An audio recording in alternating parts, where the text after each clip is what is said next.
Good morning. Again. Good morning. Again. Don't let them know that this is take two. Good morning and welcome to a more sunny Southport than the intro that we just did. It is. The sun's come out a little bit. It definitely didn't happen. Welcome to Southport for round 4. Round 4 of this year's BRCA National Championships.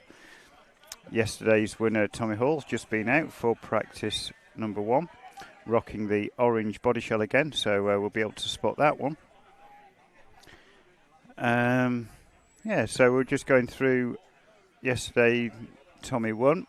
A little bit of pressure from Josh Holdsworth in the last final. Said that he really tightened up, and that's something that you don't want to do around Southport track. And if you go back and watch the final, leg 3, you can see that Josh put Tommy under a lot of pressure in the last couple of laps. And it wasn't that Tommy was going slow, he was just slower. And Josh was able to push and really try and put some pressure on him. But Tommy got over the line and won his first National of the Year. So good to get that monkey off his back. Yeah. And with that, because the two-wheel drive title is so tight, he now leads the two-wheel drive National Championship this year. Co-leads, him and Ben Smith both on 517 points. Josh Holdsworth only 2 further back, so that's going to go down to the wire. 3 guys only separated by 2 points, and they've all had a win, all had a TQ and a win, should I say. And they've got a couple of seconds each. Actually, Tommy and Ben have exactly the same way of scoring the points. So that's going to come down to a tiebreaker. Roland, Burry and Batley. It could come down to a tiebreaker, and it has been tied before. Neil and Lee have tied the championship twice before, exactly the same points, so they couldn't be split. What is the, obviously for those that don't know, I don't know personally because I've not read the BRCA handbook for a very long time. Yeah. What is the tiebreaker at the moment? So the tiebreaker goes on your best countback or your countback scores. So they, at the minute, with only 4 rounds, they only have 4 rounds to count, so they've only got 4 scores. It goes on the the highest of your 4 scores counting. So if you had 131, 131, and then 2 126s, if someone had 131, 131, and then a 130, they would beat you. But because they count it, so you don't count the non-scoring rounds. The non-scoring rounds are done. They just handed out the trophy to both of them, and it's been done twice in the past. Trying to think, 2019, I think, was one of the years, if I go back and find out. But yeah, that is going to be a close battle. But we're on to 4-wheel drive now. And 4-wheel drive, it's Ben Smith who has a relatively commanding 4-point lead, but he's got 2 TQ and wins and a 3rd. So a TQ and win today would help Ben's chances, but he would have to rely on other people not having a great meeting. Yes. Lots to look forward to today. Don't forget, if you want to get more RCTV content, you can pick an RCTV hero. It helps us out greatly, and you get lots of great perks. So you get exclusive access to content, early access to content, you get priority shout-outs and follow requests where possible. It's quite difficult with only 2 members of staff sometimes. I will try. I'll try and keep on top of it today. Yeah, and if you join at the hero level, you get some free stickers. What's not to love? So obviously we've got all of today to come, and coming up next week is very exciting. What are you guys doing next week? Where are you off to? Sadly, I'm not going because I've got a crocked ankle, but we are covering the EFRA 1/8 it's the Nitro European Championships from Madrid, live from Madrid. That is going to be exciting. That's we might have to get Mr. Skidmore in briefly a little bit later. I was talking to Johnny last night. Went out for some food with some of the X-Ray team last night, and they are Johnny and his dad and Will, I think, are leaving straight from here. They're going to a hotel and then they fly at like 5 in the morning. Oh, nice. Nice ringtone. Yeah. Sorry about that. That's the wife calling, so I will have to bob out for a minute and speak to the wife. Yeah. If my wife's calling while I'm commentating, then there must be something wrong. So I'm just going to bob out for a bit and find out what that is. Had a bit of a break just while they sort the track out at the moment. So if you want to disappear, feel free. Okay, let's have everybody's attention, please. So we'll have a quick listen to 10th Section Chairman Tony Avdoka. After liaising with the club, all my officials and everything else, we have moved Marshall Point 7. The right line is now non-applicable. Okay?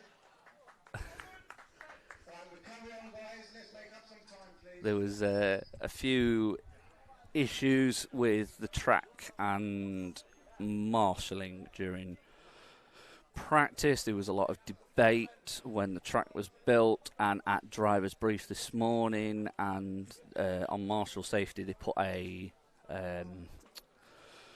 unofficial track marker in to make sure that this is the line that you need to stick to avoid hitting the marshal, basically. And it wasn't a popular decision at the time, but credit to the BRCA team and the Southport team for, I presume, getting it right in the end. So they've. Did you hear that? Yeah, so there was a little bit of controversy in drivers briefing, the track layout, the jump in the middle, the big tabletop that you'll see in a bit. The run-up was a lot longer. Yeah. And they were jumping too far. And they were asked not to jump far, which is quite kind of hard. It's that in that driver's mindset. It's that why have a feature if you're not going to use it? Yeah, but I mean, I get the issue with the safety to the marshal afterwards, and weirdly, I suggested shortening the track and having a shorter run-up, and they did it. So everybody got upset. They did it. And it's your fault. They did it for after heat 2, so they had to run heat 1 and heat 2 again. And now they're just explaining that there's a white line on the jump. I don't think you'll be able to see it from your camera angle, but they were asking people to not jump over the white line. But that's now negated because you can't really jump over the tabletop in the middle. So, yeah, I think the most sensible choice of course of action has been taken by the BRCA and the club, and let's just hope that we can just go racing on the sound of the tone, to quote Scotty. Yes. Speaking of which, Scotty's in Madrid. Is he? Yeah. Nice. Is he commentating for you guys? He is. So Scotty's got a weird one. He's obviously everybody that knows Scotty Ernst. He does everything at this point. Referee, race control. Yeah. He races himself again, and obviously commentator. But next week, he's just a commentator. So I think he's got to get used to not ushering people through, because people on the rostrum will not hear him. Yeah. But what a week it should be in Madrid. I mean, be nice. They're going to get better weather than we are, and it's supposed to be a little bit warm today in sunny Southport. Don't worry. For any of the Manor lot, before they message me, yes, I've got my Factor 50 on. But you do also have a very nice play hut to with your camera up there. That's been nicely provided by the club. Thank you very much, Southport and Aidan and his team. Yeah, big shout out to the Southport crew. They've hopefully moved our microphone boosters so the commentary goes out live onto the track side a bit better than it did yesterday. But you guys just don't realise how much rate or how much effort is put in by the club. We spoke to Hall from the Adam Hall from the club yesterday, and amount of just to put this extra lane down in the bottom corner here, 16 tons of groundwork and hardcore just to put that down. When it comes to hosting a national BRCA, the 10th section give each club an allocation of money. What they do with that money is relatively up to the club, and obviously Southport have put it to good use with the extra track length. 90 metres, making it the longest in the UK for a dedicated 10th track. No, I think it's 50. 50 Sure? 50 metres straight. That's a 50 long metres. 50 metres. It's definitely not 90 because Usain Bolt would cover that a lot quicker.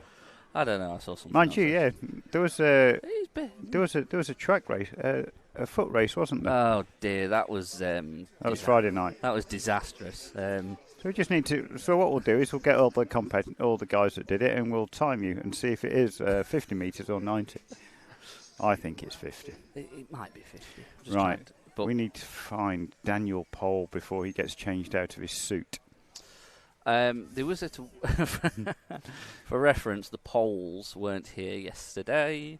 I know. They were at a wedding, and they are in a suit, and they've stuck the Team Associated logo on it. Yes. Speaking of Team Associated, they're one of our fantastic partners, sponsors for this year's BRCA 1/10th Off-Road Nationals. Thank you also to TKR, Futaba, Kyosho and his models, Rudog, Yokomo, Rudebits, MB models, TMG Speed, Team Schumacher Racing and Team X-Ray. I'm trying to remember read and speak at the same time. It doesn't work. Oh, God. So without those guys, we would not be able to bring you this coverage for any of this summer. So a massive thank you, and of course a massive thank you to the BRCA for having us here. Don't forget, we've got the rest of the action today, and then we move on to Bury next. Bury. Don't know. Bury. Bap or Balm. Bap. Cobb. Or Cobb. Cobb. Oh, let's not start. We started the biscuit war yesterday. Let's not start the bread cake war. Another one. Bread cake. Butty. I mean, that's broken. There's a shock in the middle of the track. Oh, and it was in the middle of the track. It's now not. Yeah, that's been recovered. Last thing you want is going down the track and having a slick, a spring wrangle itself up in your drive shaft. Yeah, and also on first lap of practice is not, or your second practice is not great. Hopefully they'll get out again later on. Yep. So we are into Heat 2. Heat 2. Are we on? We've already rerun 1 and 2, haven't we? They were rerunning round 1 because they changed the the track. So we're back to just round 2 of practice back and to where we should be. Yeah. Minorly delayed, so hopefully it's not the 4-hour drive home like it was on the way here. No, hopefully that'll be a nightmare because we've got to get all this stuff to Matt because I guess some of this stuff has got to go to Madrid. Yes. So lovely drive down to Nottingham. Yeah, so I need to find out how I'm going to get all this stuff back to Matt. That might be a Sunday night or a Monday morning driving on the way to work. I don't know. I think he's eager to get it off me tonight. So yes, we are 1:13 to practice 2. Dominic Morby leading this one and was quick yesterday. Dominic, young associated driver, 25:06. So. Whilst we're in practice, I'm going to go and see if we can wrangle up a Skidmore. And while it's fresh in our brains, we'll ask him about Madrid. Okay then.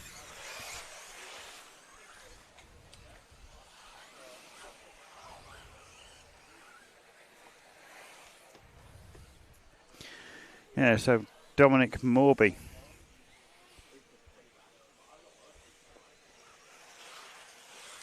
25:06, 25:96. He was quick yesterday, genuinely quick, and it was in like heat 1 or 2.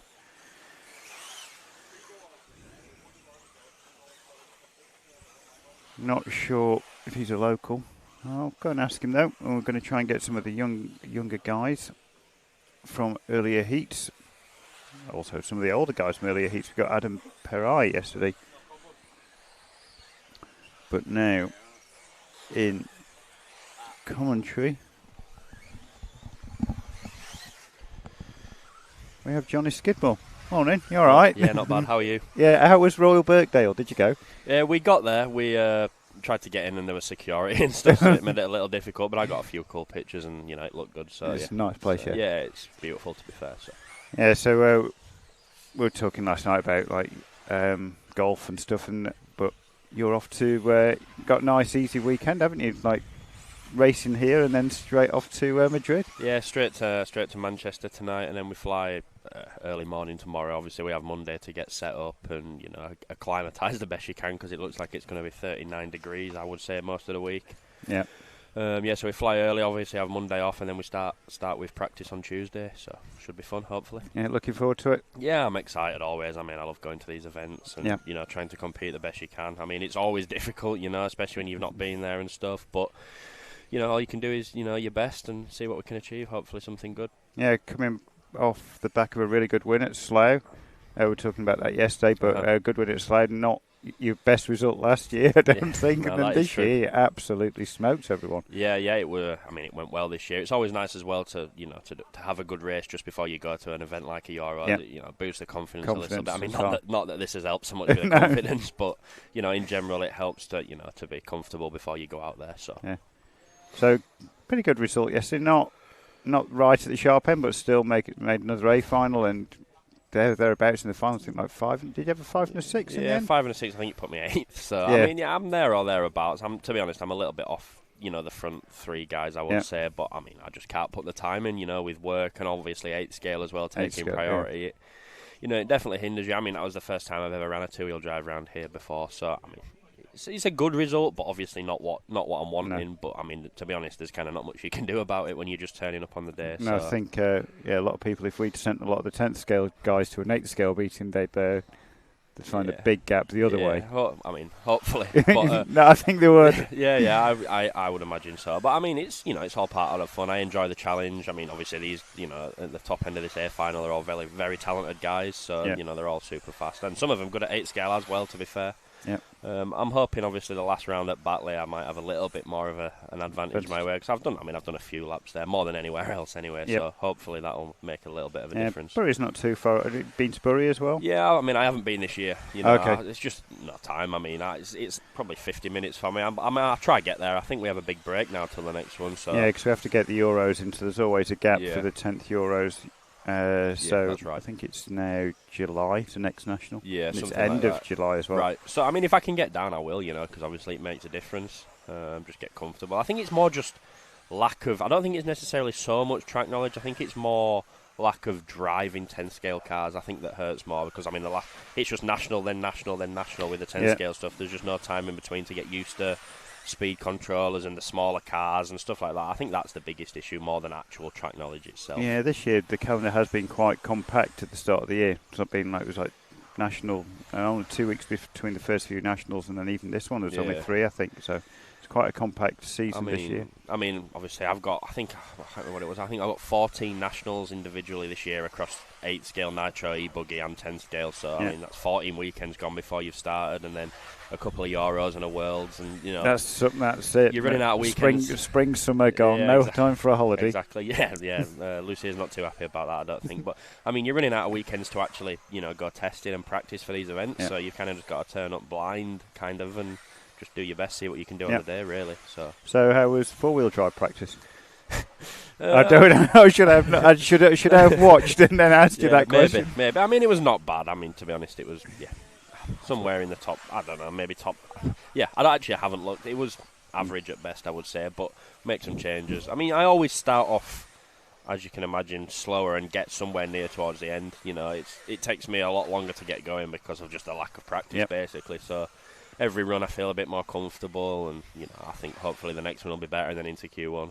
We'll see what we can do, but practice one, not the greatest, but not a disaster either. Yeah, same guys, and I think the same guys as you were in with yesterday, wasn't it? Yeah, basically heat 10. Yeah, that's right. Yeah, so I missed Bingham. So with good mates Ryan Clark and the bottler Matt Thompson, we're going to get that in. Yeah, you have. I mean, it's good. I actually enjoy being in the heat with them because obviously we're all friends and stuff as well. And it's actually not a bad heat to be in. I mean, 3 of us made the A yesterday from that heat, and a lot of them made the B. So it doesn't really feel like not a top heat like it should be. It kind of feels like there's 3 top heats at the minute. So it was genuinely a really quick heat yesterday. Yeah, it was. It was fast. Sometimes it's the best place to be as well, because if they're crashing and that, you can just marshal them a little bit slow. And and you'll God, wow! I'm only joking. But yeah, it's actually it's not an issue at all, to be honest. And also, I guess you'd be setting off car 1 as well, wouldn't you? Yes, So yeah, that which is a is huge also- advantage. yeah. The only downside to it is you don't really have someone to chase sometimes. That's the only thing that can sometimes affect the speed a little bit. But other than that, it's a clean track and, it's not bad at all. Yeah, so if you do want to go back and watch yesterday's B final, it's a classic. It's literally I think I will have to, yeah. We literally went a out for food last night, didn't we, with Matt, and he was disappointed. Yeah, I think he was still down, I think. Yeah. I think the last person you want to do that in front of as well is Ryan, because you're never going to hear the end of it. So I mean, No. he beat me once in 2022, 2023 we were talking about, and every time I see him, he reminds me of it. So yeah, did he show you the tattoo? Yeah, exactly. So he's a good laugh, but man, he's annoying. It's taking you this long to work that out. Yeah. No, they are a good bunch of guys Yeah, who've they got the X-ray this year. Yeah, it's a good team for sure. Yeah, and with Lee as well, old man. Yeah. I Old mean, man still Lee. got it though. He's still got it. He's still got it. That is for sure. So Right, thank you. anytime. Let you get back to sorting your car out for round 2, and I'll Watching try and my dad- watch. Watching my dad sort my car out. Oh, perfect. And just make sure it doesn't get gear crunching again. Yeah, that would be ideal. All Thank right. you. Take care. Thank you. See you later. Cheers. Bye-bye. Thank you.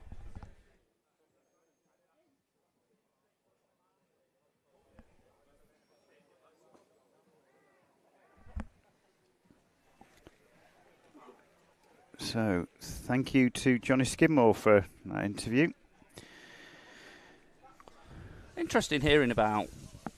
Yeah, it really does take its toll being a Burnout. a top end driver. Like I said, 14 weekends out of 52 gone before you can even consider wrenching time, practice time, Or just not racing. Cars. Now, it is something when you're It- good across a couple yeah. of classes, you instantly then have to do like all of the national. Or you don't have to do them, but you want to do all of the nationals, and then you can burn yourself out by doing. You literally one weekend is one class, one weekend is another class. Yeah. Like I said, you just don't get the stick time. Yeah.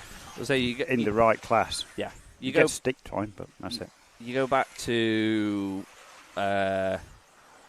March, April time. We spoke to stuff like your Mark Reinhardt. We spoke to Bruno. We spoke to Michael, and they were all saying about obviously the touring car world got cancelled or postponed. Yeah, and they were just saying they're just enjoying the downtime. It's nice that they were able to get a bit of free time to just do whatever. It wasn't travelling, it wasn't stick time, it wasn't wheel time. So yeah, but that's going to bite them because that's getting moved now, isn't it? November. Yeah, so the time that they thought they got, they're actually going to take. It does take it really does take an effect when. Yeah, like you said, when it's so many different classes, and the problem is it's that we haven't got any out and out dirt tracks in the UK. Not for 10th, no.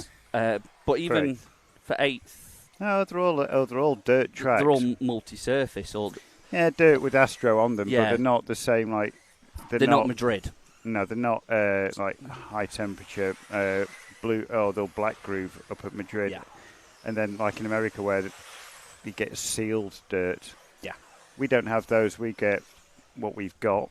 Yeah. We don't ship dirt in from anywhere. It's just the dirt that's naturally available, and they pull out the grass. So we've got like Brookthorpe. All of this year's nationals, like I say, are dirt, but they do have AstroTurf portions where it's normally just to save the jumps. Yeah. So it's that. Yeah. There's no way of necessarily practicing without going. Yeah, and then you've just added another weekend onto your calendar by wanting to practice on the track that you're going to go to later in the year. So that's another weekend you've got to find. And Johnny was obviously talking about the Worlds, and it's that's basically 2 weeks taken out because it's 2 days travelling. I think the meeting itself is like on the thick end of a week. Yeah. So you've got because it's in Thornhill, so it's okay. It's middle of America, but it's not. Still a long flight time, and then you've got the flight there, the flight back, gap in between. Wrenching, you've got an entire day of setting up and just tyre prep. It's not just actually going to the event and racing. There's the day of the sign up. Plus, if you go to the warm up earlier in the year, that's basically a thick end of a week. Yeah, I think not many of the Brits went. It's a long way to go for. Yeah, but I mean, for some of these guys, they're in a privileged situation where they're paid to race in the pros, and that is their job. They don't have another job to do, but Johnny does have a job. He's got a job, and he's got a job of racing RC cars, but it's balancing that. It's that work-life balance he's got to do, and other guys. How did you ever manage it? Obviously, you raced in the past, and we had a good chin wag on the way up here. Thank you very much, M62, taking us 4 hours to get up here. Yeah, it was hard work being a team manager, racing, and working in the industry. I've worked in the industry since 2002, through HPI, Team Durango, and now with Armour. But it's race. It does. You don't realise the stress it probably puts on the rest of your family. Yeah. So I've got a young daughter at the time, and I still got the little note that she left on my wrenching desk, and it sometimes breaks my heart when I still read it. And it says, "Why do you not play with me on a Sunday?"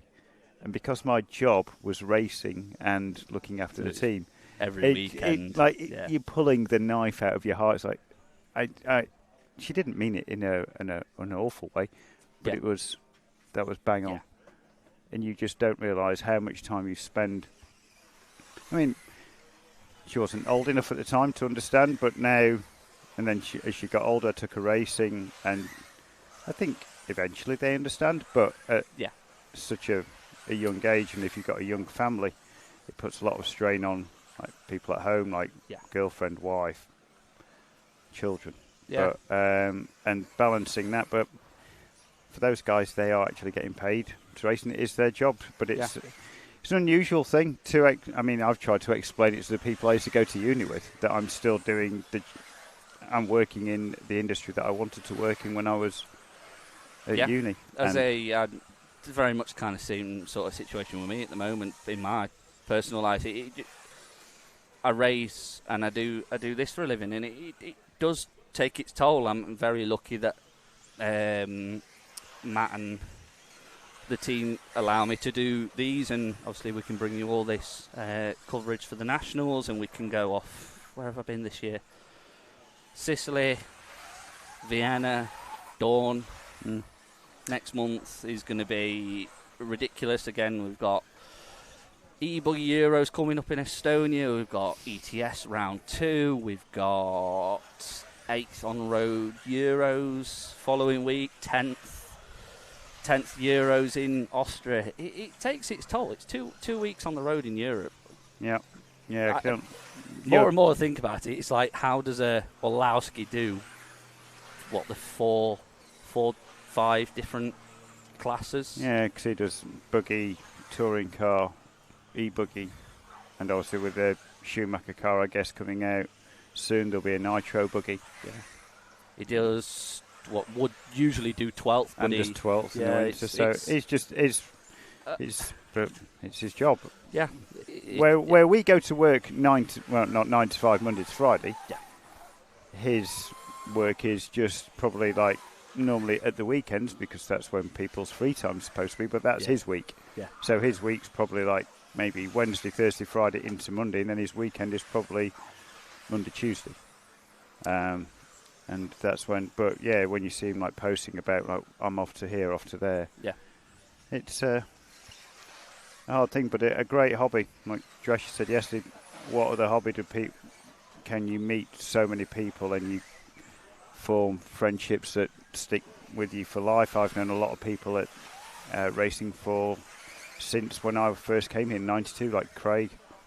I've known him for 30 odd years now.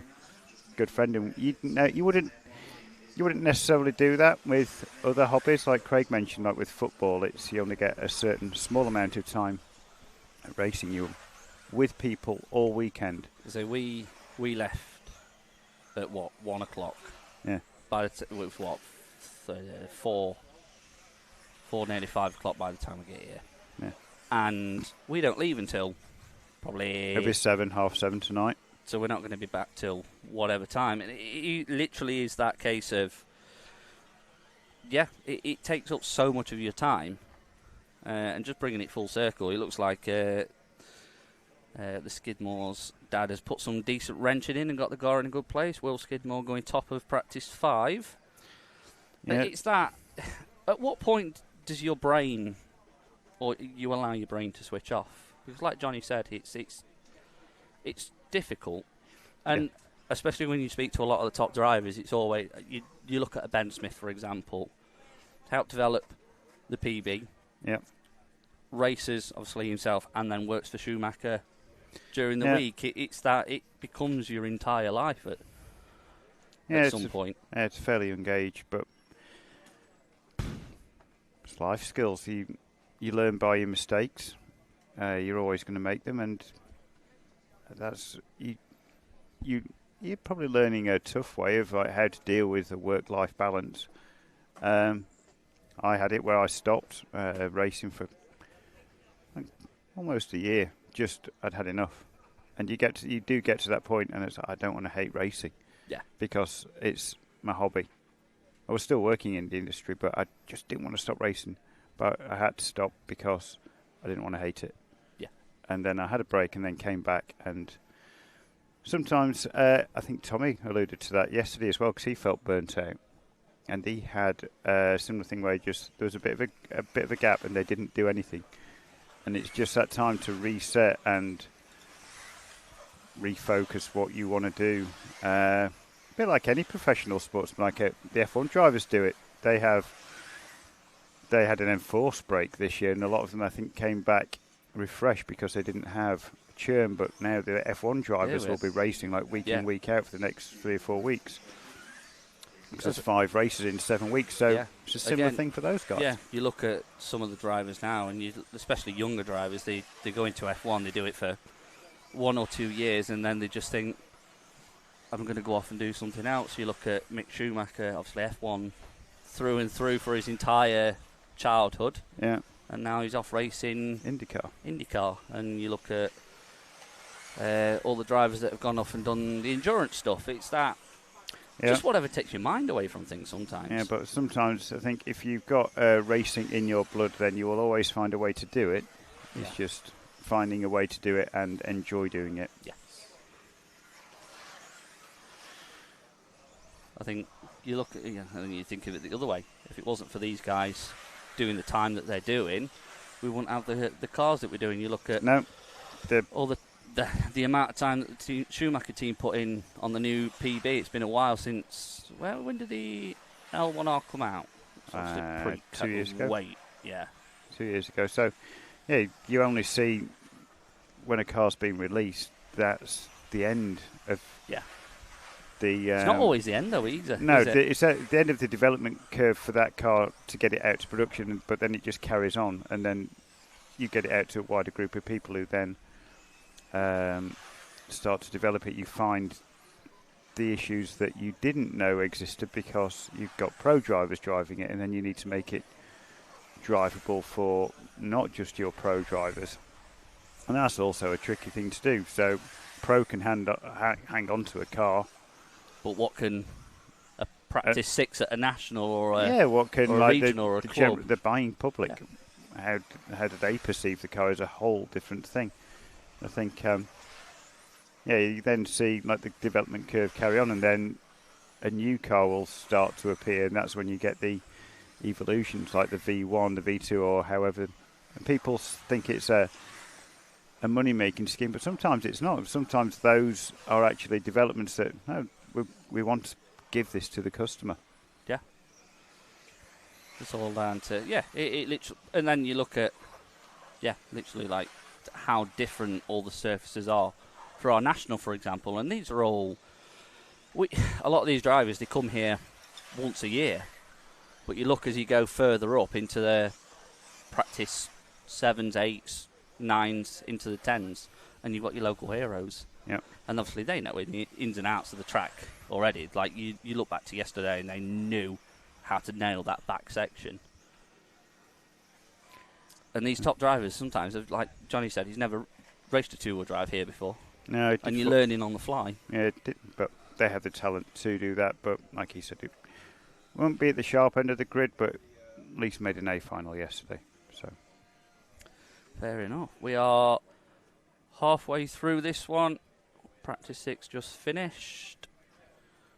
Don't worry, we'll do some follow cam when we get started. Don't forget, if you want us to follow someone specific, firstly, give us enough pre-warning so we know who we're looking out for. And we also, just having a look at the comments, someone asking what material is the track made of. So it's AstroTurf with a very far corner, which you can't actually see on the camera at the moment. On the very far side of the track, top end of the track, there is it's like paving stone? What is it? It's just concrete. Yeah. So it's concrete corner. This track used to be grass. I don't know when it got covered. It was probably mid 2000s when it got covered with Astro. It's quite a close pile, Astro, so very, very grippy. The dark green stuff. The light green stuff at the end of the straight is the more open and a little bit more forgiving. Yeah, it's the lane that they added. But there's cobbled corner in the middle that they went across yesterday. We're not going across that today. Unless you get your line very wrong. Very wrong. Yeah, so all the tracks that we race on in 10th this year are AstroTurf. Some tracks still do have grass tracks that we race on occasionally. You look at Batley; they've got next to there. They still race on grass, but Batley's quite a new venue, and it'll be interesting to go up there. They've built a fantastic facility up there, but they adjacent to their Astro track, they run a large amount of vintage on the grass. Yeah, Batley used to be a predominantly grass club when they were at Spembra, but now they've moved to their new site as the Spembra. The Spembra track is still actually there. The council moved them off, and they've not done anything with the track, so the track is still there. It's just getting overgrown now, but you can still see the track underneath. But they've got the AstroTurf track. Apparently, from what Johnny said, it's super grippy up there. Like he said, the grip level's insane, so that'll be an interesting challenge for the drivers. But yeah, they've got the grass track next door to them, where they use a lot of vintage racing. Grass track just up the road from here, Lakeland Classic. They're on grass this weekend. Sunny, that's where I was supposed to be racing. Supposed to do some vintage racing this weekend. Sorry. No, you'd rather be in sunny Southport though. Yeah, I've seen the videos. It does look good fun. I'd love racing on grass, but with the infernal English weather or British weather, we have to have Astro to allow us to race. Southport's great when it rains on here. The track, if it chucks it down, it's super grippy. If it has a light sprinkle, it's still grippy. But if you get that bit where it goes greasy, and it either has to rain harder or stop raining. Yeah. But if the clubs still run when it's wet up here, and you just run silvers, and you get super grip on silvers. It's weird because it's like driving around now, but the spray coming off your car.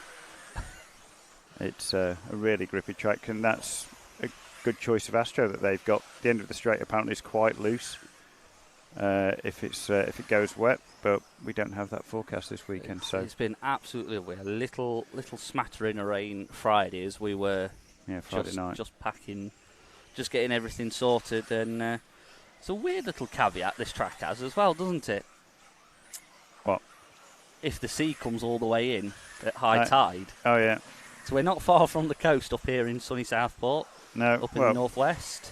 No, and this track is below sea level. It is.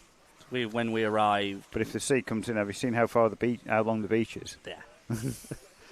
Yeah, it doesn't happen often. No. But I'm told the other end of the field, where there's a little park, apparently that gets it worse. But yeah, well, here's a fun fact. I used to race motorbikes on the beach here, and there used to be a beach race here every year, and that's how we ended up not knowingly meeting the crag. We didn't meet the Crags, but they were in the same race, and it was a 3-hour endurance race on the beach, and all the bikes used to parade up and down the promenade, and then it's like 500 bikes starting the event all at once. Wow. And so that the start line was quite wide, and that tells you how wide the beach is, because there was wide enough for a start line, and then there was a track inside of that.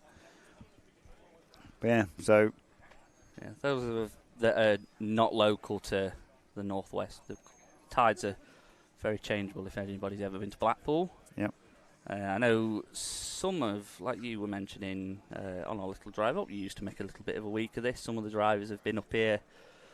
I think the BRCA team came up Thursday and just spent just a nice, Yeah. super nice venue. Really nice shopping and bars and stuff, and there's a lot of entertainment that goes on here. In a couple of weeks, there's the Open Championships here. Royal Birkdale's just down the road. Golf course, which is where Johnny went last night.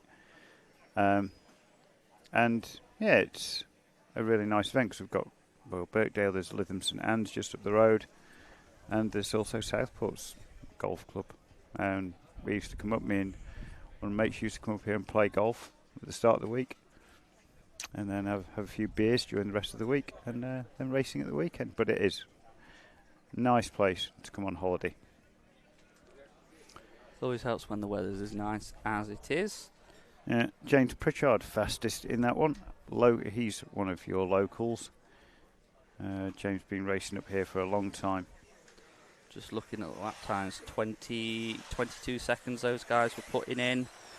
We're looking, I think, from practice 11 and 12 that came on a little bit earlier, you're looking 20 low. Well, we might get into the 19-second laps. I think the very top guys were. I think the very top guys, they were into the 20-second laps. Yeah, we're going to be around. Well, if they're into 20s, we're going to be looking like 14, 15 lap pace, I think. We'll see it as we.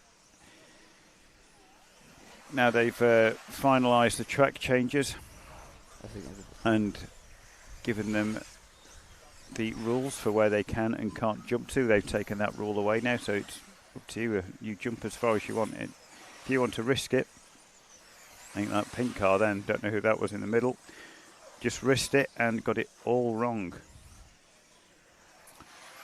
I still think the safest thing will be to jump onto the top. Matt Dodd leading this one, and he's been here plenty of times in all of Southport's various guises, and he'll be jumping onto the top and off, and nice and safe. While we're in practice, I'm just going to go and change the camera so you can have a look at the track, and then we'll do some following, and then you can jump on the track commentary. Track mic as well. Hopefully that works today. The next fun thing is obviously we've got a fantastic view. What's the fun thing about Southport as well? The fun thing? What do you makes mean? it a little bit interesting. It's a public park. Oh yeah, the public park. Yeah, it's a public park, so it makes it a little bit different. We just get passing public all day, and we get people watching, and it just makes it quite a unique one compared to the rest. Where we're in. Yeah, all the other tracks are in fields somewhere, hidden away. But here we're actually in the middle of a public park, and we get passing or potential hobbyists.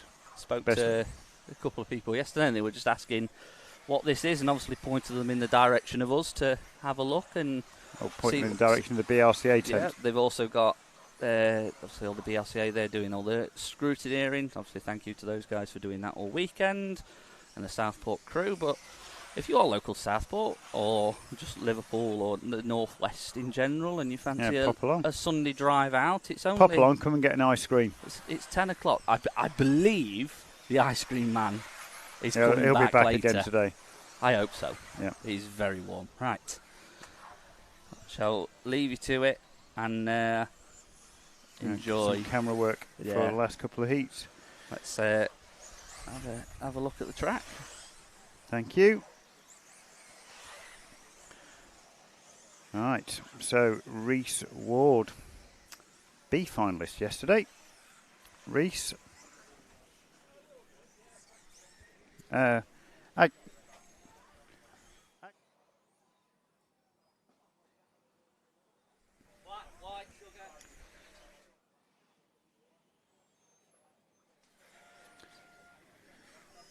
So Reese Ward, B finalist yesterday, had his first top 10 in round at a national this year.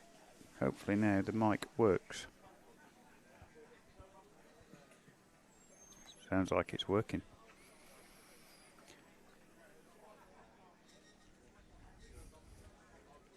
So moving to practice 9 next. Just been doing a long intro to this event on RC Racing TV. So if you want to go back and watch some of the stuff we were talking about with a couple of the drivers, that's on before the start of practice 9. Reese Ward 22.37, yesterday's B finalist and first top 10 in a round, I believe, yesterday for Reese. 22.37 in that one. I think that's one of the quicker laps we've seen today. Gareth Stanton 22.57, Matt Dodd 23.15, Ruben Russell 22.52.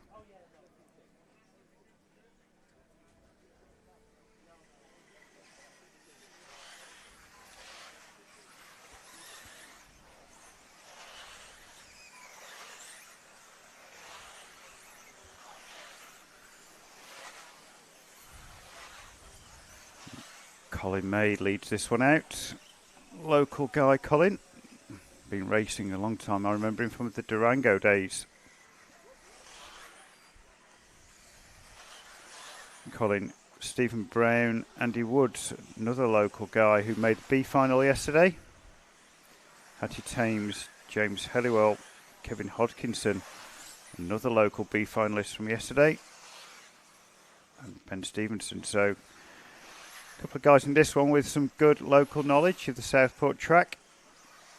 Colin now 22.53. Beat white, pink and purple car. Colin May.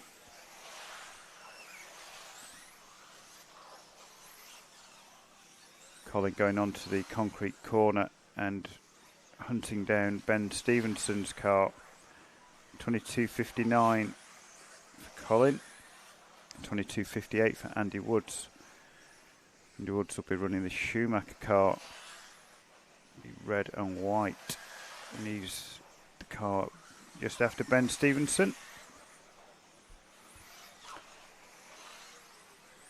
So Ben, you're between two of the locals, so good cars to follow round and learn this four-wheel drive Southport track.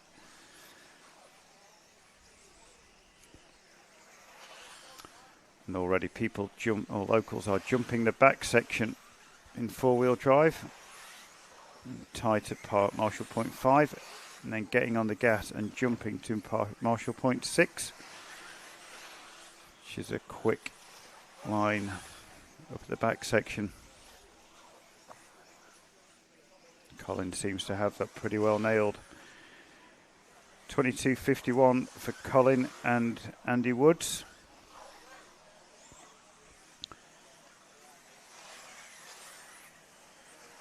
David Scott there with a 21.89. I'm not sure if that's the actual lap, but 21.81.89. Last time by for David Scott. That's car 7.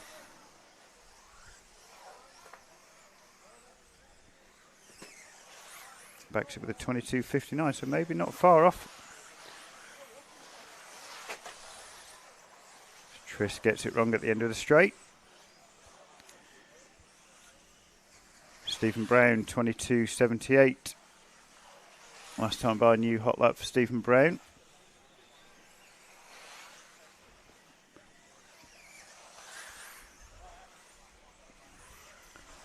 So everyone into the 22s, apart from Triss. Hopefully you get a 22 on the last. No. So everyone into the 22s, apart from Trish, who gets a 23.17.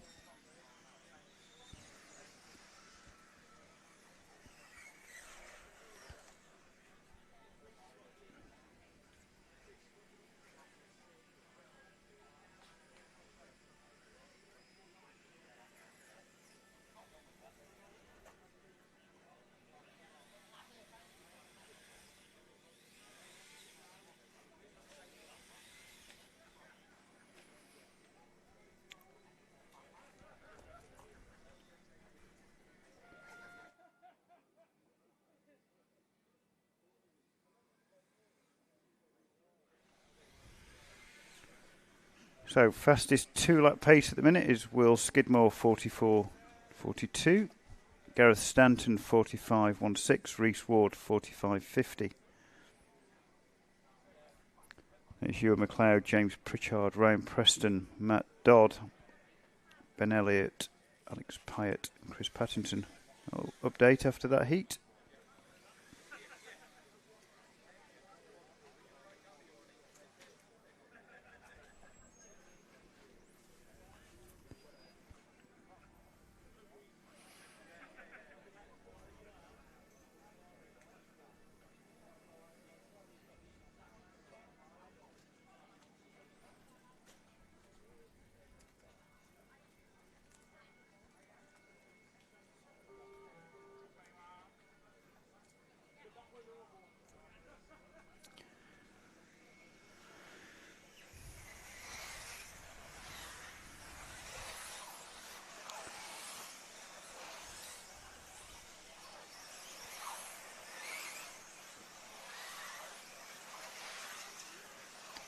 And Ollie Natras lead practice 10 away. Your winner from the C final yesterday.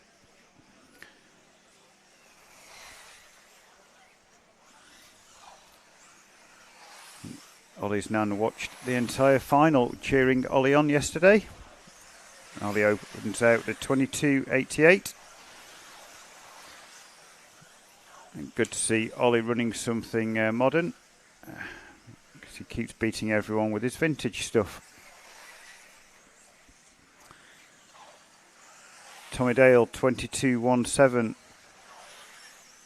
on lap 2. Ryan Clark first one into the 21s. Yesterday's podium man in the B final.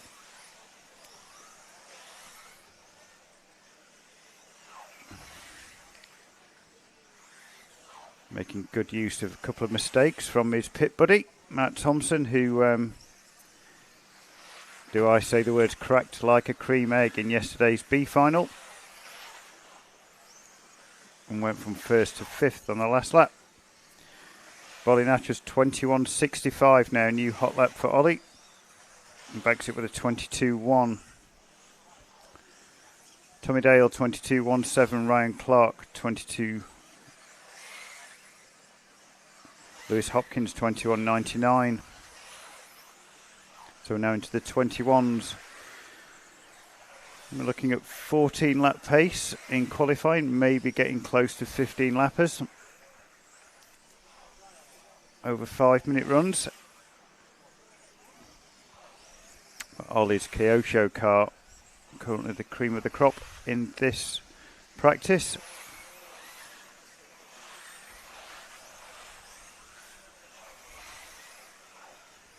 Ollie round the end of the straight, up onto the back section. Getting away with riding all of the curbs on the back section, up onto the tabletop. And then out of my view. So that Kyosho car looking good. Ollie driving well. Podium for Ollie at the recent Kyosho Kyosho Masters in 1/8.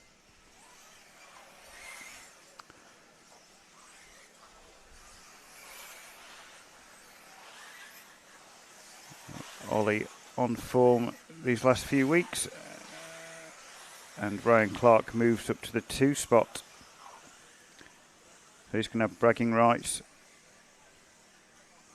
over pitman Matt Thompson, but Matt Thompson does the most important thing and has the fastest lap.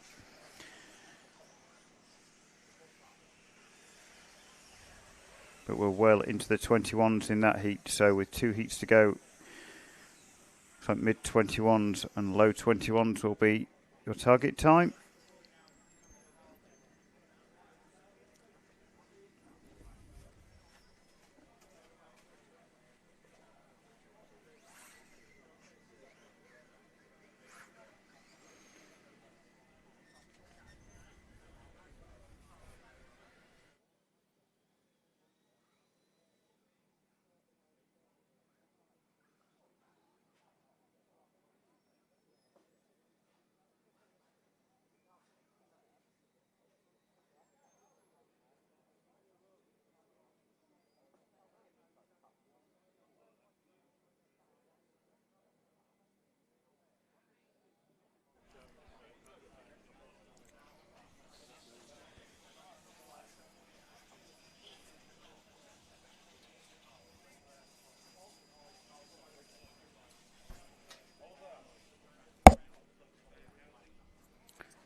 So practice heat 11 is away. Lee Martin, Luke Holdsworth, yesterday's A finalists. Daniel Pole, looks like he's not in his suit now after practice round 1. Luke Holdsworth opens out with a 21.18. So podium man yesterday, Luke Holdsworth, I think.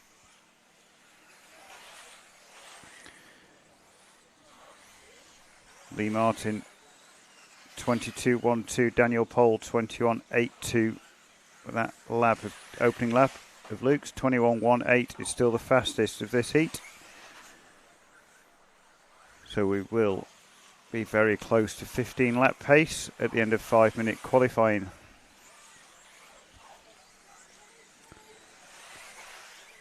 Lee Martin now down into 21.34, Daniel Pole 21.45. Mark Anthony Jones 22.46. Only 3 drivers in this one in the 21s, and they are very low 21s. Holdsworth, Martin and Pole are your fast cars in this heat. Stuart Mahon 22.88. Charlie Saunders 22.99. Scratch that. Charlie Saunders now does a 21.26. Charlie going through the back section. The associated car finding rhythm on the last lap. Safely onto the tabletop. Onto the straight. 22 flat, but still Luke Holdsworth now 21.16. Lee Martin 21.71. Luke Holdsworth first man into the 20s. 20.86 for the blue, red and white Schumacher car, going through the back section now.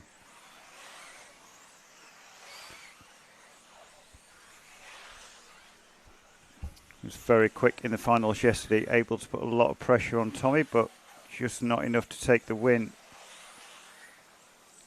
So Luke, after some revenge today and looking to stamp his authority in practice with the first 22nd lap of round 2.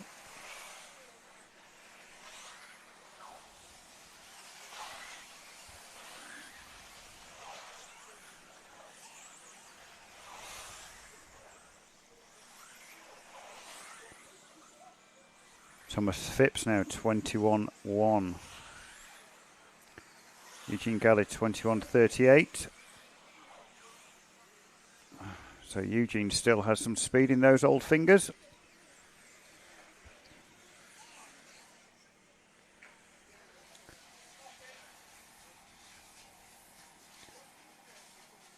everyone apart from Aaron Nash in the 21s in that one, and Luke Holdsworth the only one in the 20s.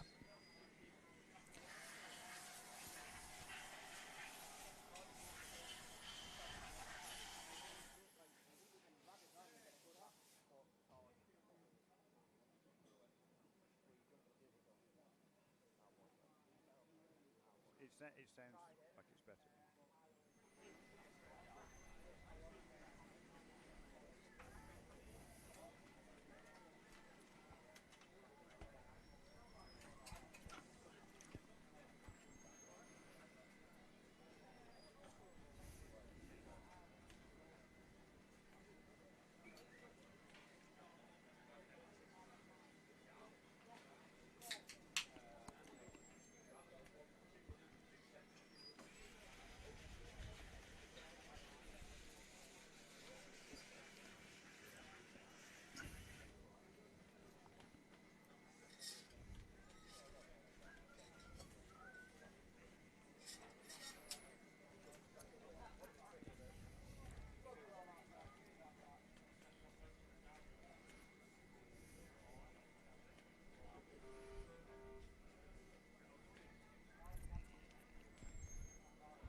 Heat 12 underway. Josh Holdsworth leads this round, 21.87, 21.9 for Tommy Hall.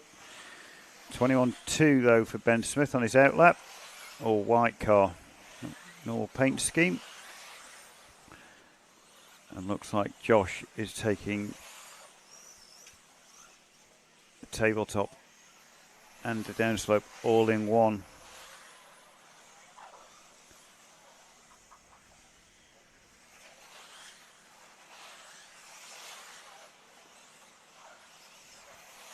Giving that up now after 2 laps. 21.28 for Ben Smith. Josh Holdsworth though 21.08. Tommy Hall 21.22. Callum Ackroyd bench 21.65. Seth Shillito Everest also into the 21s. 6 of the drivers in this one already into the 21s. 1 minute 30 down.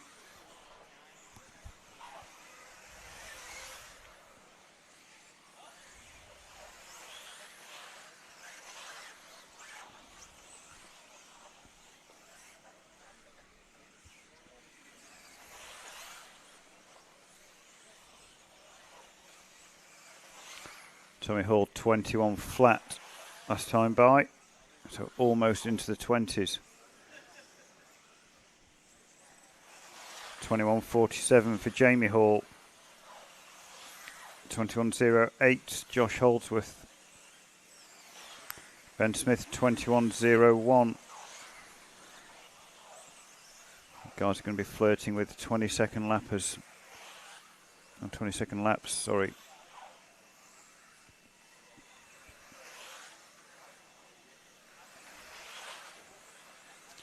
Tommy with that one can body.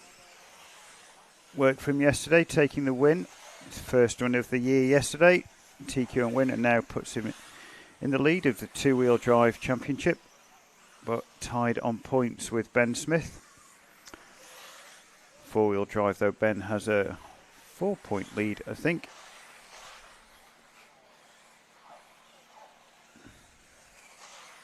Yeah, massive 4-point lead for Ben Smith going into this round. 2 TQs and wins, and a third is leading the championship.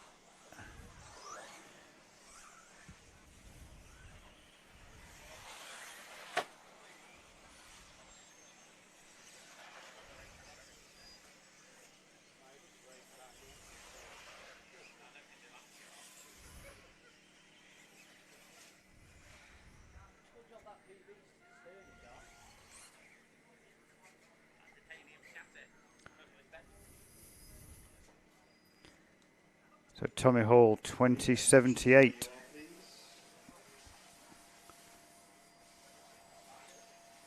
Ben Smith 2091. So 3 drivers into the 20s. But it'll all about be those low 21s, as the guys will be looking to get through for a 15 lapper in qualifying.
So I've got a little bit of a gap before we start round 1.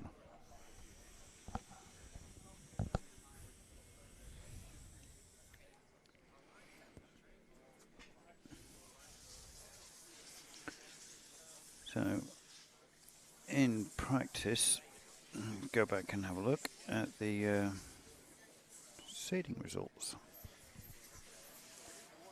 If you want to follow the results live, you can find them on the BRCA website. Go to the results section, 1/10 off-road, and then click on the live. Scroll down, you'll see the live screen results on there. You can find the full extension of the timing data that we provide. Luke Holdsworth seeded top in practice. It's Luke Holdsworth, Thomas Phipps, Eugene Galley, Lee Martin, Matt Druitt, Charlie Saunders, Daniel Pole, Oliver Natras, Jonathan Skidmore, Matt Thompson. I don't think that's updated properly, because there should be another heat in there.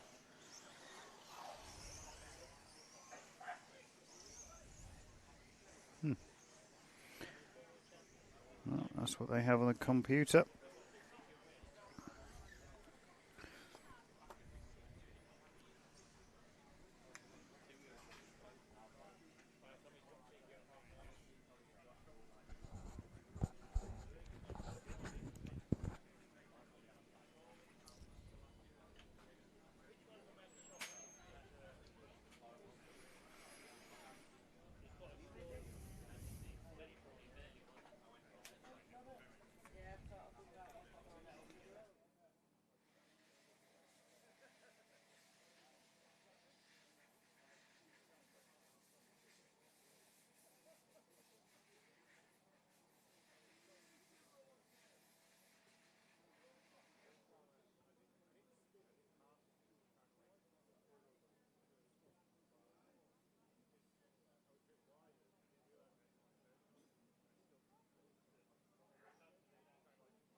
So heat 1 up and running.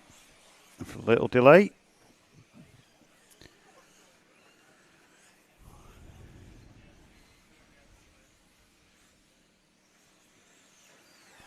Ava Griggs leads us round.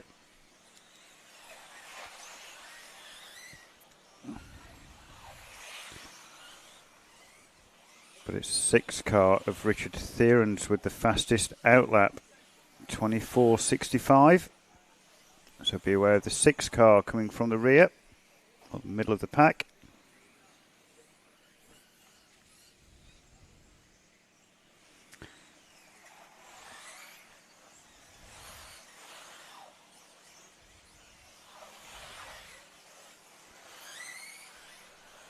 Packs his first lap up, then another 24, so 24.62 average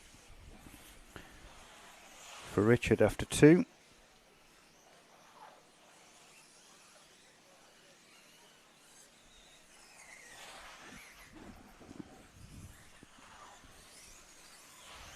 Richard looking at 13 lap pace.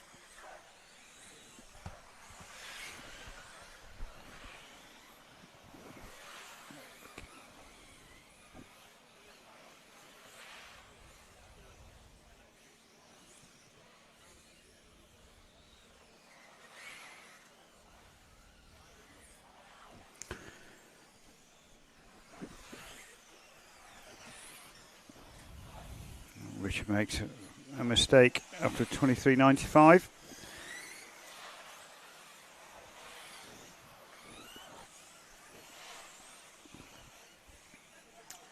So it's Thearens from Bulmer, from Cherry and Trodden, your top 4.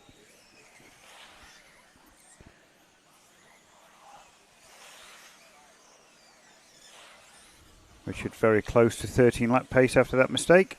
So a few more laps like you did earlier on. And you'll be back on 13 lap pace. 2 minutes 30 down, 2:30 to go. It's Thearens from Cherry, Trodden, Bulmer and Hall. And Ava Griggs, David Milford, Jesse Russell and Charlie Hall.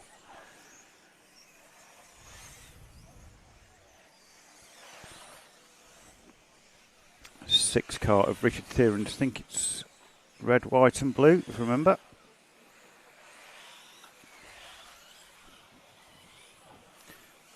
Richard comes down onto the straight, round the sweeper at the end.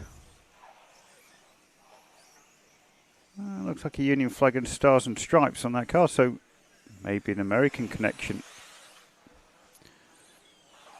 Richard up safely onto the top of the tabletop. That seems to be the safest line. A couple of the guys in later heats were risking it, but seemed to go back to jumping onto the top. Richard 24.22. Now back onto that 13 lap pace. Almost a lap clear of Andrew Bulmer. Zach Chodden, you're running second. Jesse Russell third. Ava Griggs fourth. 4 minutes down, 1 to go. Theron 24.34, so sweet spot for Richard seems to be around a 24-second lap. Flirting with the 23s. 24, mid-24s seems to be his pace. Around the end of the straight to complete lap number 10. So should be 3 more laps for Richard if he keeps it error free. Goes through the back section and up towards the tabletop of contention. And onto the straight and clicks off another 24.05. So Richard looking at 13 in 21. Ava Griggs running second, looking at a 12 in 22. Andrew Bulmer at 12 in 24. So second through fifth in this one are only separated by just over a second. Good close qualifying in Heat 1.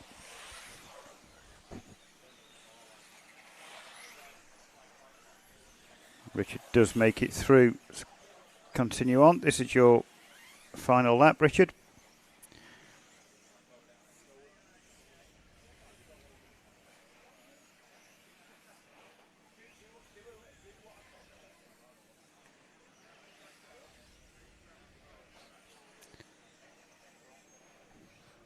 So Richard Theron takes that one by just under a lap. 13 in 21, your target time for the rest of the 11 heats.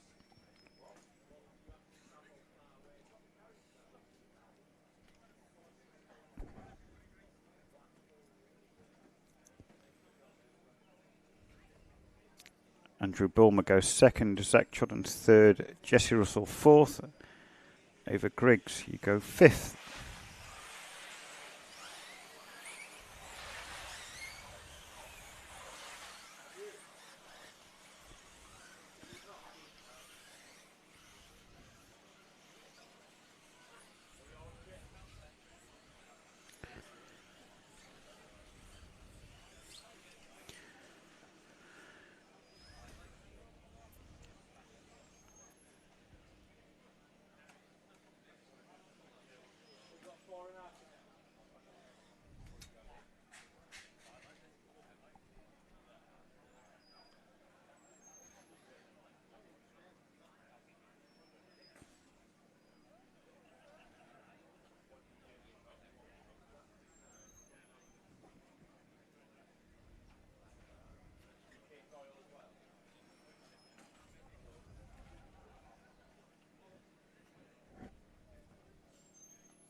So Heat 2 underway.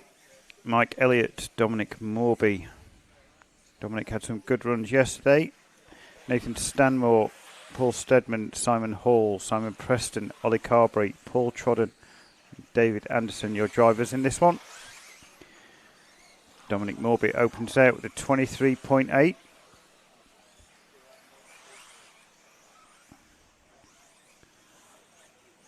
I said, Dominic had some good runs with two-wheel drive yesterday. One of them particularly impressive. Clean run from start to finish. Dominic, the yellow, white and black associated car going through the back section. Around past the X-ray banner. And up to the tabletop. And goes big over the tabletop. Big over the sleeping policeman as well. So Dominic, confidence is high with this track, and 24.66. Mike Elliott second, Paul Trodden third, Paul Stedman 4, Simon Hall 5. Car collides at the end of the straight.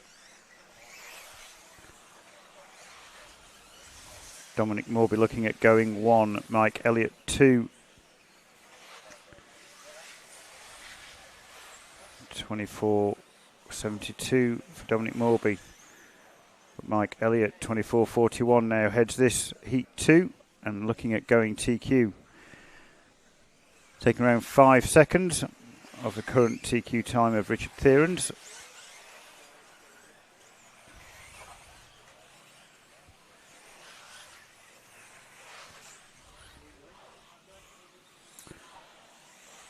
Only 4/10 so between Mike Elliott and Dominic Morby, your 1 and 2 cars. So Dominic chasing down the stagger of Mike Elliott. About 1.5 seconds stagger. Look for the 1 car of Mike Elliott, the pink and grey machine, or pink and silver machine. Navigating through that traffic, and now we'll have a good couple of laps of clear track to hold on to his lead, but it's close between Mike Elliott and Dominic Morby. Paul Trodden a further 5 seconds back. Mike Elliott, Dominic Morby looking at going 1 and 2. Paul Trodden going 4, Nathan Stanmore 9.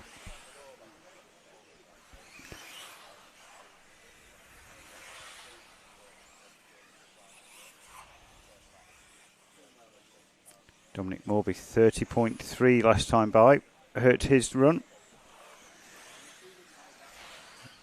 Mike Elliott now has an 8-second lead, 24.61, 25.11 last time by. Follow the pink and silver machine of Mike Elliott through the back section. And up to the tabletop, jumping on and off. And jumping onto the concrete and getting the power down to complete lap 9.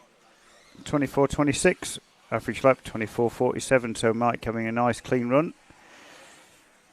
Even working his way through the traffic and looking to take 5 seconds off TQ. Dominic Morby, you're going 3rd, Paul Trodden 4, Nathan Stanwell going 8. Simon Hall 12, Paul Stedman 13.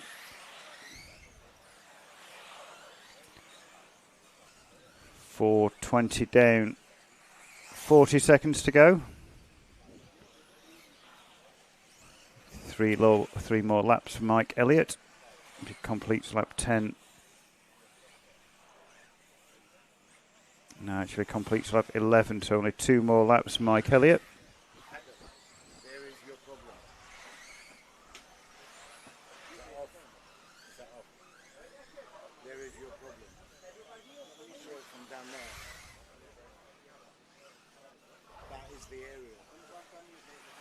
Okay. So if you hold it here, it's fine. Anywhere apart from that, will give you a load more signal. Okay. Right? Yeah. But by whatever they've done, the signal's like nearly to the foot. Yeah, it's a lot better now. And it's not. But Okay. you hold it there. If you ever get a problem, holding it there is the issue. All right. Okay. Yeah. That's it. Oh, that's it.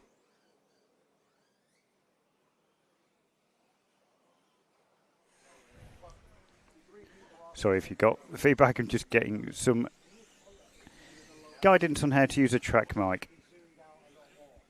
Apparently I was covering over the antenna, but they've moved the antennas.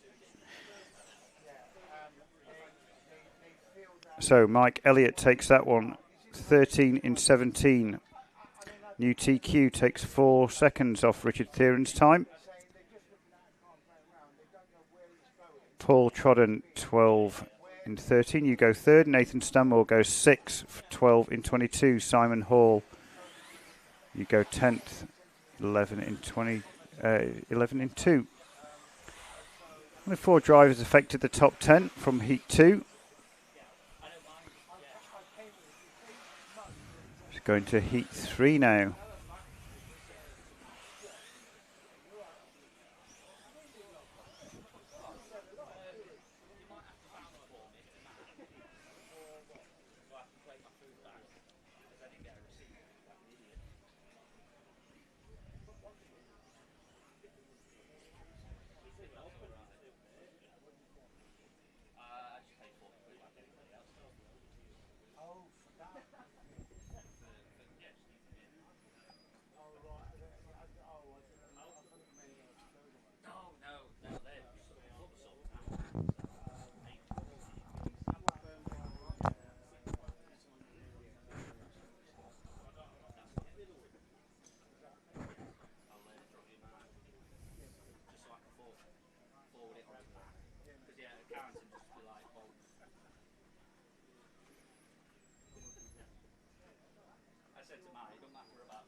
Good run. Good to see you back.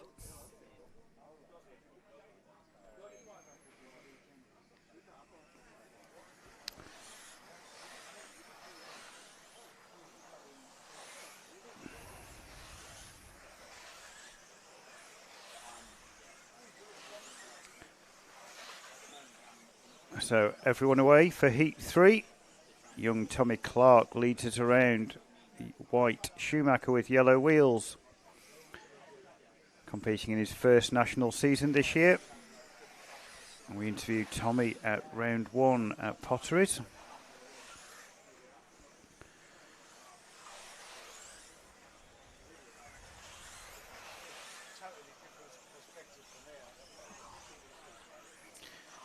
But it's Jonathan Pluke, your 5 car, 24.84. Tommy Clark, 24.87 outlap.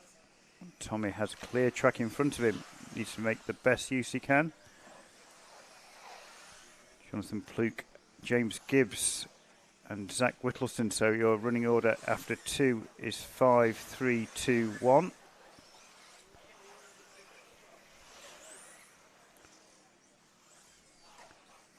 No one affecting Mike Elliott's TQ time at the minute. But Jonathan Pluke, 24.4. Last time by, James Gibbs, 25.04. But Zach and Jonathan both have rough lap 3s and drop them down. So it's James Gibbs now takes it up from Colin McCaffrey. Rick Greenwood up to the 3 spot. Doing some self-refereeing up there, will Rick? James Gibbs, you're on for 2nd in round. Zach Whittleston 4, Colin McCaffrey 5, Rick Greenwood 6, Jonathan Pluke 7, Tommy Clark and Paul Ragg also affecting the top 10. And this heat is only split by around 6 seconds for your top 8 drivers. So everyone's still in with a shout with 2 minutes down. 3 minutes to go. So James Gibbs, 3 car.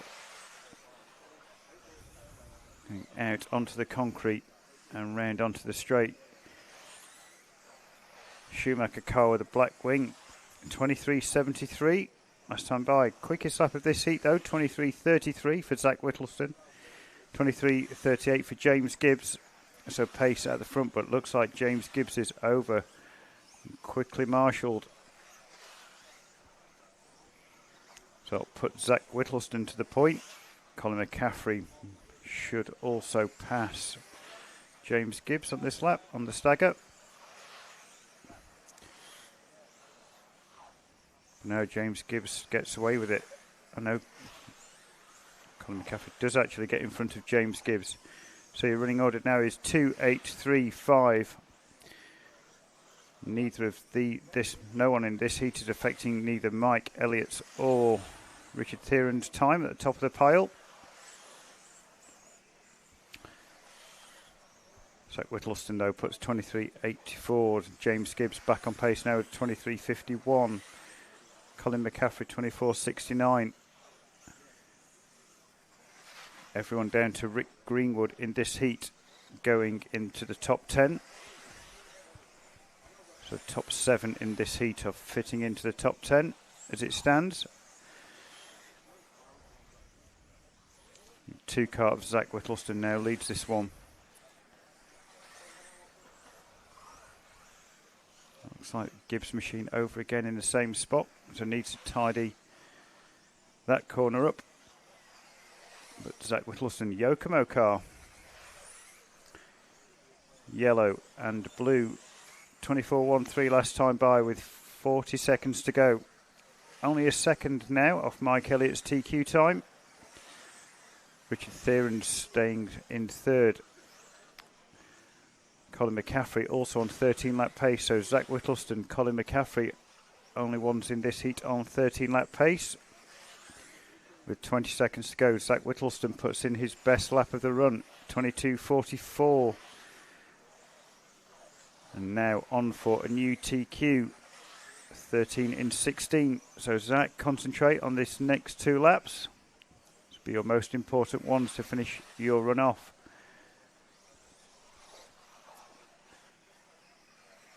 Through the back section. Gets it wrong but lands on his wheels. Waits and gets told to go.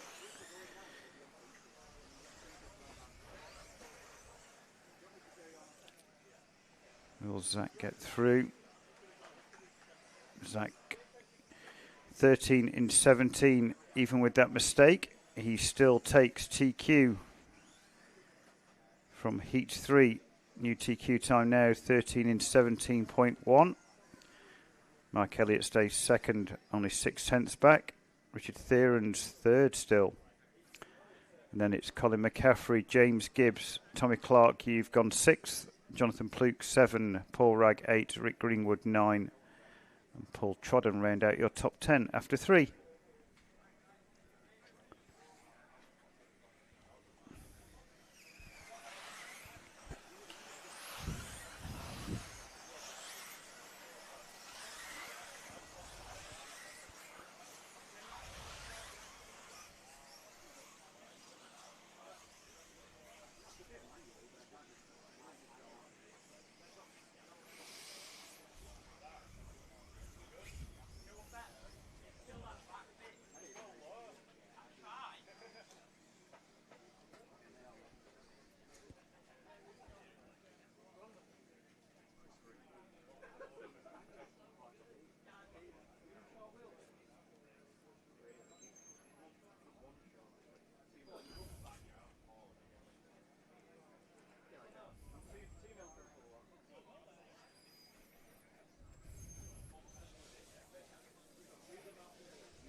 Heat 4 up and away, and it's it's Chris Bowden leading.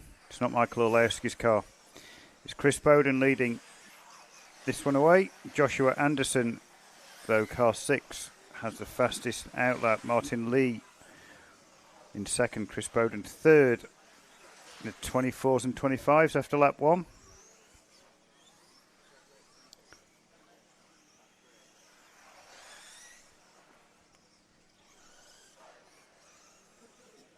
Bowden now 24.4 that time by. 24.5 Joshua Anderson, though, still heads this field. Paul Griggs jumps up to the 3 spot. Mark Christopher 4. Phil Campbell 5. Joshua Anderson affecting the TQ time after 2.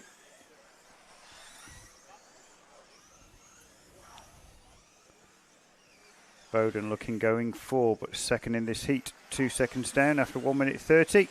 Mark Christopher running 4th. Paul Griggs running 3rd.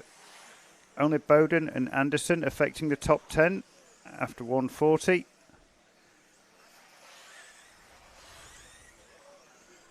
Bowden another 24.5. Joshua Anderson, though, into the 23s and low 24s.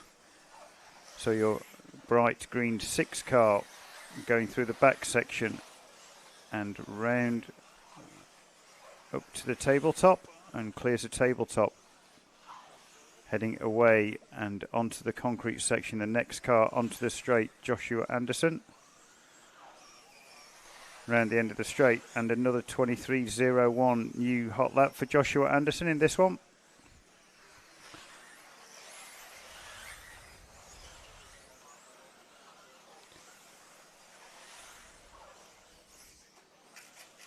So if we can drop back to next car. Oh, he's just crashed at the start of the straight. That was your leader. Joshua Anderson may still lead. So Joshua Anderson, even though he has a rough lap at the start of the straight, still leads this one from Paul Griggs, Chris Bowden, Phil Campbell, Martin Lee, Mark Christopher. Joshua Anderson still on for TQ.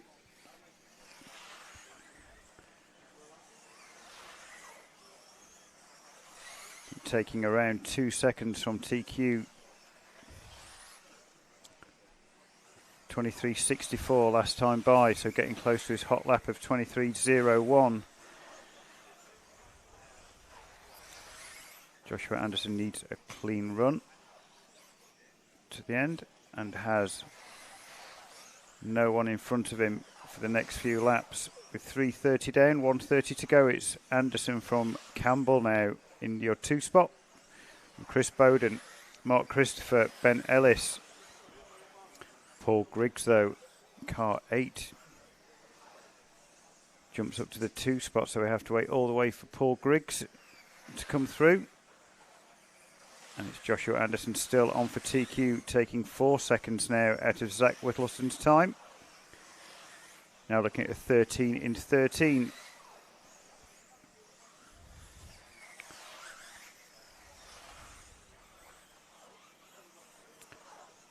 Right, over on the concrete, needs to sort that concrete section out.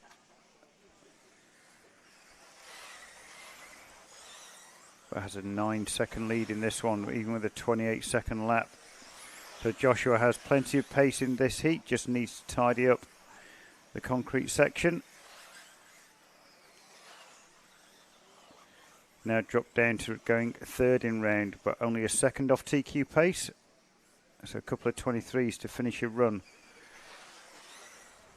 And goes about it the right way, 23.71.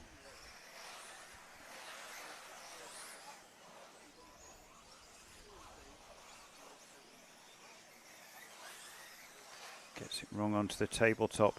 Doesn't look like he needs marshalling though. And Bowden now back in front on track, but will be behind on stagger. Bowden caught at line. Joshua Anderson continues on to do his 13th and final lap. Looking at going 3rd.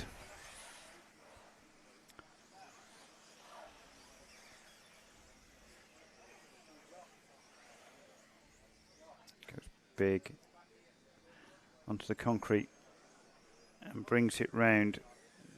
Joshua Anderson goes 3rd in round. Chris Bowden, you go 6th.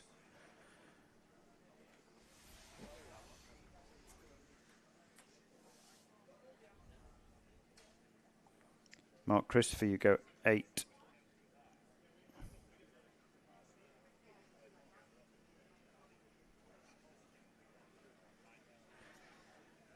Phil Campbell, you go 10th. Paul Griggs 12th. Ben Ellis 15th.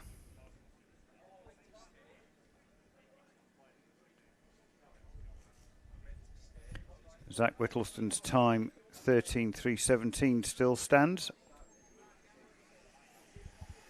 So going to heat 5.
So just quick chat with Chris Bowden. He said the blue paint is needs to make someone go fast with that colour blue. I think the associated budget doesn't run to paint schemes because they're all on one cans this weekend. Tommy Hall with the just bright orange one can. Bowden just with the Orlowski blue. Couple of little mistakes though for Bowden, and knows he needs to tidy that up. But car looking good. He's going to heat 5.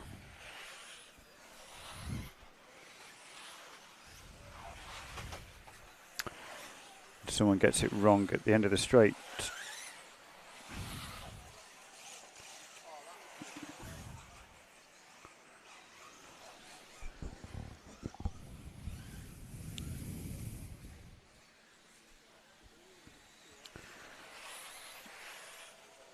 So heat 5 up and running. Will Skidmore starts out 22.58.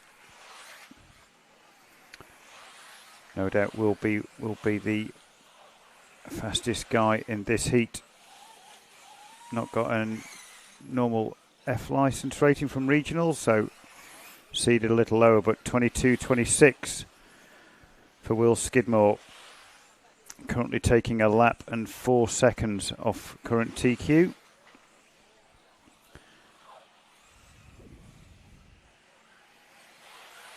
Martin Heward, 24.35, going 5th. Aaron Carberry going 6th. Skidmore X-ray car, 23.52.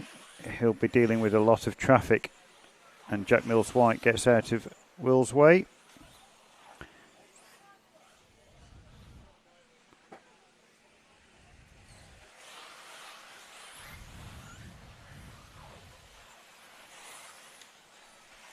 Will Skidmore another 22.62.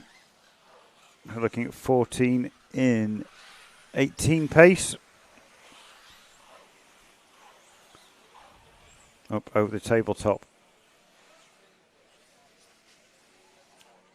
Onto the concrete and round to complete lap 5. It's a 23.05. So mid-22s for Will in this heat as he comes through more lap traffic. Cy Smith's going to be busy keeping this heat aware of Will Skidmore.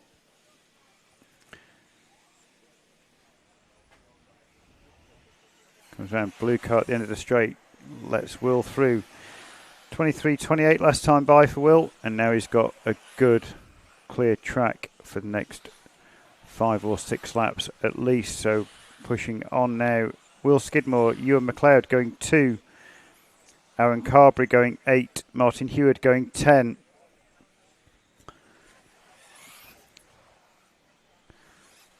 .22.6 now for Will in clear air. 23.89 last lap by for Ewan McLeod. Best lap though for Ewan at 22.13, so Ewan also has pace. Car number 5. Ewan also taking 10 seconds out of TQ.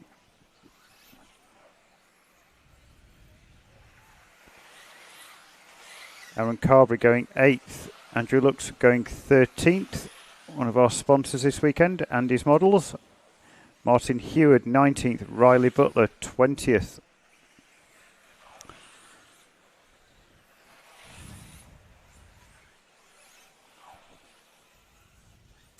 .22.29 that time by for Will. On for 14 in 19, Ewan McLeod 23.14. 13 in 6.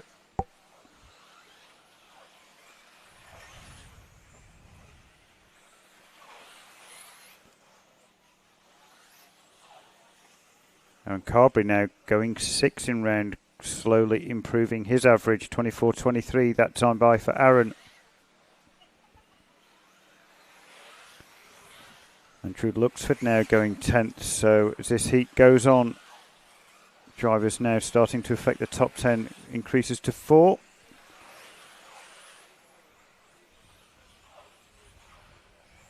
Will through the back section. Onto traffic again but they're used to Will's car now, and Will 22.17 last time by, his best lap of the run. 22.8, so still looking at 14 in 17. Ewan drops back to a 13 in 12. So 28.1 last time by for Ewan, hurts his average. Aaron Carberry though on for 6, Andy Luxford 10, Martin Heward 12, Riley Butler 20.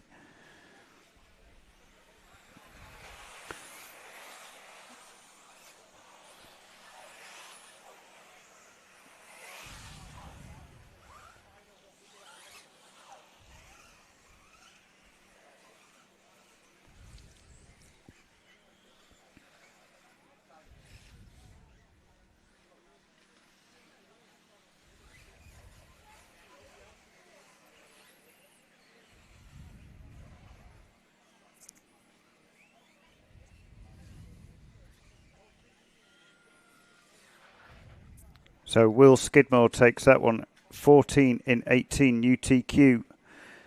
Takes just under a lap off the previous TQ. Ewan McLeod, 13 in 14, takes 3 seconds off the old TQ, leaving Zach Whittleston third, Mike Elliott 4. Joshua Anderson 5th, Aaron Carberry, you went in 6th. Andy Luxford, good finish to your run, you went 9th in round. Martin Heward 13th, Riley Butler 20th.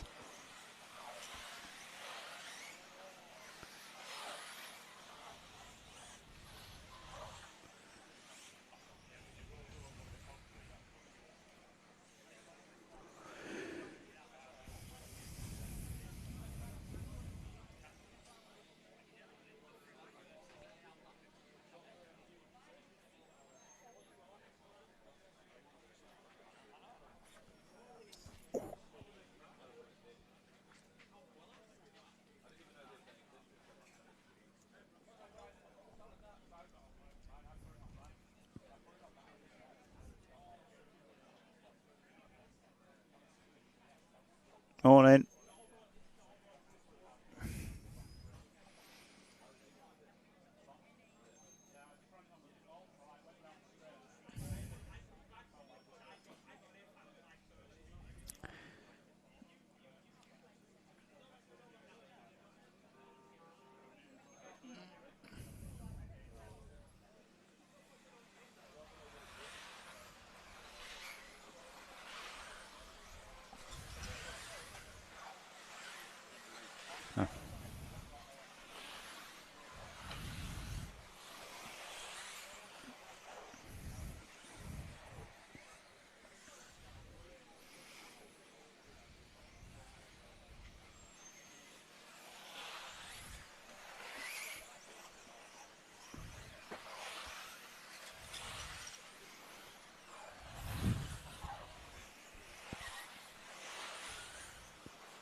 So after 2 in heat 6, Oliver Frost leads this one. Car 1 from Will Fisher, Scott Wyman. Car 8, Ryan Preston. Car 3 and Phil Channon. Car 9.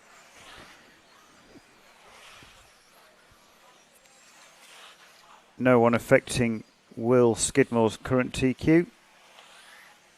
All of the top 4 in this one are on 13 lap pace, not 14 lap pace. But Will Fisher looking at a 13 in 3, 23.06. Really need to be in the 22s to get a 14 lap run, which is what Will Skidmore did. Pretty much every lap was in the 22s. Ryan Preston, the first one into the 22s in this heat, 22.76 last time by for Ryan. Backs it with a 23.51. Will Fisher at the front doing steady 23s though, and looking at going 2 in round. Ryan Preston going 3. Scott Wyman, though, jumps up now. Your 8 car from the rear, but Scott's got a nice clean track in front of him for the next few laps as he comes from the rear of the grid. It's Fisher from Preston, from Wyman. I think Wyman will jump up this lap with a good lap.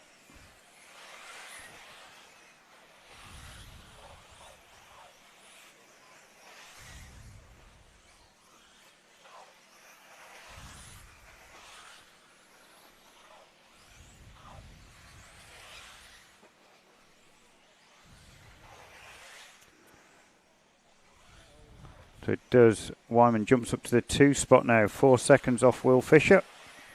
Will getting close now and is now with that lap on pace for another 14 lapper. Only 4 seconds behind Will Skidmore's time. So the 2 Wills will be at the top of the timing sheet if it stays like this.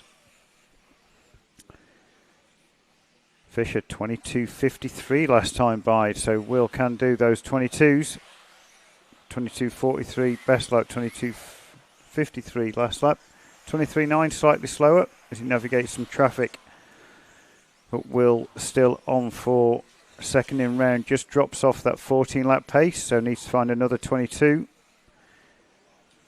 Oliver Frost going 4th in round, Neil Tinsley going 5, Scott Wyman going 6, Phil Channon going 8, Dave Burton going 13, Emily Heward going 18. Top 7 in this one affecting the top 20. But Will Fisher getting ever closer to that 14 lap pace.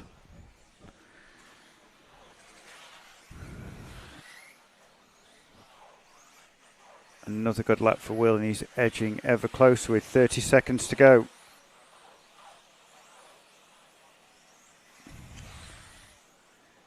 Needs to navigate some traffic coming onto the straight this time by, so work with him, thank you.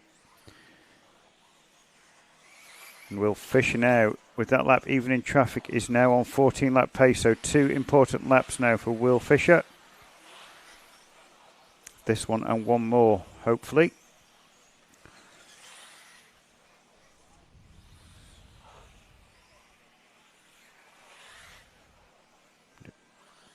Looks like Will made a mistake, so will only be a 13 lapper for Will Fisher.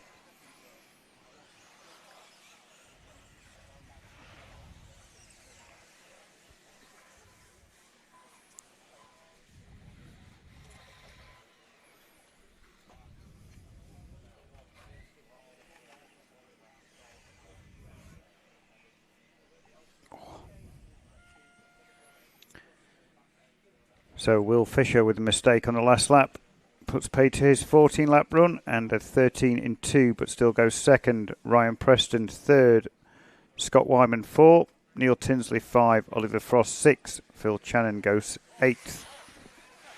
Stephen Harley, you went 15, Emily Heward 18, and Dave Burton rounded out the top 20 as we go into heat 7.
So after 2 in heat 7, James Pritchard, your 8 car, blue, black and yellow X-ray car, leads this one from Chris Pattinson, your 10 car. So be aware, drivers, 2 cars at the rear of the field, 10 and 8 car. Lead this one.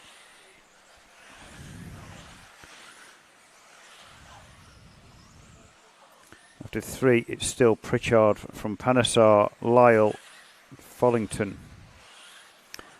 Chris Pattinson, though, does jump up to the second, so I have to wait for Chris to come through. James and Chris going 3rd and 4th in round. Panesar and Lyle 6 and 7.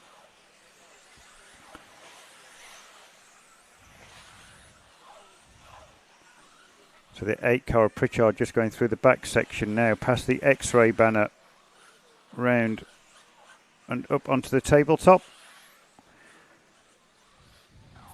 23.96, 23.15 best lap for Pritchard.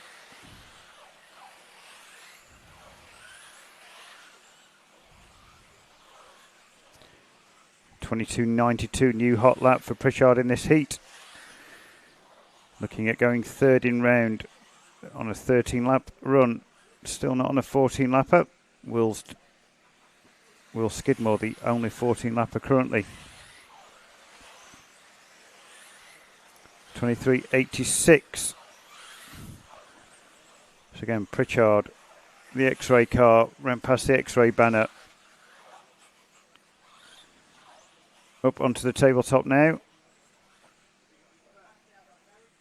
And the blue, black and yellow car, last of these 4 onto the straight, so we'll need some help from the referee in a minute. 23.34 last time by for Pritchard, going 3rd in round. Chris Pattinson going 5th in round. Graham Lyle going 8, Scott Follington 9.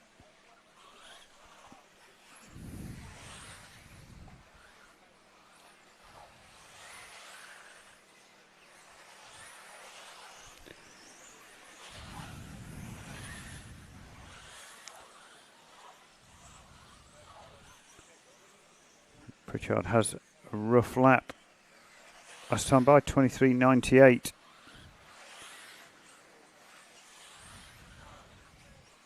Drops down to going 4th in round. But 23.18 jumps him straight back up to going 3rd. So Pritchard will look to just head this heat for round 2 and get a clear track for the first couple of minutes.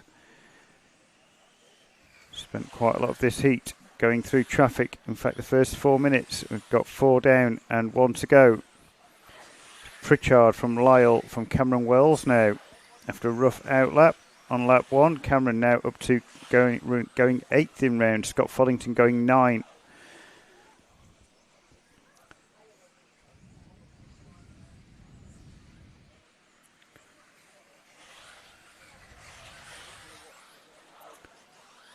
Graham Lyle 22.9 last time by. Pritchard 23.4. So Graham Lyle's got 22s in the bank. And Lyle going 5. Cameron Wells going 6 now. Manny Panesar going 10.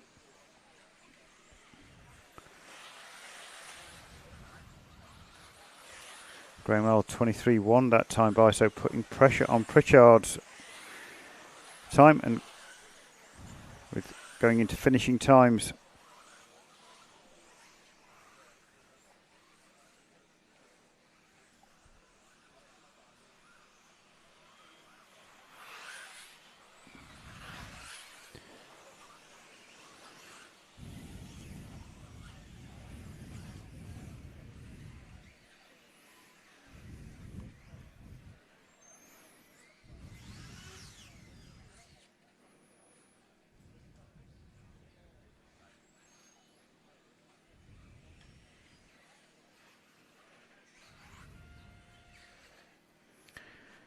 So Pritchard takes that and does what he needs to do to head heat 7 going into round 2. We'll start off at the front. Graham Lyle goes 5. Cameron Wells 6. Pritchard, you went 3rd. Manny Panesar goes 9th, Scott Follington 11, Chris Pattinson 14, Jim Dixon 15, Evie Thames 17.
Heat 8 after 2. Yesterday's B finalist Reese Ward takes this one up. 2:22s to start Reese's run. Car 4. Blue, yellow and orange X-ray machine. Matt Dodd. Second. Alex Pyatt third. Another 22-1 this time for Reese Ward, so getting quicker and now has a clear track in front of him. And with that clear track, looking at taking 3 seconds off current TQ.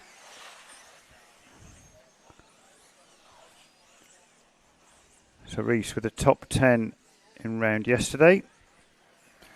22.99, so first 4 laps all in the 22s for Reese Ward.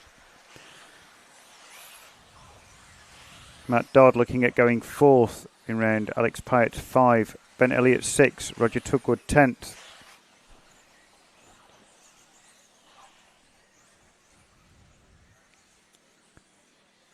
.22.48 for Reese Ward. Looking at taking 2 seconds off Will Skidmore's time.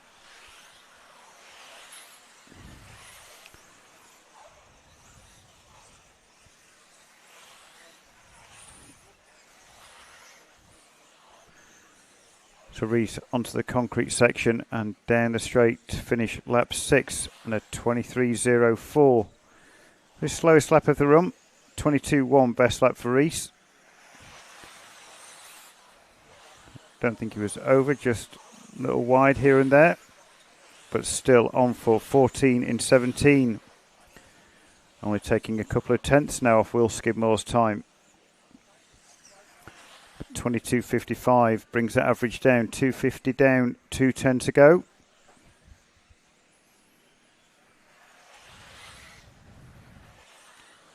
And Reese, clear track in front, clear behind. Probably get to the end of this run without catching any more traffic.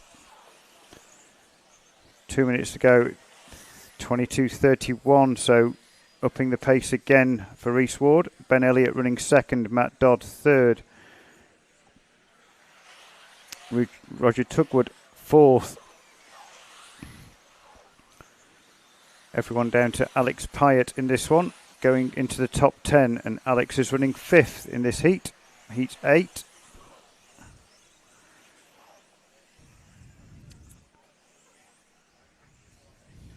The 22.5 that time by for Reese, so now looking at 14 in 16. Taking a second and a half out of current TQ.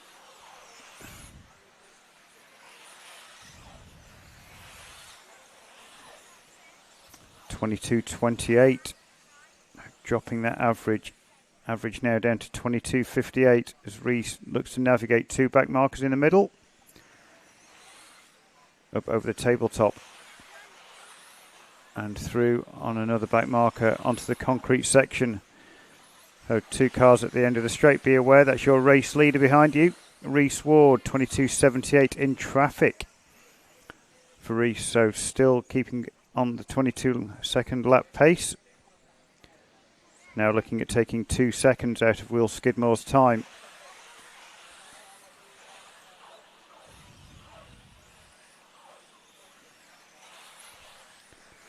Alex Pyatt running second, going 7th in round. Ben Elliott going 9th. Matt Dodd 10th. Chris Foster 11th. Roger Tugwood 19th and Andy Manning 20th. Top 7 in this one, affecting the top 20.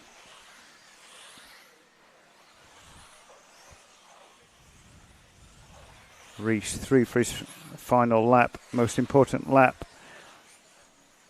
Taking 2 seconds off TQ.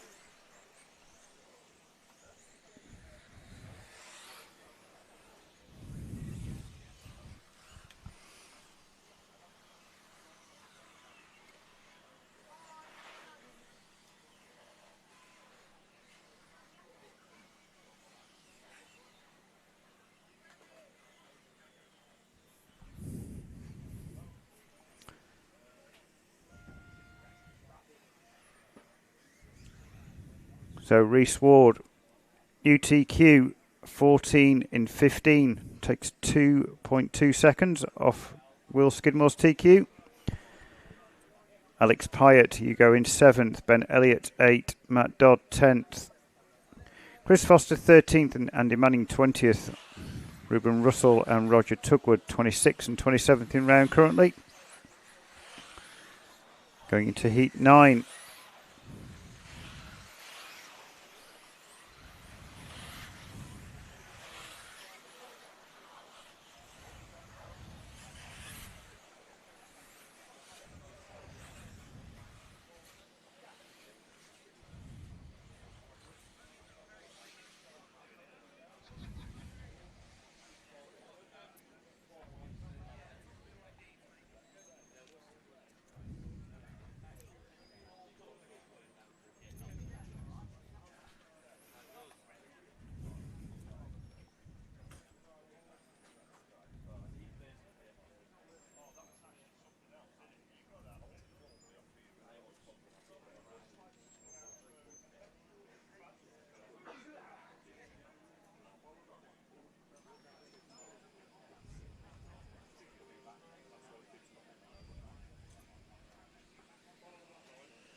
So after 2 in heat 9, Colin May, 2-car, leads this one from Helliwell. So your lead 2 on and 2 on track are reversed on the computer. And Colin May, 22.62 last time by, looking going 3rd in round. Helliwell 4th. David Scott and Hattie Thames in 4th. Your 10 car, so be aware of Hattie from the rear of the field. Helliwell and May up front, 22.77 and 22.73 last time by. Looking at going 3rd and 5th. David Scott sneaks into going fourth and runs second in this heat. Your car 7. So 7 and 10 from the rear of the field are quick cars in this one, and May is now past Halliwell. Stick behind Colin May and get dragged round by someone who knows his track very well. Colin now looking at 14 lap pace. 22.5 in fresh air, 22.6 last 2 laps for Colin May, and he's now on for 14 in 17, looking at going second in round. David Scott looking going 4, Halliwell 5. Harry Saunders now going 8th in round, Andy Woods 10th, Hattie Thames 11th. Kevin Hodkinson after a rough outlap, recovering now and going 13th, but 22.1 for Kevin. Quickest car in this heat though is David Scott, 21.89, the 7 car. Yellow Schumacher, I believe, out the back of the track. Needs some help getting through traffic in the middle. Colin May now edging ever closer to Reese Ward's TQ time. Only 0.2 off TQ pace at the minute with 3:20 down, 1:40 to go.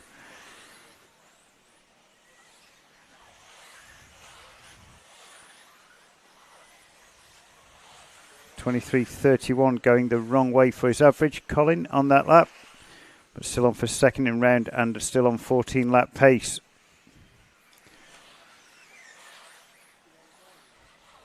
Halliwell going 6, Harry Saunders now going 5, so Harry recovering your 8 car. David Scott with a rough lap, dropping 5 seconds and drops down to 4th. Hattie Thames going 8th, Kevin Hodkinson 12th.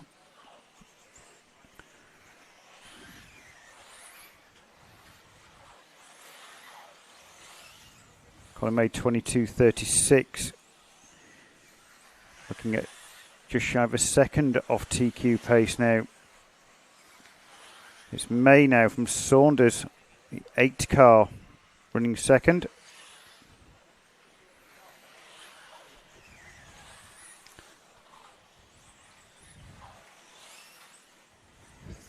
.30 seconds to go.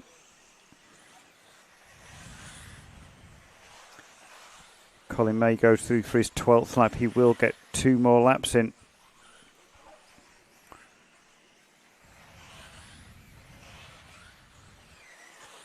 Looking at going second in round. Harry Saunders going 4 as we approach last 5 seconds.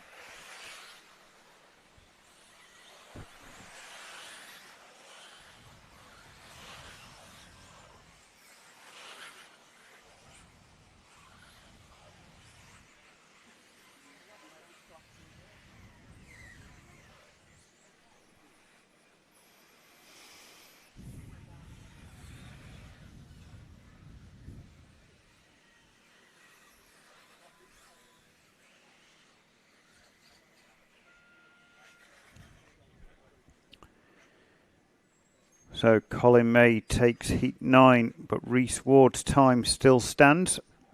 And Colin goes in second, Will Skidmore third. Andy Woods, you go 4th. Kevin Hodkinson after that rough first lap goes 6th.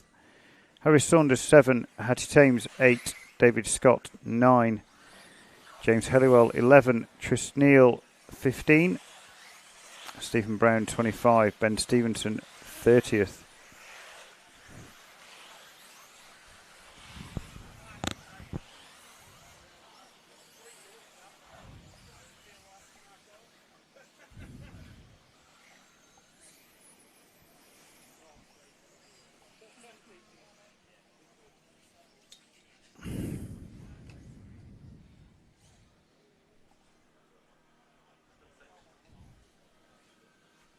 No, 10th. Really close, yeah.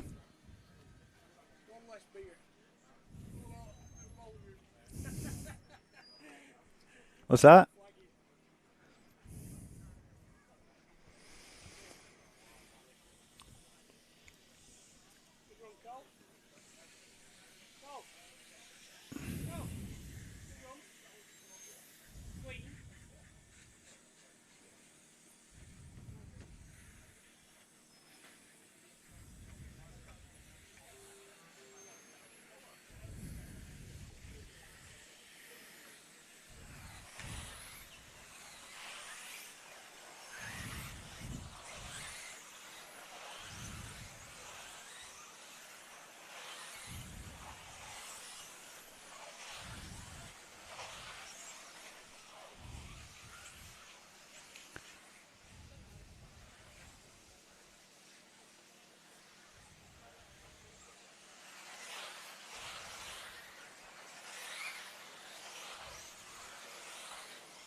So after 2 in heat 10, Lewis Hopkins, 21.67 last time by.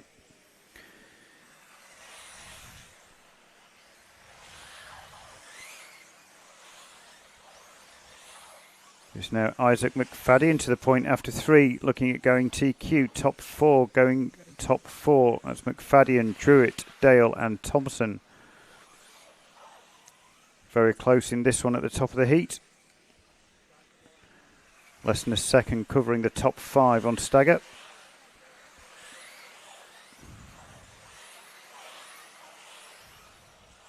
After 4, still McFadden, Druitt, Dale, Thompson. Then Natras and Hopkins only a further second back. So everyone down to 7th in this heat. Going top 10. Seems like a similar heat to yesterday, where this heat was a quick heat. 3 A finalists from this heat yesterday.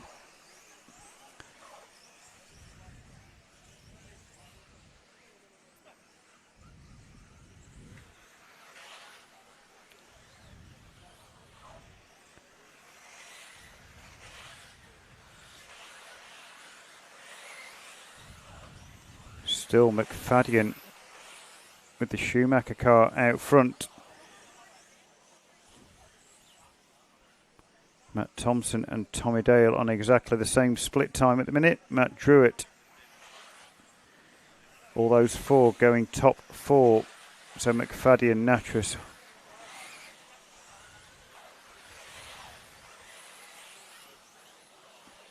Dale and Druitt. So it's now down to McFadden and Dale going top 2. Natras and Druitt going 4th and 5th. Hopkins going 7th. Thompson and Clark going 9 and 10. Looking at taking 2 seconds off the current TQ at 3 minutes 15 down, 1:45 to go.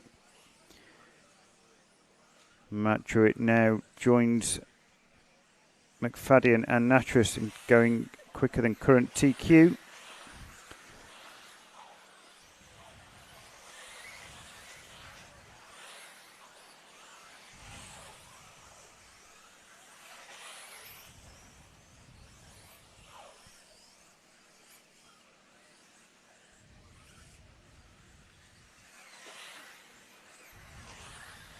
McFadden 21.83 last time by. Natras 21.9.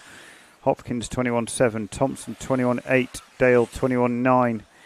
Those 5 going top 5 with 1 minute to go. This heat is very close, chopping and changing every lap. Matt Druitt now going 7th. Ryan Clark 10th.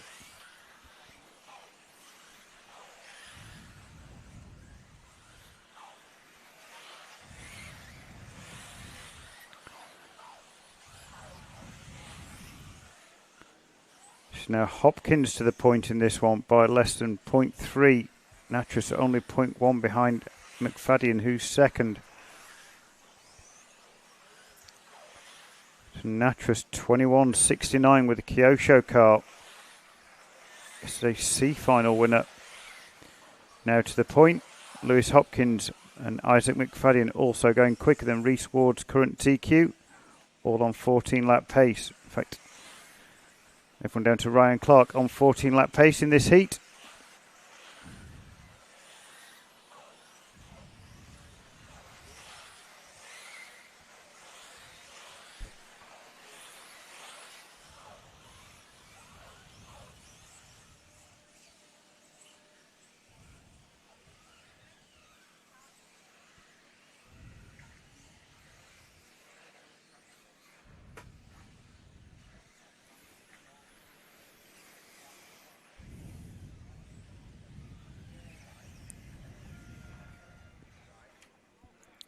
So Oliver Natras, new TQ, 14 in 13.16. Isaac McFadden, 14 in 13.83.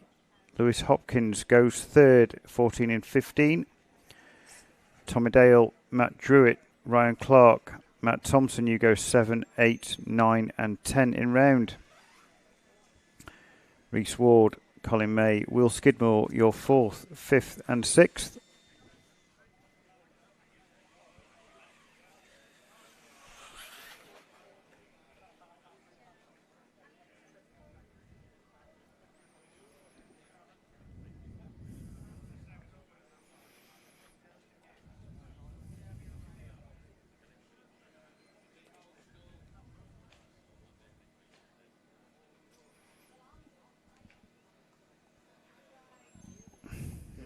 Marshals change over, please. Marshals change over while knocking the exit, please.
So after 2 in Heat 11, Luke Holdsworth, Charlie Saunders, Lee Martin, Daniel Pohl, your top 4. Luke Holdsworth flirting already with 15 lap pace. 21.34 last time by for Luke Holdsworth. 21.35 for Daniel Pohl. 21.59 Charlie Saunders. 21.63 Lee Martin. Top 4 going. Top 4.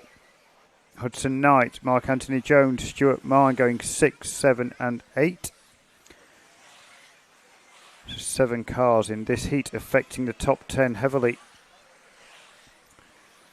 It's Daniel Pohl now, 2 car to the point. 21.08 last time by for Daniel. 22.1 though.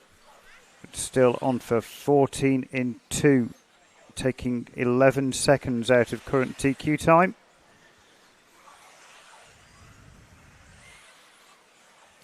Lee Martin, 21.43 last time by for Lee. New hot lap for Leroy. Lee heading Daniel on track, but Daniel in front on the computer. Luke Holdsworth, 21.6, running second. Lee Martin, third. Charlie Saunders, fourth. Hudson Knight, fifth. Mark Anthony Jones, 9th.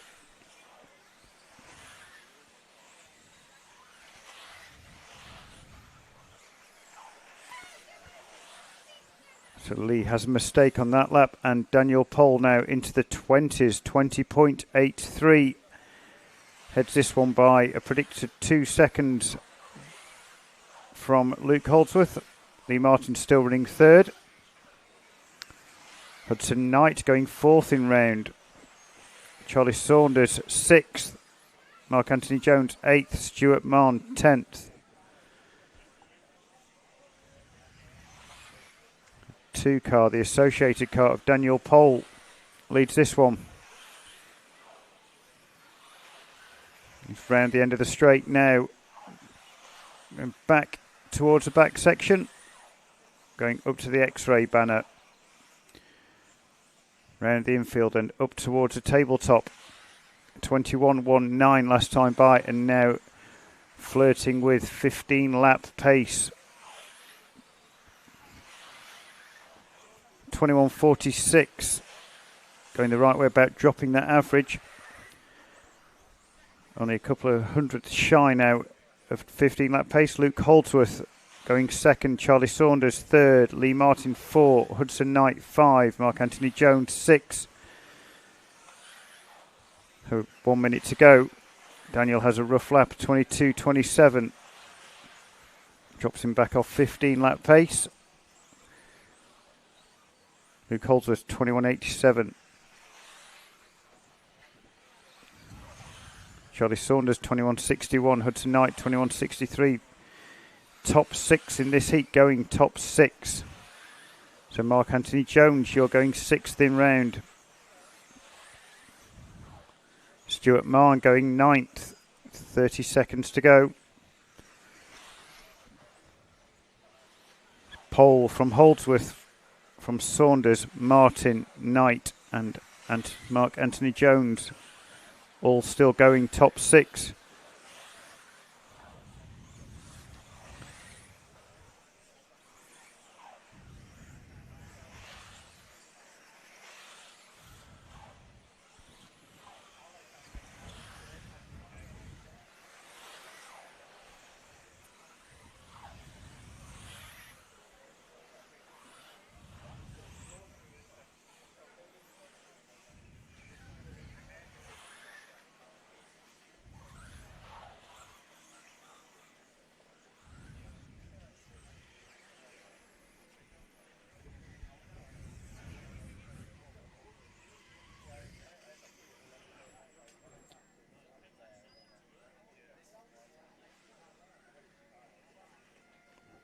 So Daniel Pole throws everything at it, including the kitchen sink on the last lap, but doesn't quite make 15 lap run. 14 in 5, 0.22.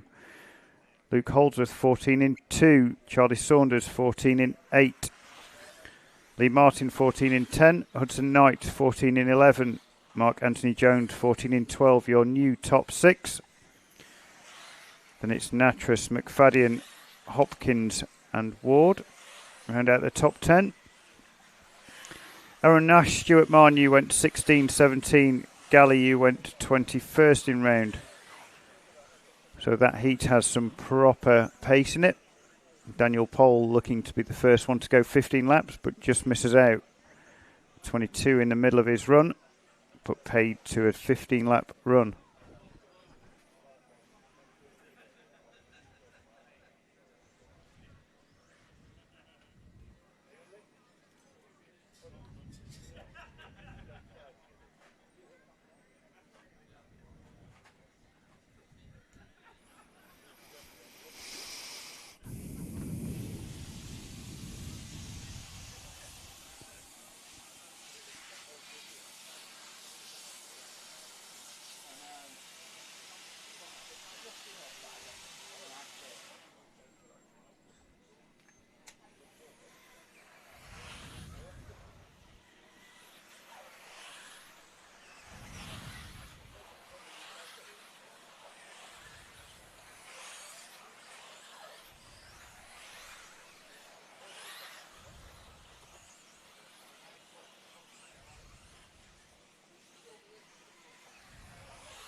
So after 2 in heat 12, Tommy Hall does not start.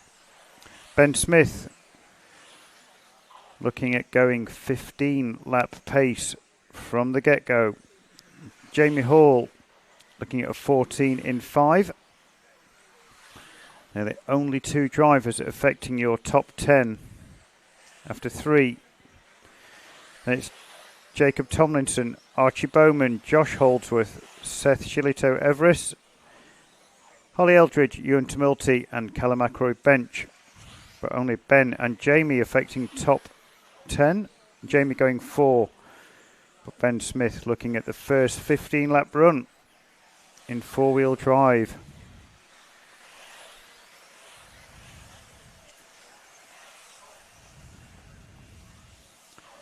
.21.29 last time by, 20.9 Ben's best lap. 22.37 last time by for Jamie Hall. And 21.14 for Josh Holdsworth. I think I saw him make a mistake on lap 1. And Josh now up to 11th. There's still plenty of time with only 2.15 down. 3.45 to go. And 2.45 to go.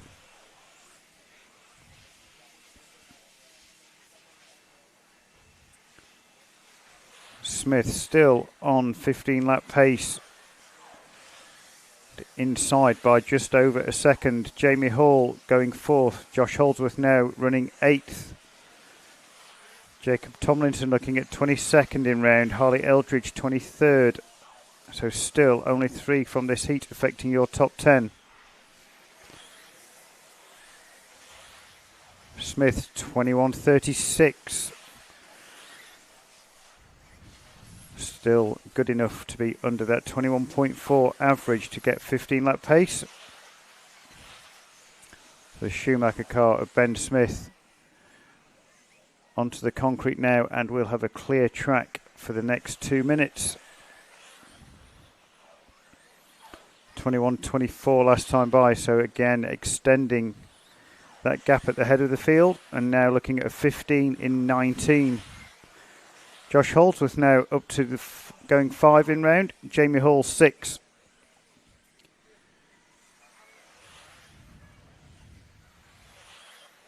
.21.72 last time by for Josh. 21.97 last time by for Jamie. Those 3, the only one in this heat on the in the 21s, and Ben and Josh now both in the 20s, 20.9 and 20.92 respectively. But Ben bringing that average down every lap, just consistently very low 21s. Average lap for Ben so far 21.3.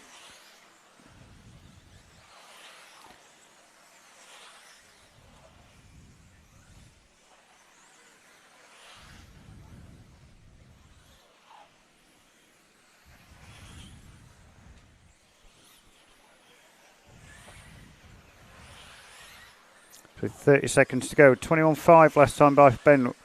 Slower lap for Ben, but still on for a 15 lap run.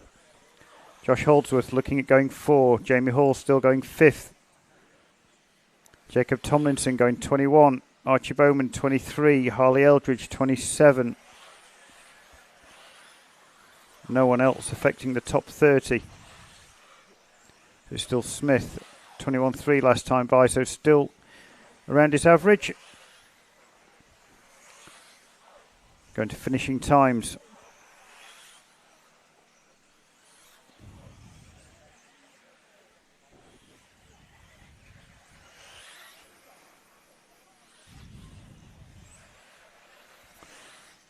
So a big round of applause, your first 15 lapper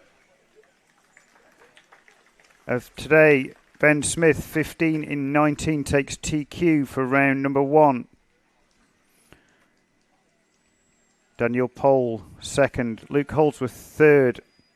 Josh Holdsworth, 4th. Charlie Saunders, 5th. Lee Martin, 6th. Jamie Hall, 7th. Hudson Knight, 8th. Mark Anthony Jones, 9th. And Oliver Natras round out your top 10 for round 1. Isaac McFadden, 11. And Jacob Tomlinson 21.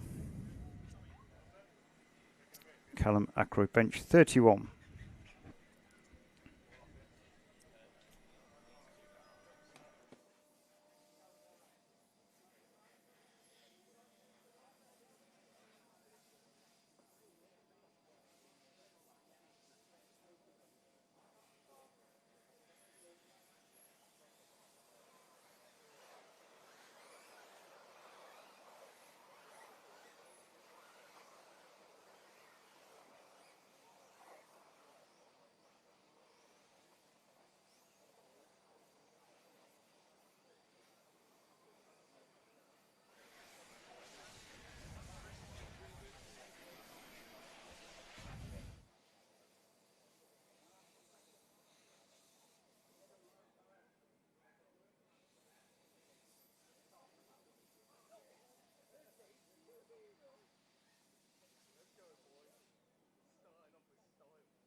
So 3 minutes down. Heat 1. Charlie Hall, Andrew Bulmer, Daniel Hall, Jesse Russell. Top 5.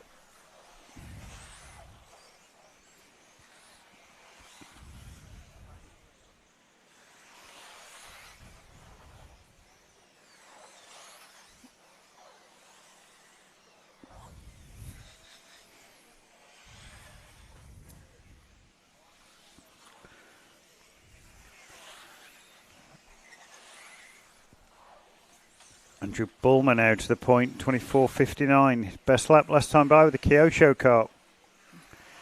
So Andy helping out Ollie Natras with his Kyosho kart, and Ollie top 10 in round 1.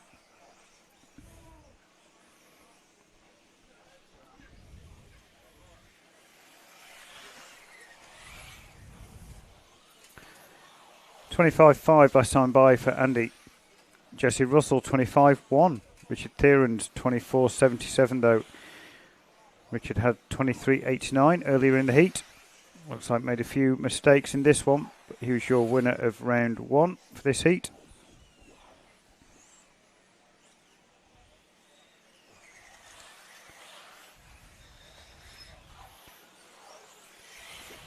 So 4.30 down, 30 seconds to go. It's Bulmer from Russell, from Theron's, Daniel Hall, Charlie Hall, Zach Trodden, Ava Griggs and Christopher Cherry.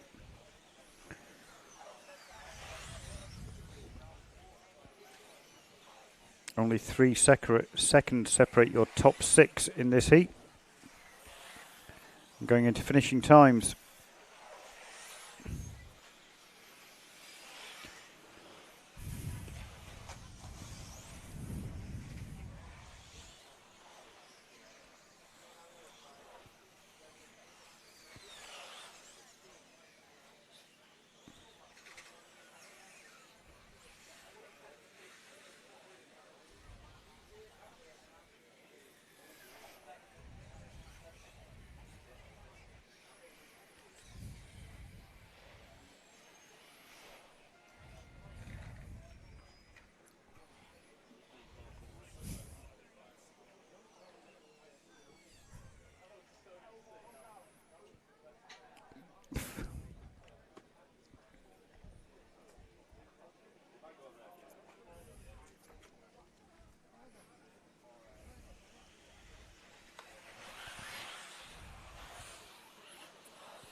Tommy.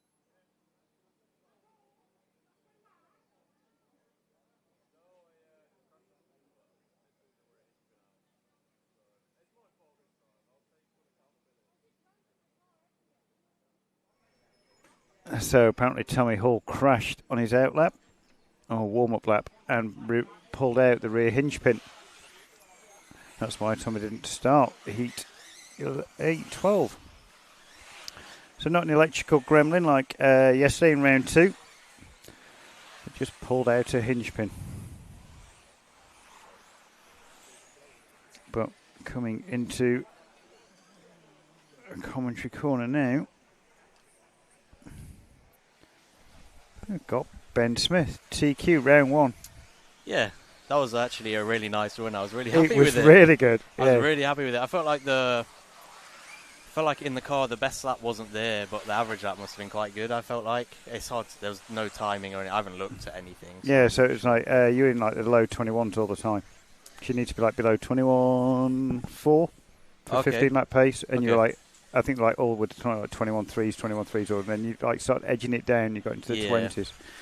So it was just a really good run. I mean, also helped again. Your heat seems to, you don't seem to have. Well, Tommy just not wanting to start, so didn't. Yeah, it's a good and a bad thing actually. I think sometimes having the guy like a second back can help, but if you end up racing, that's not what you want really. Yeah. So I just think it kind of helped, but there was a lot of traffic in that run. Yeah. I don't know Well, why. doing It's 15 just- lapper, you're yeah, going to I find a guess lot of so. traffic. You're I like, guess so. It's hard because through the back section, you're not sure because you're not following like a natural line anyway. So no, yeah, and you don't, and other people are just dealing with the car going through the back section. You're dealing with your car trying to get through the back section. I always like trying to tell people that don't try and get past someone in the back section. Just wait and wait. Get them like somewhere else on the track where they can see and give you the guy that's lapping them the opportunity to let them through. Yeah. But awesome run, man. That That's was like, I mean, Daniel was on it. He looked like he was getting close, but he was pushing. He had like a 22-second lap in the middle, so that put paid to his 15-lap run. Yeah, I guess if you take that away, though, it's probably pretty close. I think you were still actually probably because he was only just going to get through, whereas you were like at one point you're like a second and a half, you were 2 seconds inside. So I think probably a little bit more meat on the bone, but not a lot for you, I don't think. So yeah, it was hard. He set down a really good benchmark. I was kind of thinking if he had a bobble, then it'd give me a bit of room. But obviously, with him being, he did like the 14 flat, I guess. Yeah, 14 in like 0.22. Yeah. He like threw the kitchen sink at it on the last lap, but still couldn't get through. Yeah, so I knew there wasn't much margin. As soon as I drop off, he's basically beat me pretty much. But I don't think even from the outlap you were on a 15-lap pace from lap 1 to the end. So awesome run, man. Any changes for round 2? Probably not. I'll see. The track is like deteriorating quite a lot today. The black line's really visible already because it's really warm. So maybe like short wheelbase a touch or something, but not just sharpen it up. Yeah. Good run. And well, hope to be back, I guess. Hopefully, yeah. That's what we said to Jamie. God, I'm doing it with the brothers again. This is what we said with Tommy yesterday. I hope to see you back. So, you've got a chance of. You could theoretically tie up the 4-wheel drive championship today. I think so if I score 1-3-1, unless my maths is off. I think no. if I 1-3-1, I think it'd go to tie break. It would have to, and I think I'd win on countback or something. Yeah, I had a look. Yeah, so 1-3-1, 1-3. Yeah, because there's Lee. There's only really Lee. I don't think Tommy's. I think Tommy could if he. He's got to do the 1-3-1, but if you do it, then I think it's almost done. But that'd be a first, wouldn't it? It would be. It'd be nice, but I was in this position last year, I think, at round 5, and then Tommy won the last 2, and I think we tied or something last year. I can't remember. Yeah, someone said. Obviously, I didn't do nationals last year, but yeah, someone said like something like TQ'd and won last 2. Yeah. And yeah, I knew after round 4 he had to TQ win the last 2, and he did. So, collection. Clean up on aisle 5. Cam looked worried up there, I think. Oh. Doesn't sound so good. Yeah, that didn't sound great at all, but that was 2 cars coming into the fence right by us. Well, congratulations. I hope everything goes well for rounds 2, 3 and 4, and hope to see you back here soon. Yeah, time for sun cream, I think. Oh yeah, it is getting hot. You could have a nice black gazebo like me and not. Yeah, I need it when I marsh and everything. You need to move it across for me. So yeah, we'll have to just get you pitting under Cam in there. He's miles away. Bless him. He's probably already burnt. He looks sunstroke.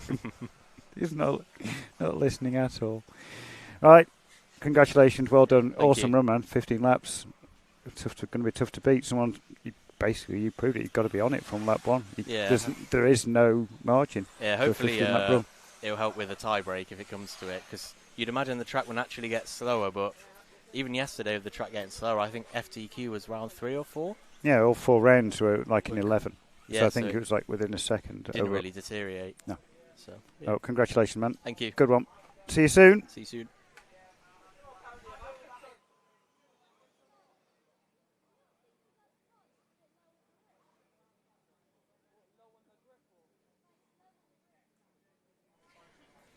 So thanks, Ben Smith. Awesome run in round 1. You have got to be on it, literally, from lap 1. There's no margin for a 15-lapper. I think when we're looking in practice, like lap times, Lap times needed to be low 21s, and you do. You've got to be below 21:43. Average is what you need to look out for, if you can see it on the timing screen. And 21:43. Anything below that, you're on 15 lap pace. Anything above that, you're not. So, but Ben Smith had, like, I think it was like 21.3s pretty much all the way through. 21.1s, 21s. Like you said, track maybe deteriorate, but sometimes that helps four-wheel drive, because these cars are aggressive and hard to hang on to, and especially around here, this super high grip Astro track at Southport. Well, it sounds like not a lot of changes, maybe sharpen it up, like he said, just short wheelbase, give your car a little bit more turn in, and just get the front to hook in. So they're probably thinking what happened yesterday, where the front axle seemed to deteriorate the most and understeer started to creep in.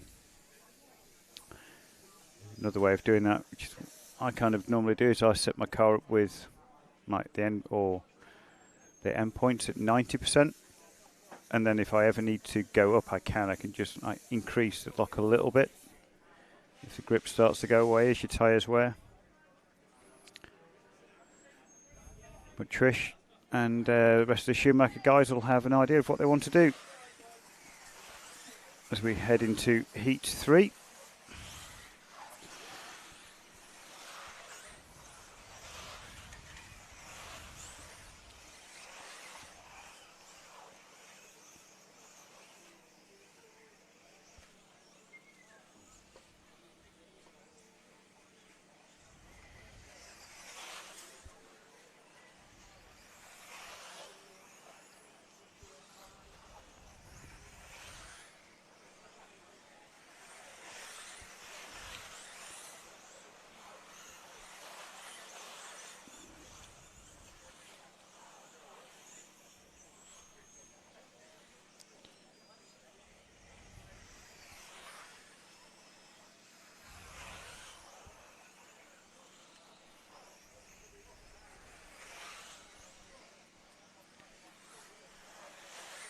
So after 2 in Heat 3, Zach Whittleston, Yokomo car, blue and yellow, coming onto the concrete now.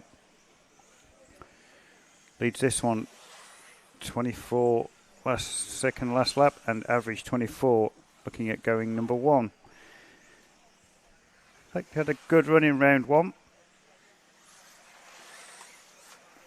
But James Gibbs, was the quickest car, but had a couple of mistakes, and James will know he needs to cut those out in this run. There's 2 mistakes in the same place for James Gibbs in the last one, but James Gibbs now 23.56 takes this heat up, looking at 13 in 11.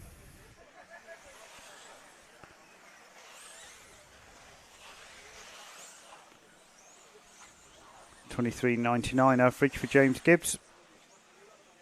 24.22 for Zach Whittleston, but both in the 23s. So these two pushing each other around, and with a clear track in front and a fairly clear track behind. No, he's broken. But Jonathan Pluke, car 5, running 3rd. Paul Ragg, car 6, running 4th. Those 4 guys going top 4, with Philip Hitchman and Trevor Follington going 6 and 7. Tommy Clark retires car 1.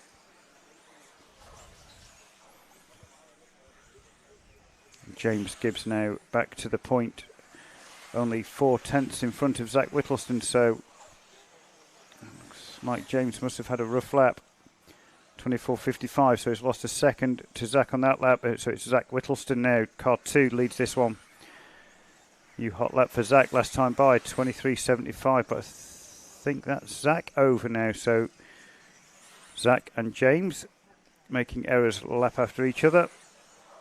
So it'll be as they were. James Gibbs now back to the point. 3 seconds clear of Zach Whittleston.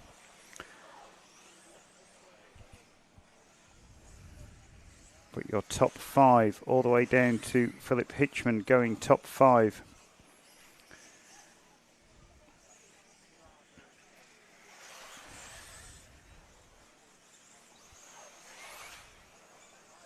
James Gibbs 24.08 last time by.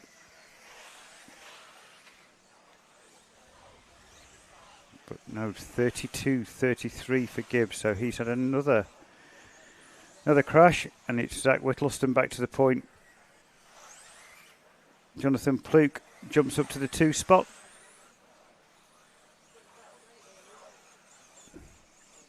James Gibbs now running 3rd.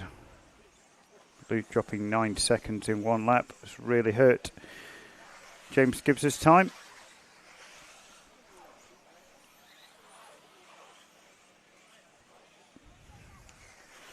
So Zach, the blue and yellow Yokomo, on to start finish. I think that's James Gibbs. No, it's not James Gibbs behind him.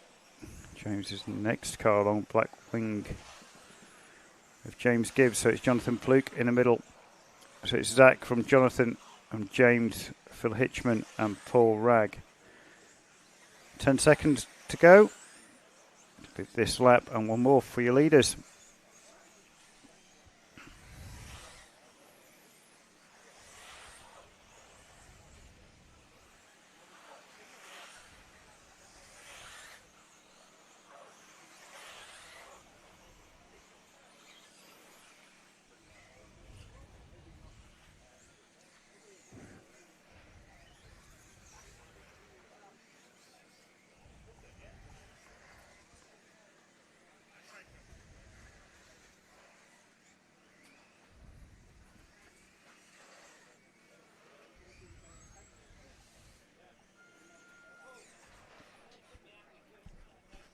So Zach Whittleston, UTQ 13 in 20.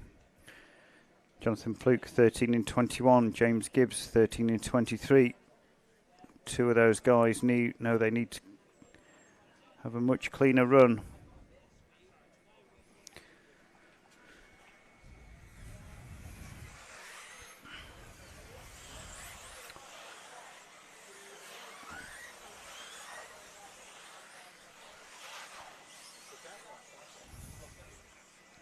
Colin McCaffrey went 4. James Gibbs, sorry. No, your top 5 went top 5 all the way down to Paul Ragg. Trevor Follington went 8th. Colin McCaffrey 10th. Rick Greenwood 16th.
So heat 4, so 1 Cam Brigade of Josh Anderson and Chris Bowden going 1 and 2. Joshua Anderson looking at 13 in 4, taking 16 seconds out of TQ, so that'll be the green car, green X-ray at the end of the straight. Up towards the back section, around the X-ray banner, through the infield, and safely up onto the tabletop. There's Joshua Anderson, 24.15 last time by. Top 4 in this are currently going top 4 all the way down to Phil Campbell. So it's Anderson from Bowden, Griggs and Campbell. But Joshua Anderson, 23.94 last time by, 23.75 average. So good laps from Joshua this run. There's 62 in round 1. Good score from heat 4 at 62. Joshua looking for some help from the pink and blue car, thank you. And the blue car. It's now Paul Griggs up to the 2 spot. Bowden makes a mistake. Really close between the top 4 in this one. Joshua Anderson though looking at taking 10 seconds out of TQ, looking at a 13 in 10.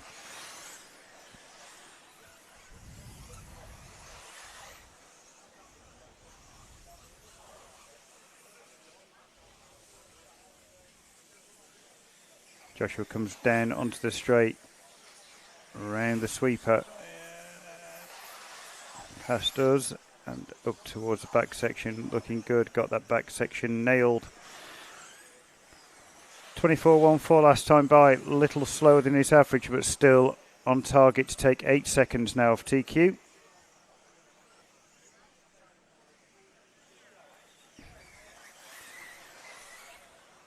But 23.57 brings his average back down again.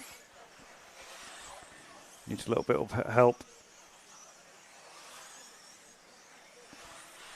I said through the back section is not where you want to catch a back marker. It's difficult to pass through there, so sometimes better just to wait until after the back section and get through where it's a little easier for both cars to negotiate a couple of corners. Joshua Anderson now 24.18. Paul Griggs looking at going 2, the 13 in 20. Phil Campbell going 5. Chris Bowden 6. Mark Christopher 8. But at the front still Joshua Anderson, a good clean run and now has clear track till the end of the run. So make best use of this, Joshua. Got 1 minute left.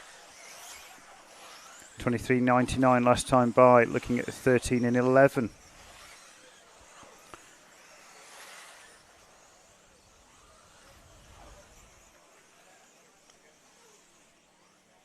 23.25, new hot lap for Joshua Anderson. With 30 seconds to go. They're still pushing on. And looking like he's got the car underneath him to do it.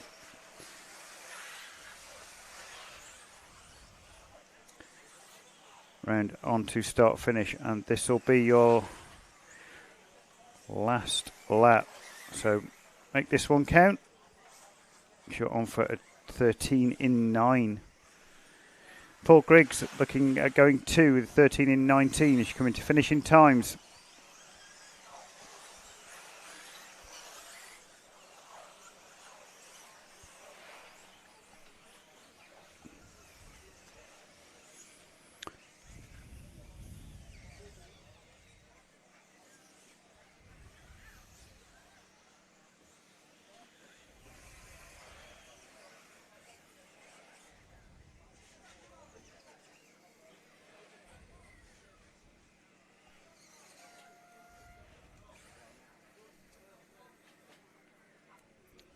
Great run from Joshua Anderson. Takes new TQ, takes 10 seconds off Zach Whittleston's time. Goes 13 in 10. Pretty much error-free run from start to finish for Joshua. Paul Griggs, you went 3rd. Chris Bowden 5. Mark Christopher 7. Phil Campbell 9.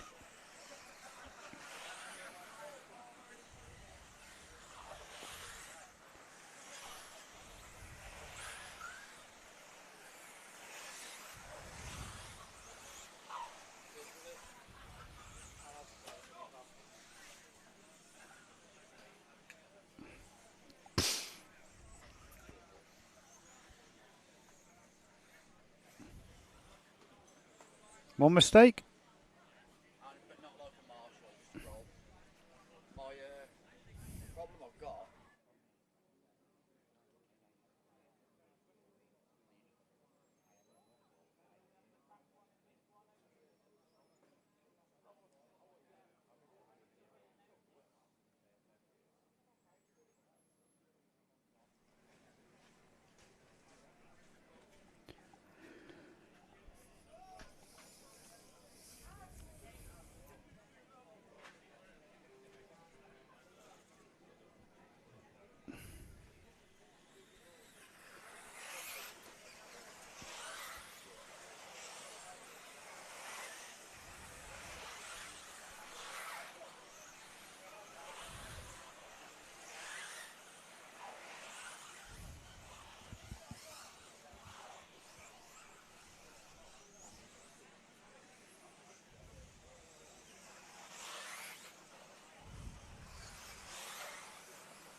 So after 2 in Heat 5, Ewan McLeod leads this one.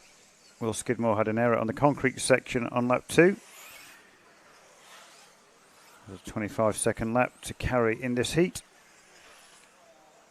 But Will leads this heat from the front. And with a 15 in round 1, needs something to go with that to cement a B final early after 2 runs.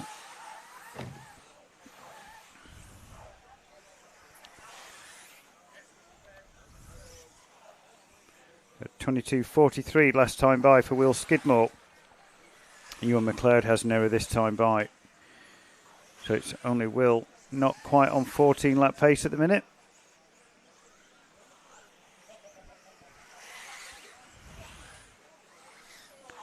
So it's Skidmore from McLeod, from Carberry, Martin Heward, Simon Hudspeth and Jack Mills-White.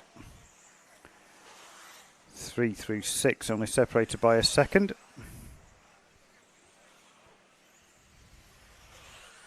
Looks like young Jack has retired. So at the front, 22.9 for Will Skidmore, and a 22.5 gets him very close now to 14 lap pace.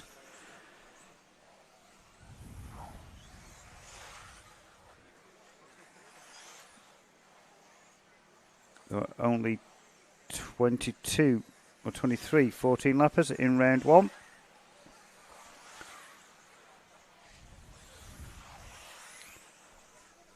.22.75 now gets Will back onto 14 lap pace through the back section. Round up over the tabletop. Yes, it's slightly wrong, but keeps it rubber side down onto the concrete. And round to complete lap 8 at 22.8. Still on 14 lap pace. Ewan McLeod, you're going 3rd. Aaron Carberry 4. Martin Heward going 7. Andrew Luxford and Simon Hudspeth going 14 and 15 in round.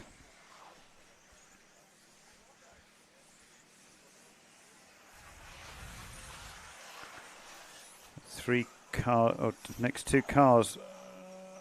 I think Riley, thank you.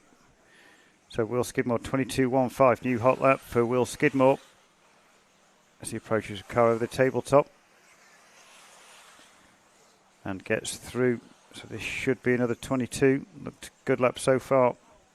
22.9. Still on for 14 lap pace. Ewan McLeod, you're going 3rd. Aaron Carberry 4. Martin Heward 10.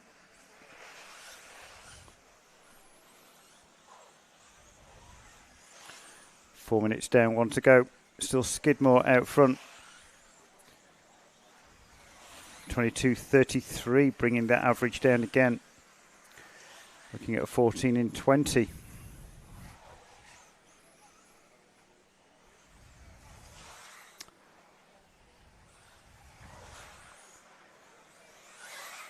did a 14 in 18 in round 1.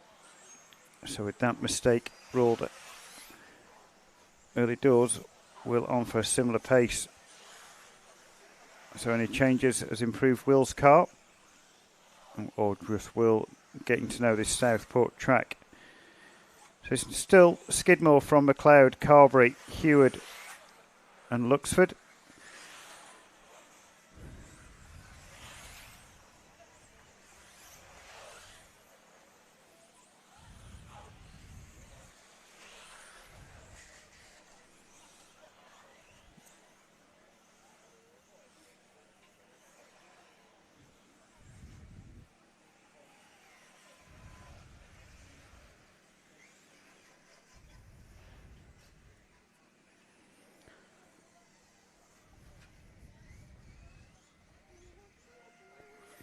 So new TQ, Will Skidmore, 14 in 18, very close to round 1 time. So we'd rule out that mistake on lap 2.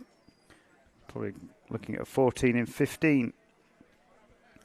Ewan McLeod, 13 in 10 goes second. Aaron Carberry, 13 in 14 goes fourth. Martin Heward, 13 in 21 goes seventh.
So after 2 in heat 6, Will Fisher out front.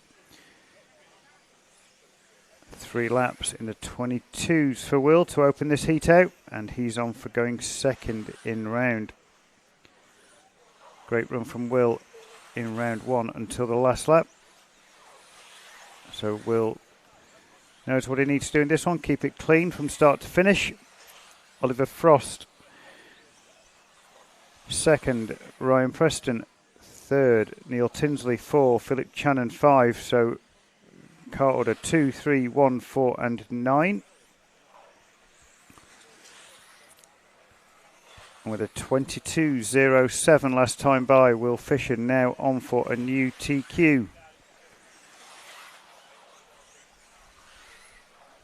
Going 14 in 16. Be top 20 in round 1. So Will getting to hang or getting to grips this associated car.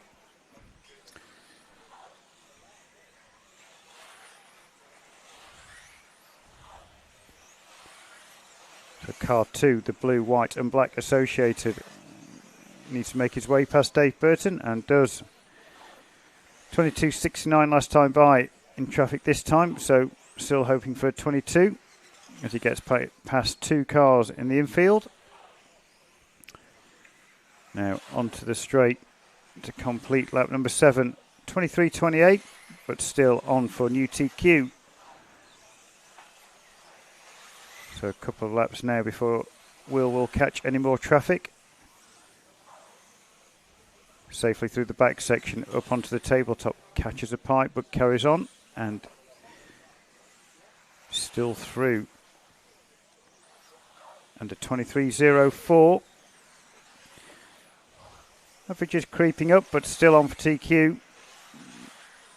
Ryan Preston, you're going 3rd in round. Neil Tinsley, you're going 6. Dave Burton 8 and Oliver Frost 9. So 3:30 down, 1:30 to go. It's Fisher, the 22.09, so now in clear air. Bring that average back down again, and now looking at a 14 in 17, taking about a second out of Will Skidmore's time.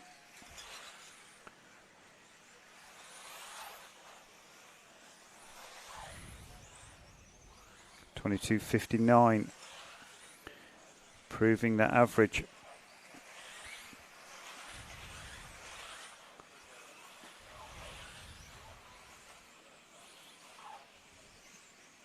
Will up onto the concrete and onto the straight for lap 11. So at this pace should be 3 more laps for Will. Ryan Preston, you're going 3rd in round. Neil Tinsley 6. Oliver Frost 8 and Dave Burton 9. 22.82 last time by for Will Fisher, so average creeping back up again. Going to the last 20 seconds this lap, and 1 more for Will at the front.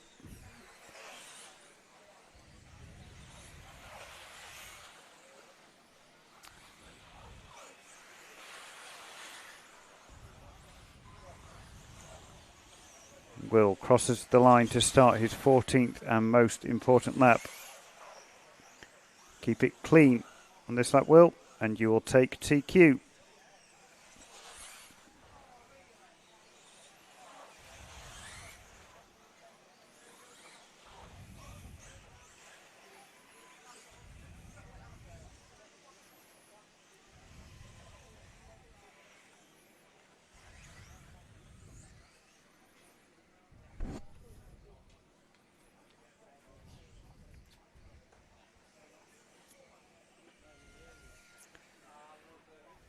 Great job, Will Fisher.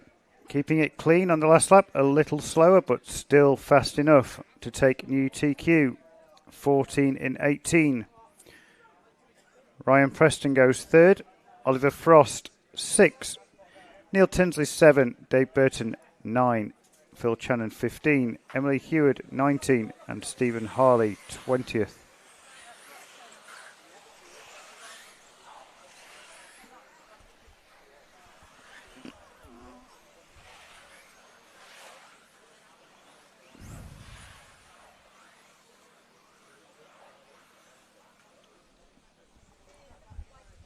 Yep, Ashley, a great run by Will Fisher there. Kept it going this time, didn't make a mess of it on his last lap. It's the best way I can describe it. And a good run, so only 20 or so 14 lappers in round 1, and that was a quick one by Will. So should be maybe a top 20 run.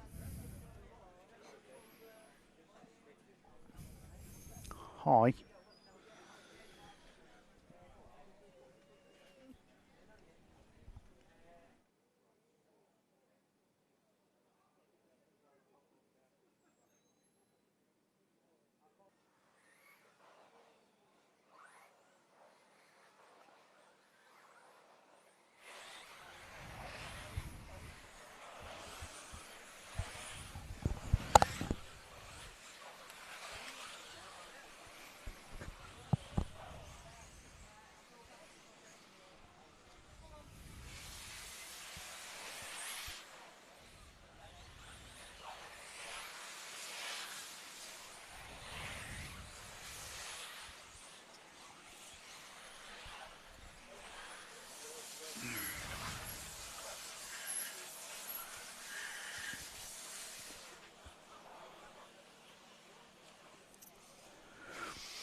after 2 in heat 7.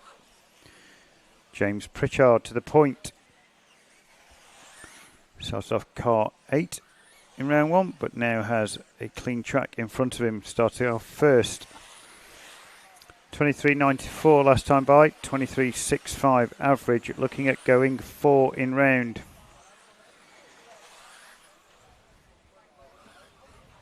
Scott Follington second in this heat, and Jim Dixon, Evie Thames and Chris Pattinson. Only James and Scott, though, affecting your top 10 at the minute.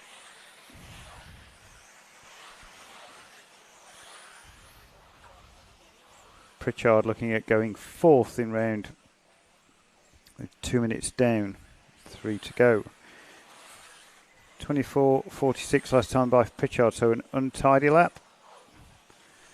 And that followed it up with a 23.51, gets through crash traffic.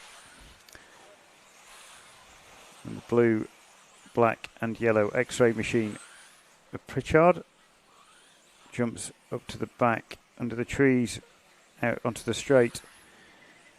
A 23.1 brings his average down and edging closer to 3rd in round.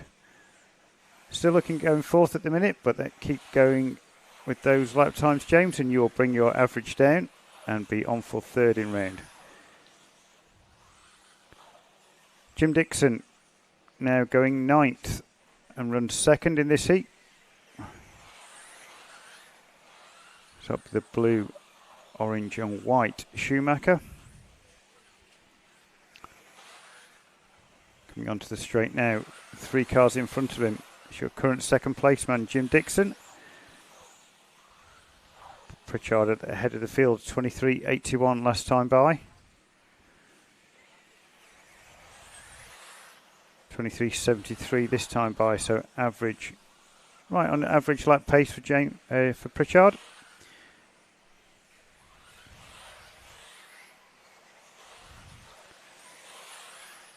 And then your next 4 cars are separated by 1.2 seconds. So that's Pattinson, Panesar, Dixon and Thames. Scott Follington just off the back of those, only 1.2 further back.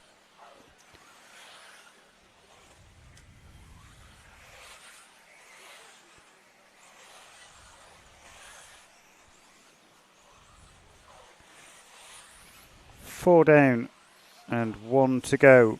Pritchard 23.1. New hot lap for Pritchard last time by. Getting ever closer to going 3rd in round, but still running 4th.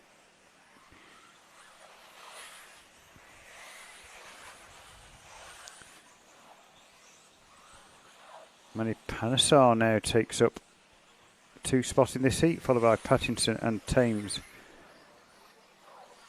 And those 4 guys are going into the top 10 as it stands.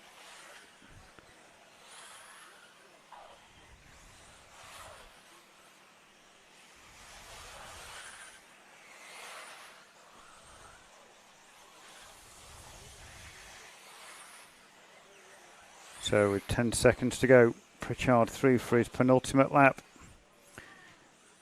23.51, still on 14 lap pace. So with this lap and 1 more for Pritchard.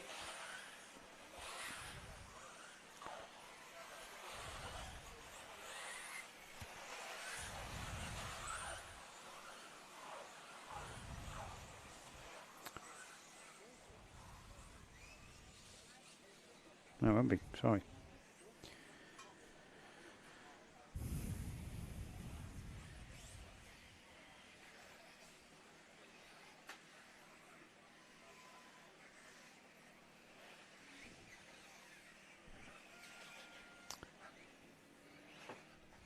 So James Pritchard goes 4th in round. Chris Pattinson 9th. Manny Panesar 10th. Jim Dixon goes 11th. Evie Thames 13th. Scott Follington 15th. Cameron Wells 30th. Will Fisher's time, though, still stands 14 in 18.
Just stick that on.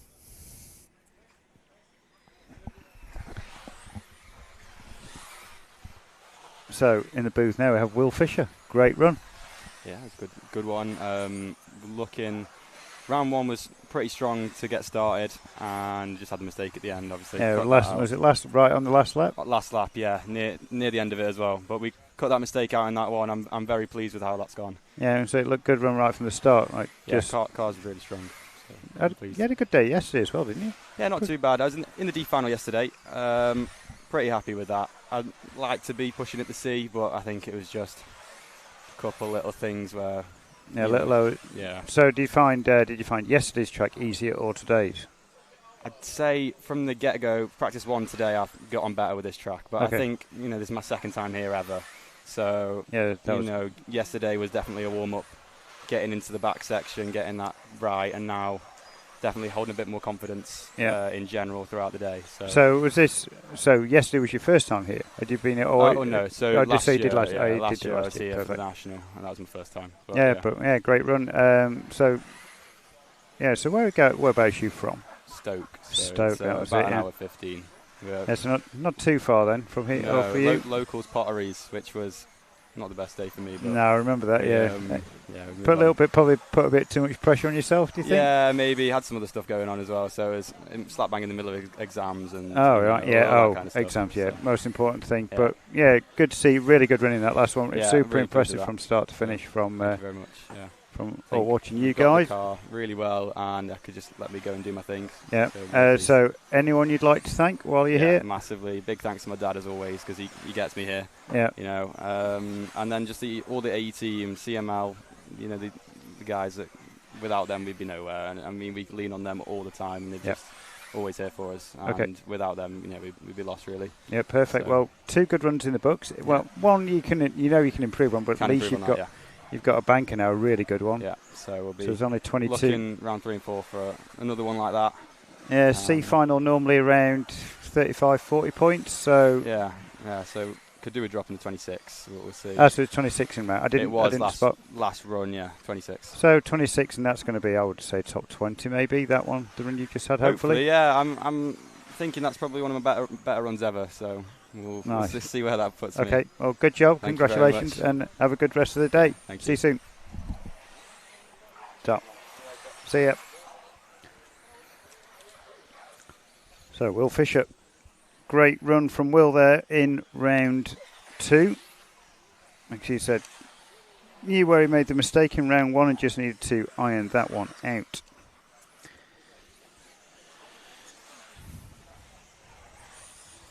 So 3 minutes down in heat 8. Reese Ward leads this one. And on for going second in round, just shy of Will Fisher's TQ.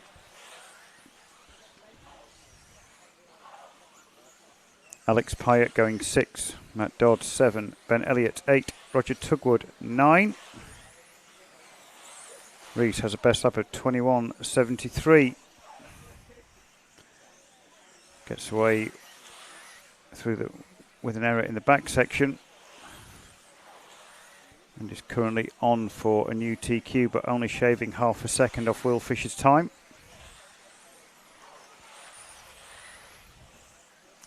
— 22.13 last time by for Reese. Alex Pyatt 22.76, just crosses the stripe now. All white car. Then it's Dodd Machine. Matt Dodd having a good run, going 7th. Roger Tugwood 8, Ben Elliott 9. But out front, Will Fisher's time is now completely under threat from Reese Ward, as he's taking 2 seconds out of it now, with 4:25 down, 35 seconds to go.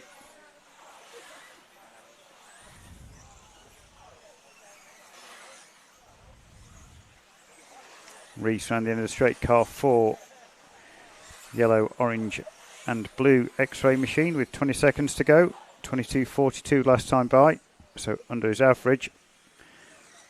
So now looking at taking 2.5 seconds out of Will Fisher's TQ, but that time from Will from 2 heats ago will be a good time. Alex Pyatt going 5 as you come into finishing times.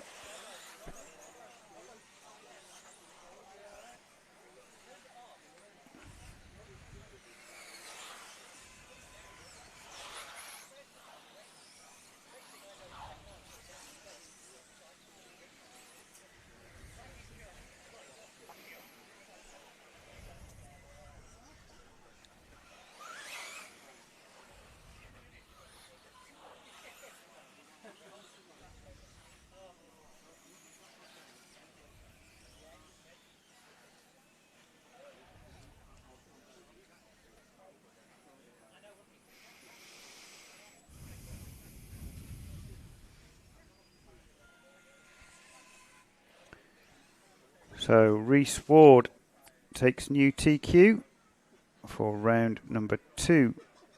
14 in 15, so takes 2.5 seconds out of Will Fisher's time. Will Skidmore, you're still third. Alex Pyatt 4, Ben Elliott 7, Chris Foster 10, Andy Manning 12, Roger Tugwood 15, and Matt Dodd, you went 16th. Rough last lap for Matt Dodd, losing 6 seconds. And that was costly. Dropped him from 7th to 16th.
So 1 minute in and 2 laps down. Colin May straight to the point and straight on TQ pace. David Scott though now eclipses that and is now another car on TQ pace and heads this heat 9. Andy Woods, Kevin Hodkinson 3rd and 4th, James Halliwell 5th, all affecting the top 10.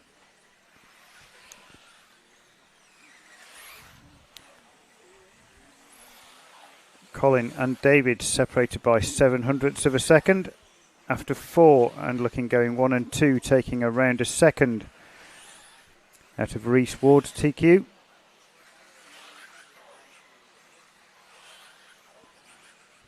Andy Woods 22.75 now jumps into the 2 spot. So it's May, Scott and Woods. David Scott must be nearer back of the field and coming through late on the stagger.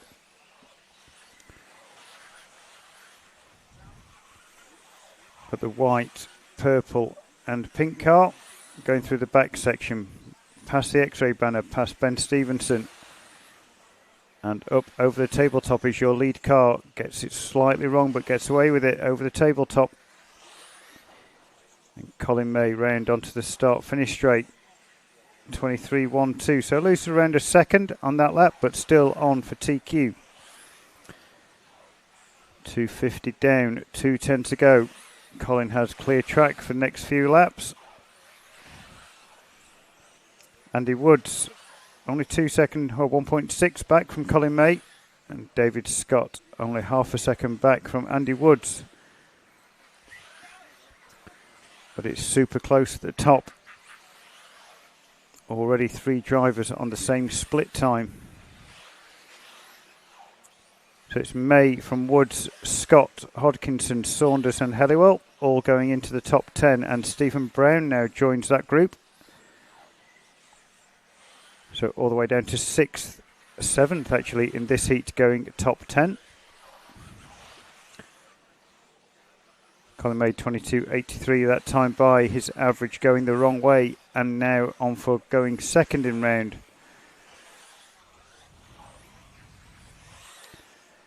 Just needs to find a little more pace, and he'll be back on for TQ pace, but his average again, another lap going the wrong way.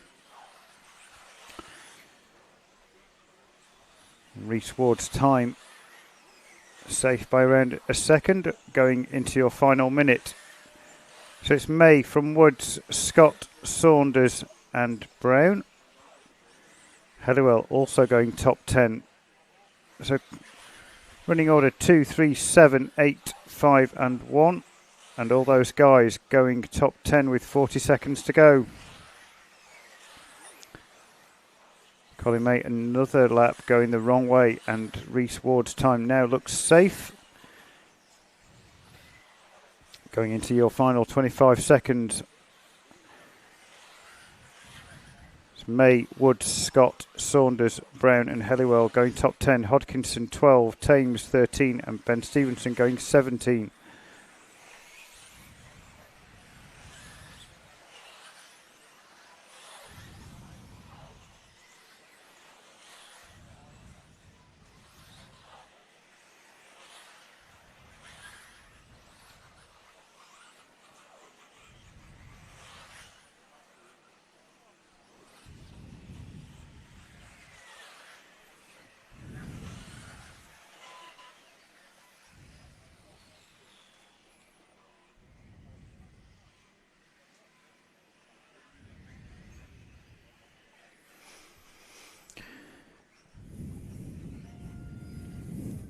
So Colin May has a tumble on the last lap, but doesn't affect where he finished, just his time, and finishes first in the heat, but goes second in round.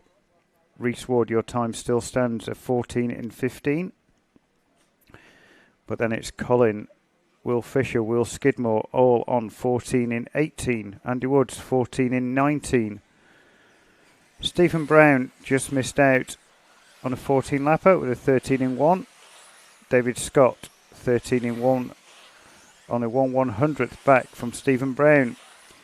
James Helliwell, you've gone 8th. Harry Saunders 9th. Hattie Thames 10th. Kevin Hodkinson 13th. Ben Stevenson 15th. The top 9 in that one all affected the top 15, so genuinely quick heat. Heat 9.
So after 10 for heat 2.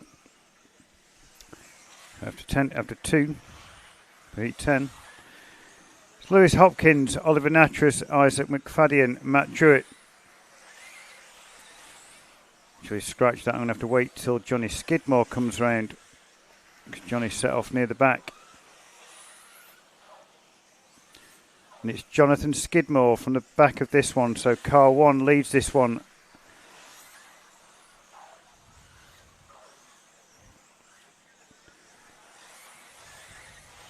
They're all on 14 lap pace up to Matt Thompson. So top 5 in this one are going top 5. Ryan Clark, you're going 7.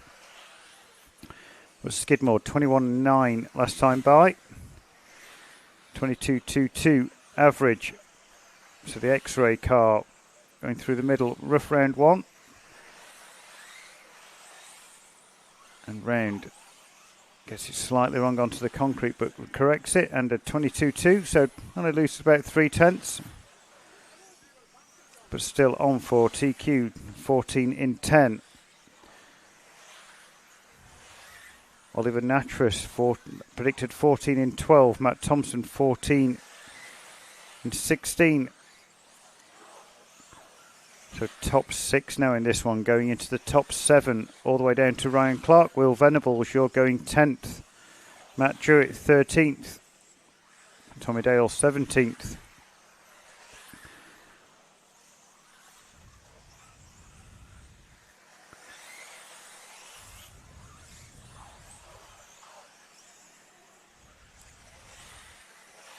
So Skidmore still leads this one.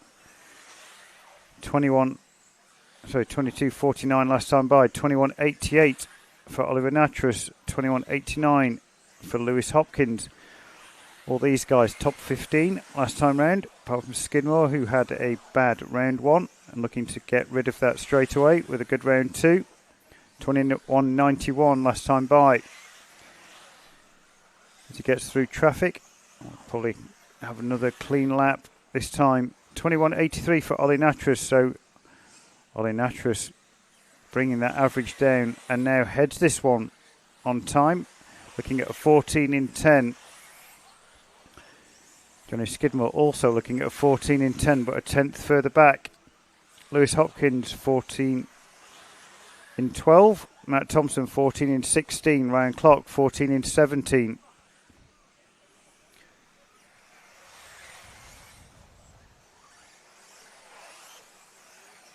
So the X-rays of Clark, Druitt and Thompson through the middle section all need to work together, and Matt Thompson's through.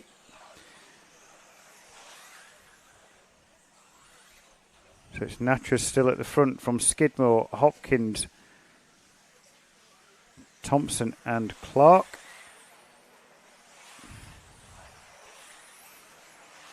It's getting extremely close at the top.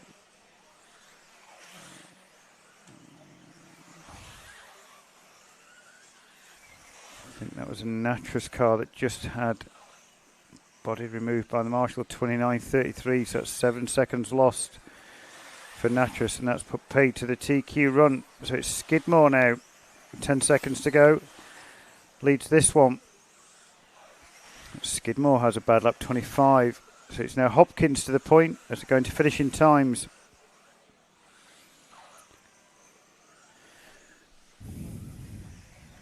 Yeah, it looked like Ollie Natras and his body shell removed by a marshal. He was trying to marshal his car and caught the body shell and ripped it off.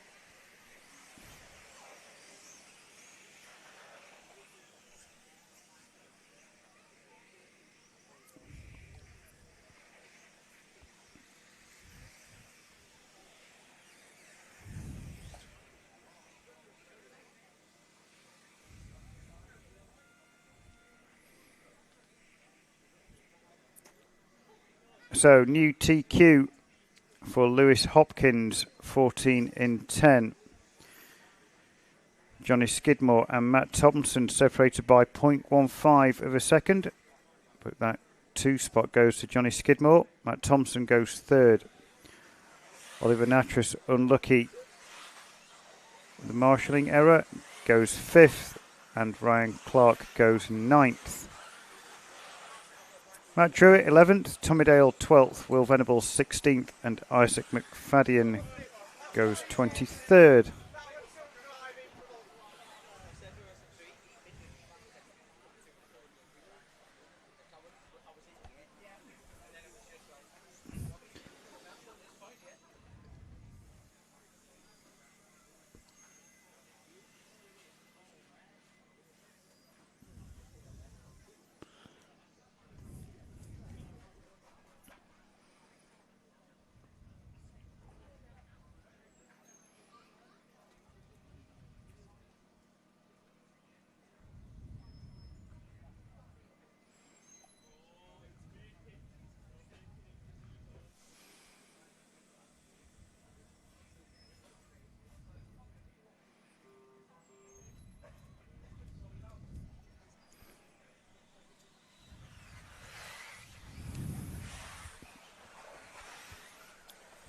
So Daniel Pole goes in this one, or your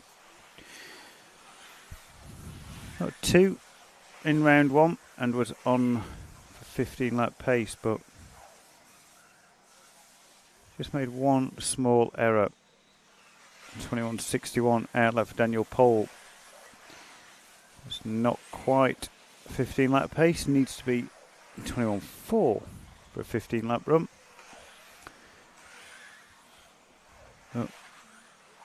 Working his way into a groove.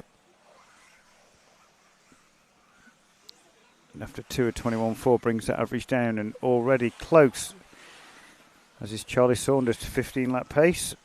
So like I said with Ben Smith, just work yourself into the run and get that lap time down to 21.3, give yourself some margin. So 2 down, 3 down for Daniel Pole, 20.76 new hot lap for Daniel Pole, and he's now on 15 lap pace. Luke Holdsworth, Charlie Saunders, Lee Martin, Hudson Knight going top 5, Stuart Mahon going 9th. 21.68, still good enough for Daniel Pole to stick on 15 lap pace. Luke Holdsworth 21.24, looking at 14 in 0. Charlie Saunders 14 in 1. Lee Martin 14 in 6. Hudson Knight 14 in 8. Top 7 in this are going into the top 8 overall. Daniel Pole with a 21.15 extends his lead and still on 15 lap pace, joined now by Luke Holdsworth. But Daniel's made a small error on that lap, and Luke Holdsworth now the 21.04 takes this heat up and is on for new TQ. Luke and Daniel both on 15 lap pace. Going predicted 7 seconds clear of Lee Martin. At Lee 21.91 last time by. Daniel Pole has another rough lap and falls off that 15 lap pace.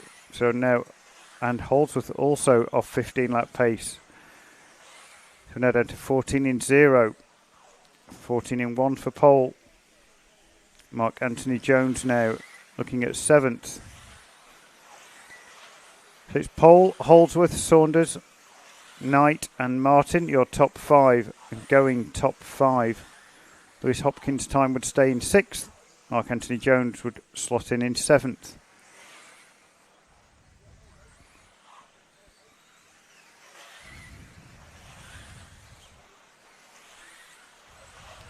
Ahead of the field, Luke and Daniel both put in a good lap last time by to edge them closer to 15 lap pace. Not quite on it just yet, but only half a second shy. Only 0.2 of a second separates them on the computer. It's Daniel on track, then Luke. 21.6 last time by for Daniel, 21.9. Both averaging 21.48. You need a 21.47 to be on 15 lap pace. Charlie Saunders, you're going third. Lee Martin 4, Hudson Knight 5. Going into your final minute, those top 5 still going top 5 from this heat.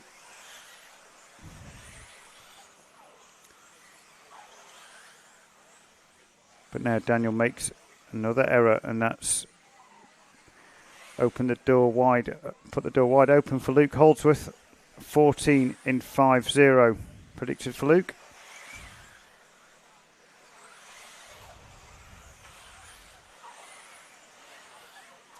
.21.48. Luke is hovering now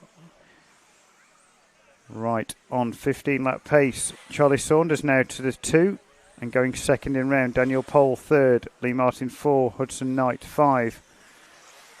Mark Anthony Jones going 7. Thomas Phipps going 12. As we go into finishing times, please.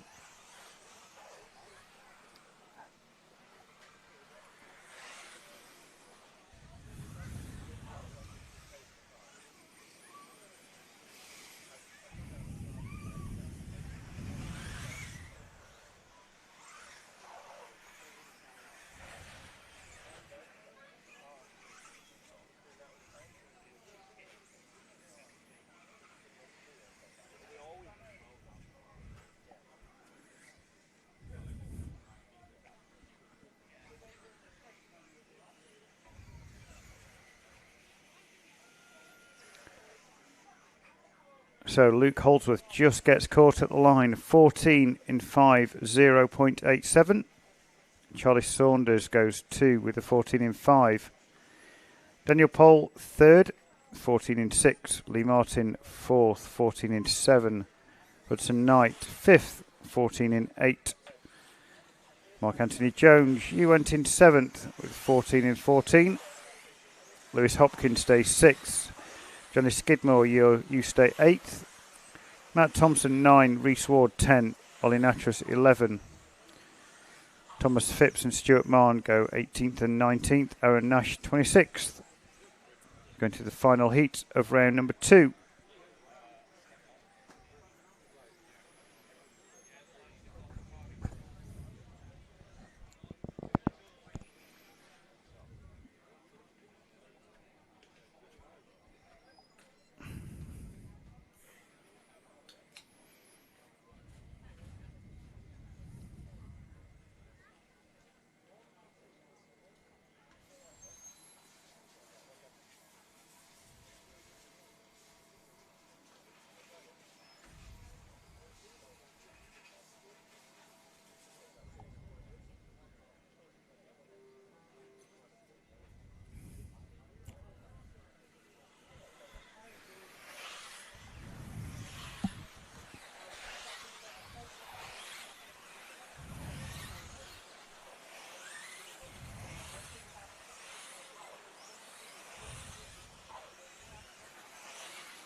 So, a minute in, 2 laps in the books. And it's Ben Smith who leads this one, 21.19 last time by. Josh had a rough lap. And Ben is on 15 lap pace. Josh Holdsworth just off 15 lap pace. Tommy Hall ring 3rd. Jamie Hall 4th. Callum Ackroyd Bench 5th. And those guys looking at the top 10. Seth Shillito Everest going 13th. Jacob Tomlinson 27th. Archie Bowman 23rd. But at the front it's Smith from Josh from Tommy. Those 3 guys all around 15 lap pace. Ben already inside it, but makes an error. 26-1. That puts paid to that 15-lap run for Ben Smith. Josh Holdsworth and Tommy Hall both just shy of 15-lap pace. And Tommy having to work his way through the traffic, not starting round 1, started 10th. So the orange car.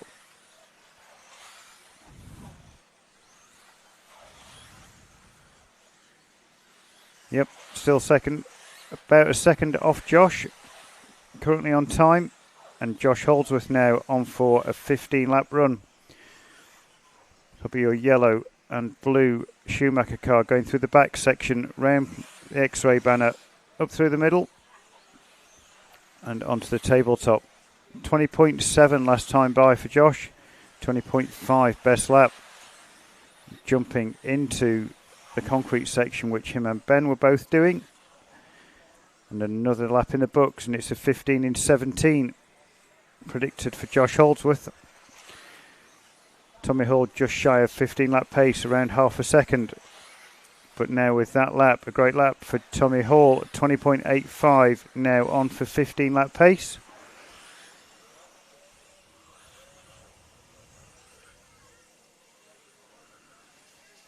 .320 down, 130 to go. Holdsworth though still holds advantage over Tommy Hall, both on 15 lap runs.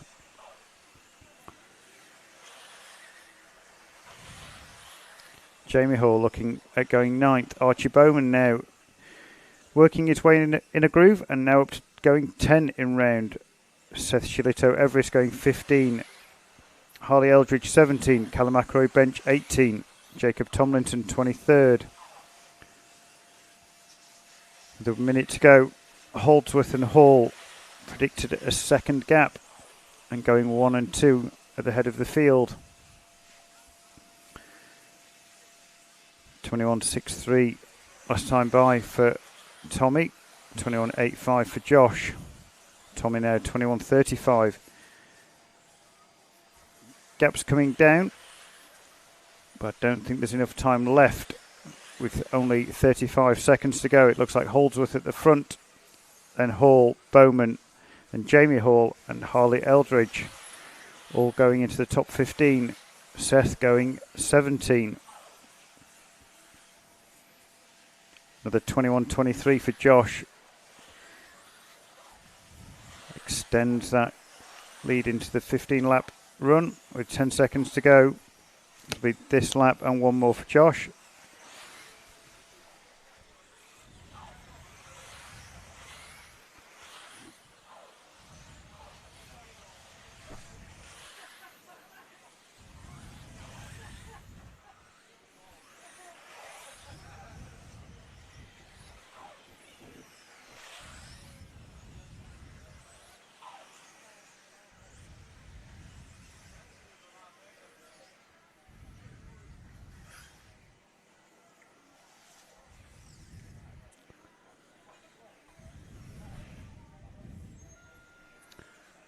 So with an error, a lap from home, Tommy Hall drops off 15-lap pace, the only one through for 15 laps, and new TQ for round 2. Josh Holdsworth. Jamie Hall went 8th, Archie Bowman 10th. Your top 10, Josh Holdsworth, Luke Holdsworth, Tommy Hall, Charlie Saunders, Daniel Pole, Lee Martin, Hudson Knight, Jamie Hall, Lewis Hopkins and Archie Bowman. Harley Eldridge and Seth Shillito Everest went 16 and 17. Will Skidmore 20, Ryan Clark 21. Callum Ackroyd Bench went 27.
drive shaft out.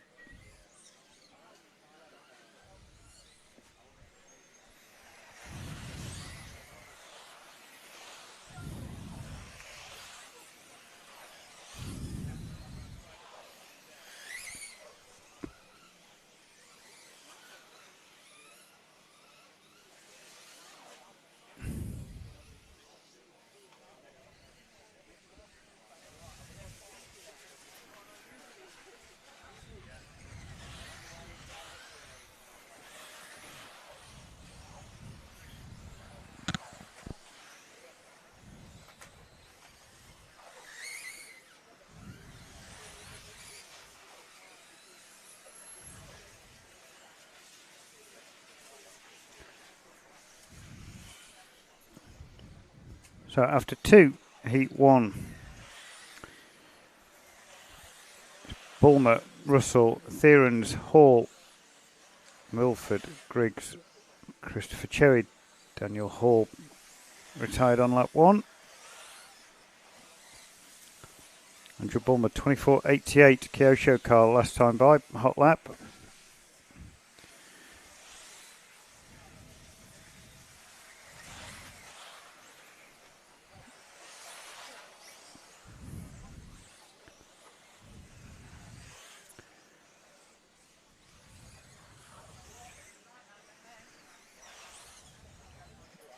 Andrew Bulmer still leads this one from Jesse Russell, Richard Theorens.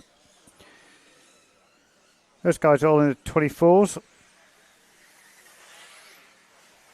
Zach Trodden in the 25s, as is Charlie Hall and Ava Griggs. David Milford in the 26s. Chris Cherry in the 27s. Looking at a 12 in 3 pace for Andrew Bulmer.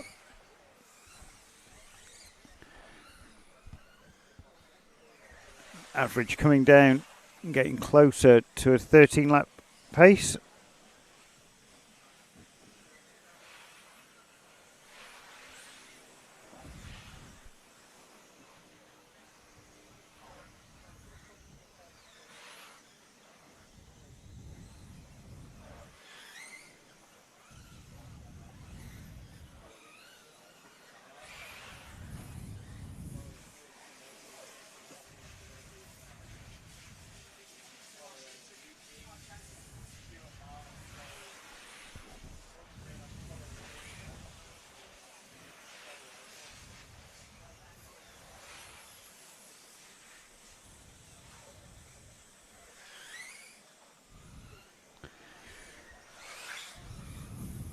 So 3:30 down, 1:30 to go. It's Bulmer from Theorens, Trodden, Russell and Griggs.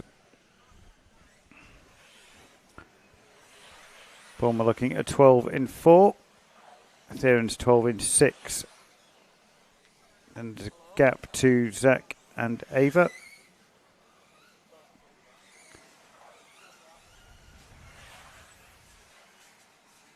Bulmer and Theorens into the 24s now. Zach Trodden, Ava Griggs and Jesse Russell in the 25s. As is Charlie Hall.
So just checking with Ben, who's marshalling really close to me, what happened at the end of his heat, and he ended up pulling off because he thought he broke his car.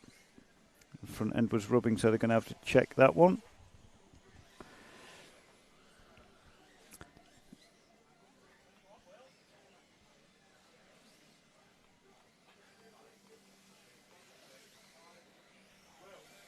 But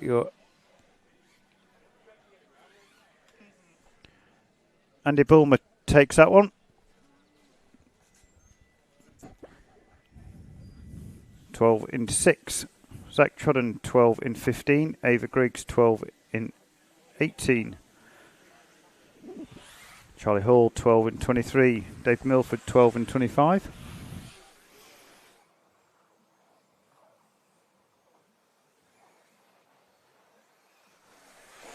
Most important announcement of the day. The ice cream van is here and will be here for the next half an hour.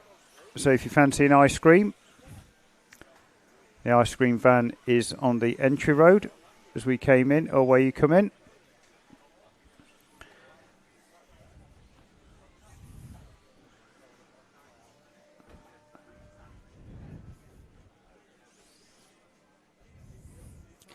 Duncan Pole looking like he's already been and got an ice cream.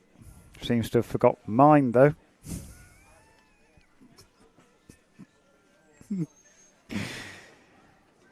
That's the worst Mary Poppins I've ever seen.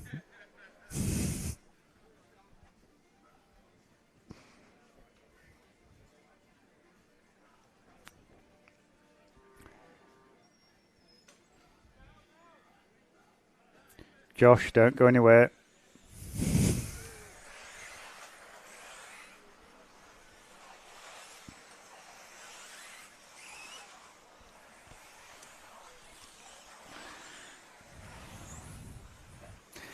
You need to walk round the back so I don't see you.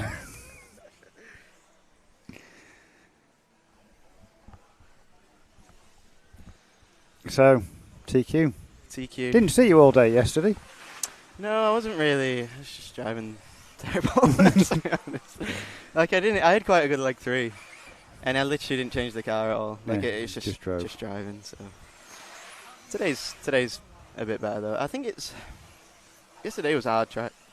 Yeah, Like the middle section, it was tough. yeah, it looked like didn't look like there was any real flow in the middle. No, yesterday. it was just yeah, really looked really bit hard. bite, yeah, it's just so. This is nice. Like the end of the straight's really fun. Like you're coming around, you just Pin you it. really get on the. Is it literally just like a lift, get it nose in, Yeah, and then there's- get? Yeah, get you literally just. It's not even that much of a lift, to be honest. Like if you have enough on power steering, you can just turn in. Yeah. Wow. So yeah, 'cause it's like you've got to turn in on the dark green stuff, from what I can gather. Yeah. And then you just let it run on this new stuff. Yeah, you let it run into like the middle, but then obviously like on the hill drags you in anyway. Yeah. So if you're middle, and then it just come down to the inside. But Yeah. it's really good. The car was great. I didn't change Good. it from the first round, so Yeah, 'cause you weren't far off in round 1 either, were you? I wasn't far off. I just had a big crash.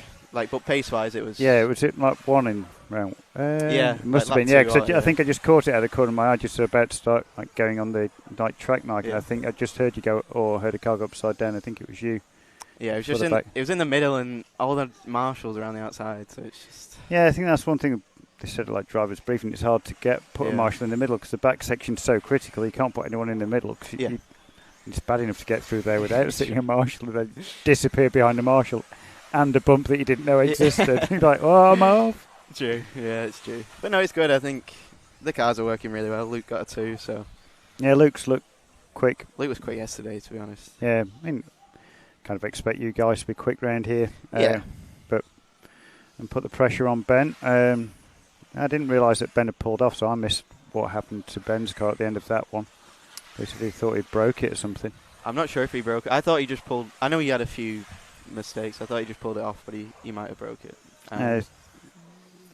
So no changes for round 3, I guess? I don't think so. Well, it was a little loose then, and the sun's out now, so I think it's just going to get worse. Yeah. So probably shorter wheelbase or Yeah, I think that's more what. towing. Yeah, I think that's what Ben said. Just like tighten the car up. So, do you think you lose traction from the rear first or the front? The rear. Rear. Okay. So I'm naturally running more tyre on the front. Yeah. Because I think if you lose rear, you can still have the lap time as long as you can hang on to the rear coming round. Uh-huh. But if you lose steering, you literally just. Yeah. If you can't get the car around the corner quick enough, you kind of thing. So I would rather lose the rear. Yeah, and then, like I say, some people can drive a car that naturally oversteers. Yeah. And some people can't. They prefer an understeery car and then just lift off. It just depends how you drive, I guess. But I think you said the same at Potter's, like you prefer a car that's like more on the nose. Yeah. So it just it just comes suits you. around a bit, but then it's not usually. I mean, it's not bad. It's just like you can feel the dust coming up a bit, and like when you get out of a corner, you can feel the rear just like wanting to slide. Yeah, I've been hearing like you can now hear cars coming through this section here. Like screeching. Yeah, just the wheels spinning up. Even through like the headset, you can. I don't know if it's the ambient mics up there, so I don't know if we get. I think we might be getting them up the top, and then I hear them again coming around here. It's like, sounds like a bad 70s cop movie, like cop chase through here. It just doesn't grip. It just doesn't, which is fine. I mean, it's a lot more manageable today. Yesterday was a bit tough because four wheels are just easier to drive, I guess. Yeah, well, with two wheel, like you naturally, there's only one end that you really lose it on, and that's the rear. Yep. And it's just tough with that. Like it gets so pointy, and then the rear's coming round, and then like I was on a good run yesterday, and there was like a shorter run up to the middle tabletop, and I just couldn't get off the tabletop. Oh yeah, you went. Yeah, I just put the power on the rear. It went round, and you just like jumped and flipped. Yeah, I saw that. It's like that looks hard now. It looks like you can't go tight, and I guess you can see now when you look at it from here that you can see like the Astro's all bare. And I guess that's what you like. You slide. The moment it comes round, then it wheel spins, and then it's halfway up the ramp, and it's still wheel spin. Then you're off. It's just there's nothing you can do either. So yeah, from the rostrum, you're probably kind of unsighted. You don't know that that's what's just happened. Oh, why is my car just speared off to the left? Well, if it was like just a normal traditional tabletop, it'd be all right. You just land on top. But because it's like the step, you just catch the top step, and you end up like saw a lot of people casing that yesterday. But yes, right, good run. Congratulations. Thank you very much. Should we round 1 and round 2? Yeah. We're all on similar. Luke's actually the one who's just totally different from us. So we'll see if he comes towards me and Ben. But yeah, no, it's all good. Good run. Congratulations. Thank you very much. Hopefully see you soon. We'll see. See you later. Thank you. Cheers. Bye-bye.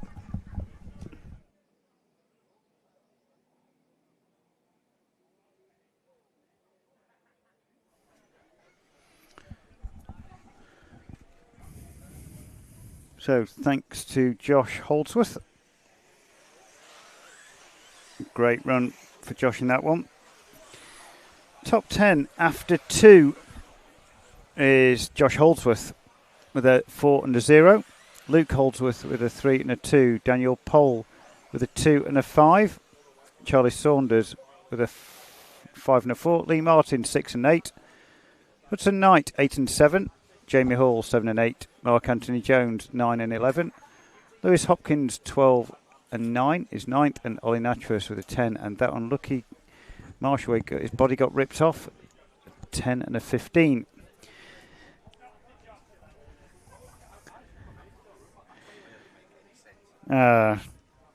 Hopefully we're going to get one of the best guest commentators there ever. Would have been Duncan Pole with his brolly. But you guys had a nice journey up.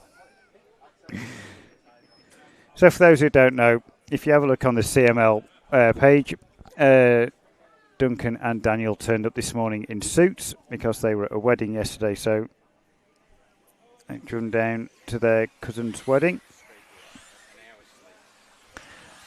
And Dunk's had an hour's sleep. Daniel's probably had a full night's sleep in the car on the way home. 4 or 5. So I'll probably give Daniel a little bit of leeway when he starts making little errors today. But it's been on pace all day so far. I missed him yesterday. But the sun's gone in. The sun has gone in at Southport. That's not good.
So sorry about slight gap in commentary. We've got Neil Cragg in the commentary booth at the minute. He doesn't want to come on the mic.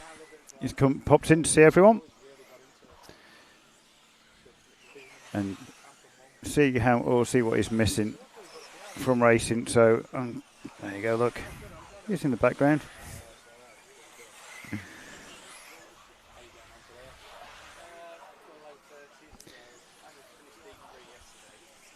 Yeah, Heat 4 underway. Joshua Anderson, so the 1 Cam Brigade.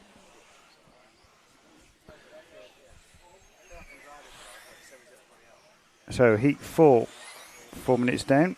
It's the 1 can of Joshua Anderson. Green car leads this one.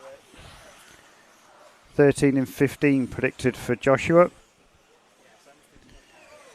Bowden, you've got eyes on you.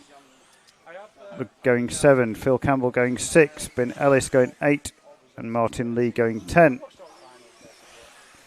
23.18 best lap for Joshua Anderson. It's going to last 40 seconds.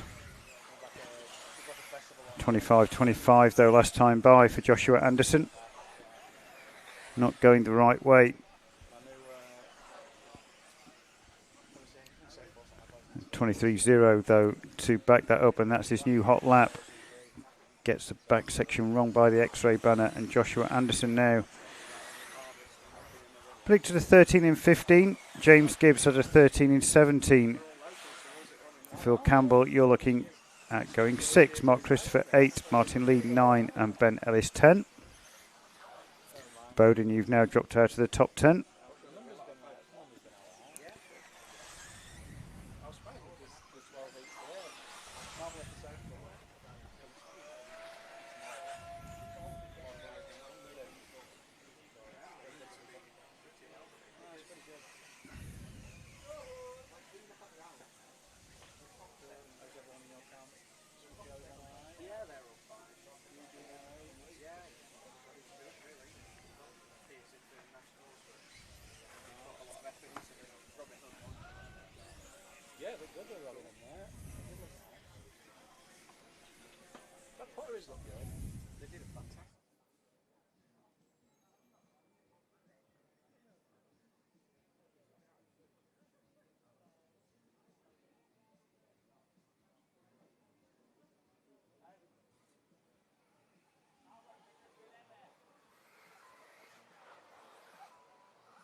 So 130 down. Will Skidmore leads this one, 22-24, looking at going TQ. 14 in 12. So Will was on a good run in round 2. Had a couple of errors at the end and ended up with a 14 in 18, but looking at a 14 in 12 in round 3. Ewan McLeod 13 in 12, so Skidmore a lap in front, predicted in front of the rest of this field. Andy Luxford going 6, Aaron Carberry going 8, Fraser McLeod going 10. Running order is 2, 5, 9, 3 and 6. Will Skidmore X-ray car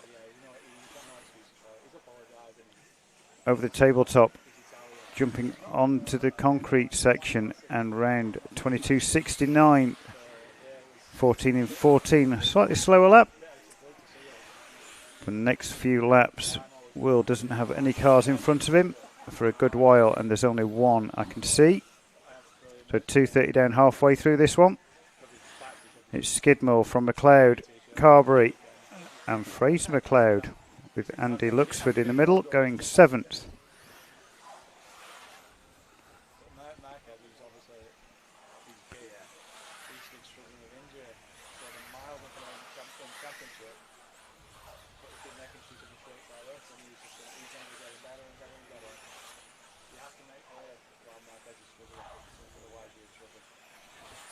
At 22.35 that time by for Will Skidmore, and Will now on for 14 in 14. Ewan McLeod 13 in 8.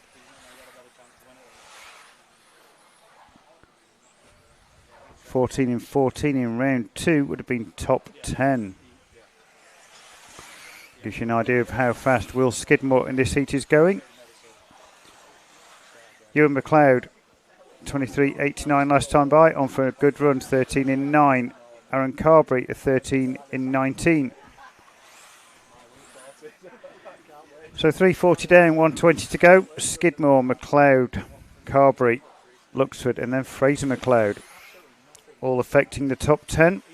Riley Butler going 21.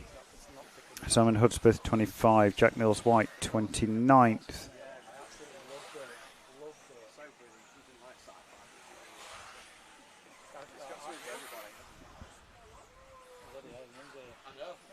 But Skidmore at the front, 22.35. No, scratch that. 22.68, just gone by the stripe.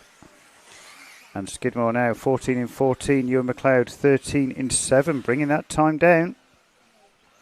So Ewan, keep doing what you're doing, bringing average down lap by lap. With 30 seconds to go. With this lap and one more for Skidmore. Maybe only one more for Ewan, or two more for Ewan. 22.61 for Skidmore last time by. Average creeping back up, but still looking at a 14 in 14.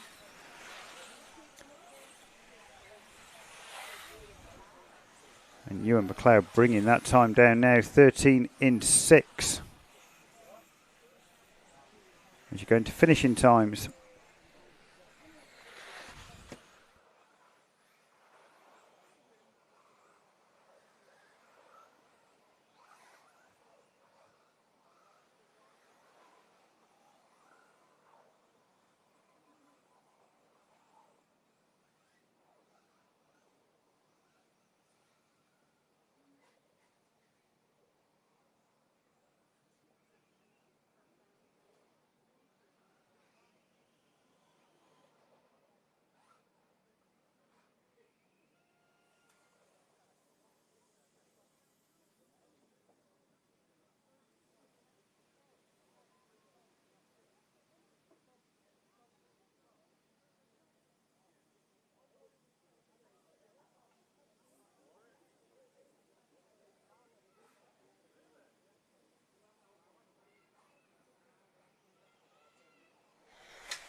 So,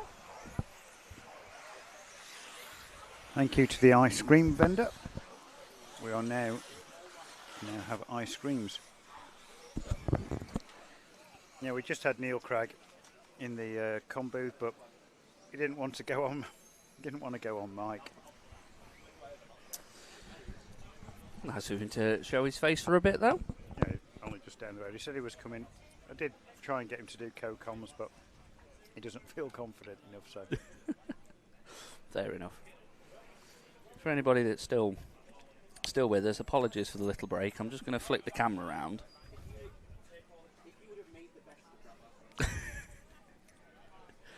It is that hot. Yeah.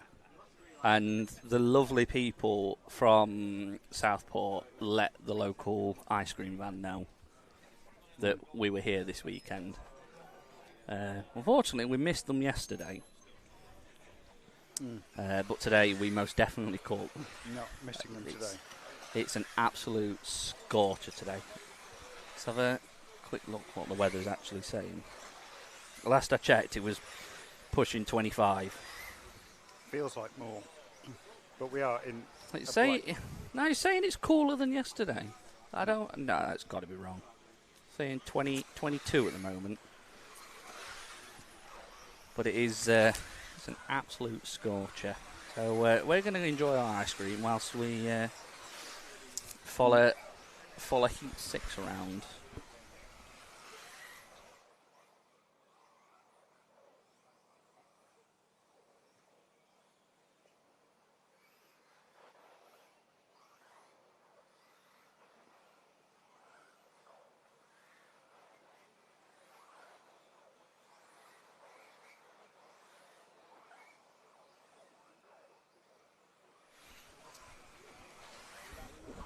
So I've managed to destroy my ice cream faster than my dog can.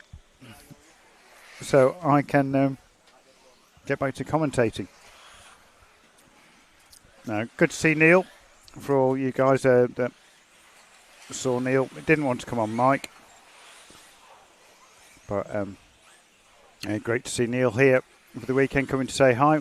He's going to come back and see us at the booth, so we might try and get him on mic for a little bit.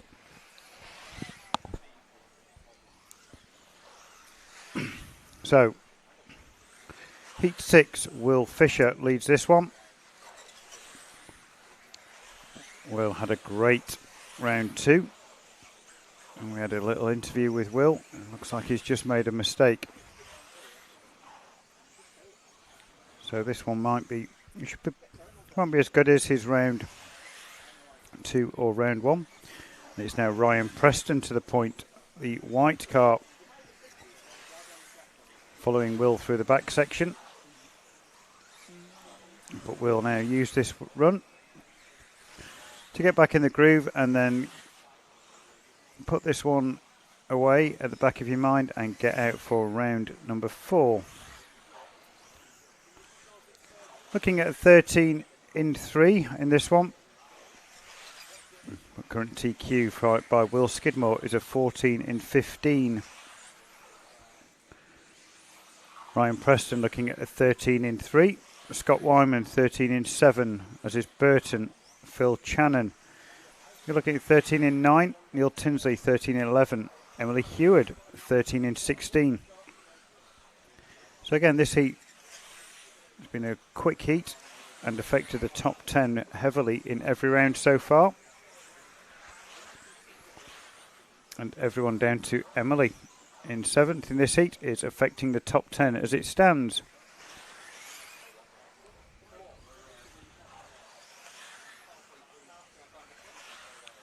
But at the front now, Will Fisher takes a reins of this heat. 24.53 last time by at 22.24. Best lap though. So still those 24s creeping in, and this heat or this round will not count in Will Fisher's total.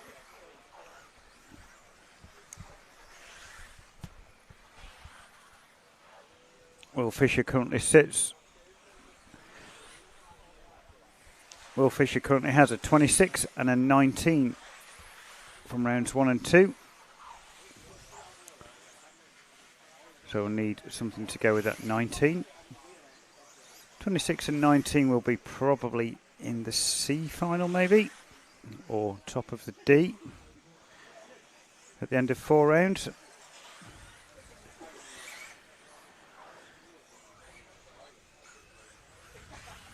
Will Skidmore has a 15 and a 20 and whatever this round will be. So 4:25 down, 35 seconds to go. It's Fisher from Wyman now. No, scratch that. It's Fisher from Burton from Wyman. Then Preston, Channon and Heward. All affecting the top 10. Will Fisher going 2, Dave Burton 4, Scott Wyman 5, Ryan Preston 6, Phil Channon going 7 and Emily Heward going 8th. So going to the last 5 seconds. Listen for your finishing numbers, please.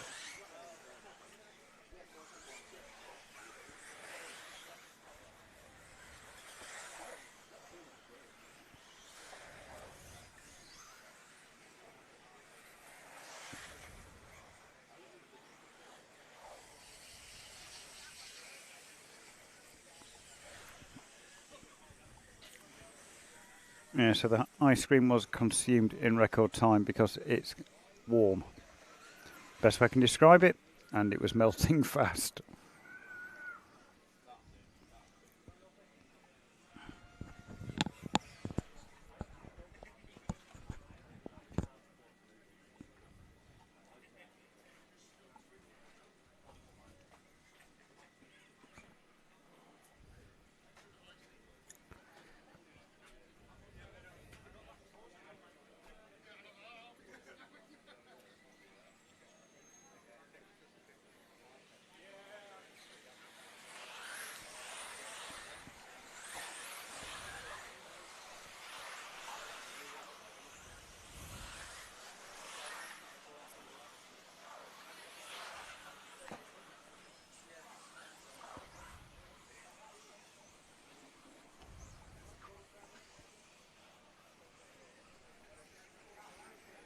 There he is.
So 2 laps down for heat 7, and it's Manny Panesar to the point, followed by Pritchard. That's 2 separated by 1.7 on the clock. Pritchard has a little error, 24.11 last time by, but Panesar on for second in round. Pritchard looking at 5. Running order after 1:30, 8, 6, 7, 9 and 3. That's Panesar, Pritchard, Craig, Lomax and Thames.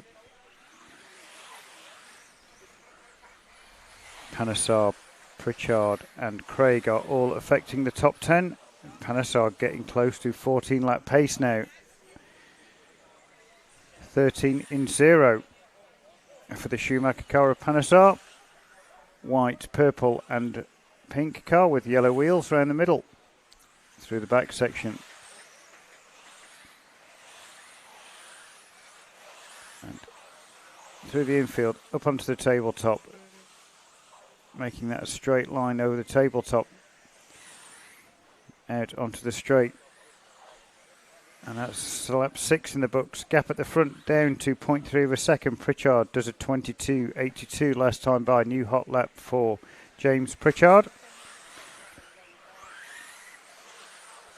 He cuts that gap to Panesar down to 0.3 of a second. Panesar's had an error. So Pritchard should lead after 7, but doesn't. 0.08 now between Panesar and Pritchard at the head of the field, going 3rd and 4th in round. Peter Craig going 8th, Evie Thames 10, Lomax going 11. It's a 5 car of Graham Lyle that pulls out. Pritchard 23.81, average going slightly the wrong way, and Panesar now has a gap, or lead, sorry, of 0.9 of a second over Pritchard. Still going 3rd and 4th. Peter Craig dropping to going 8th. Evie Thames still going 10th. Lomax 12th. 3:30 down, 1:30 to go.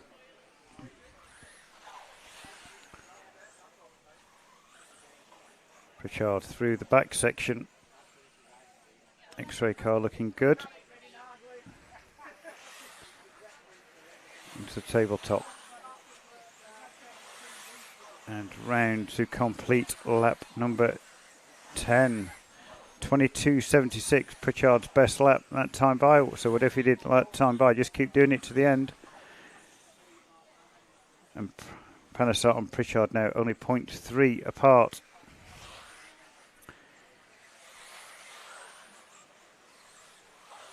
$22.9 for Panesar last time by, 22.7 for Pritchard.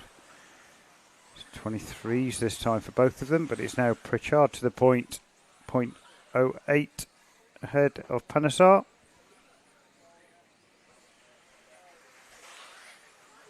Peter Craig, you run 8th, or you're going 8th, sorry. Evie Tate is going 10th. Chris Pattinson now up to going 11th in round and moves up to 5th in this one. Some solid laps, last few laps all around the 23s as we go into the last 5 seconds. It's Panesar, Pritchard, Craig, Thames and Pattinson going into the top 10.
So heat 8.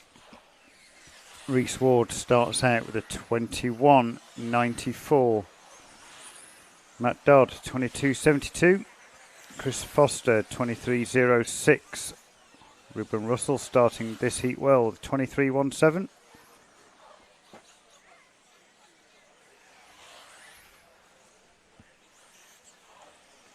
But after 2, it's Ward from Dodd, Andy Manning, Ben Elliott, Chris Foster.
So Reese Ward after 2 minutes, 22.18 last time by, still on for 14 in 12, taking 3 seconds out of Will Skidmore's time.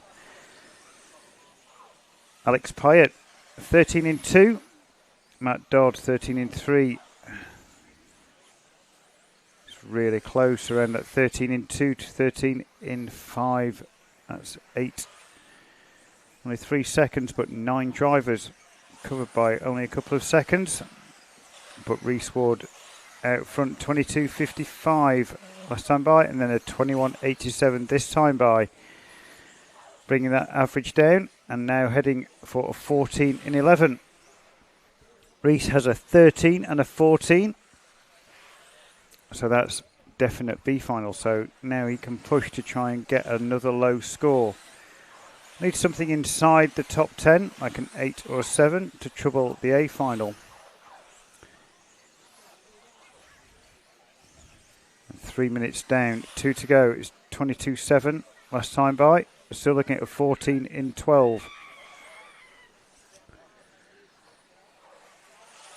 14 in 12 is top 10 pace, so a little faster than what Reese has done.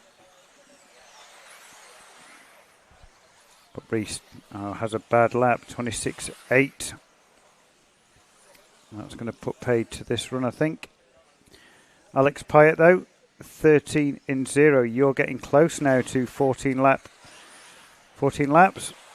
And a 22.85. Last time by, car 7.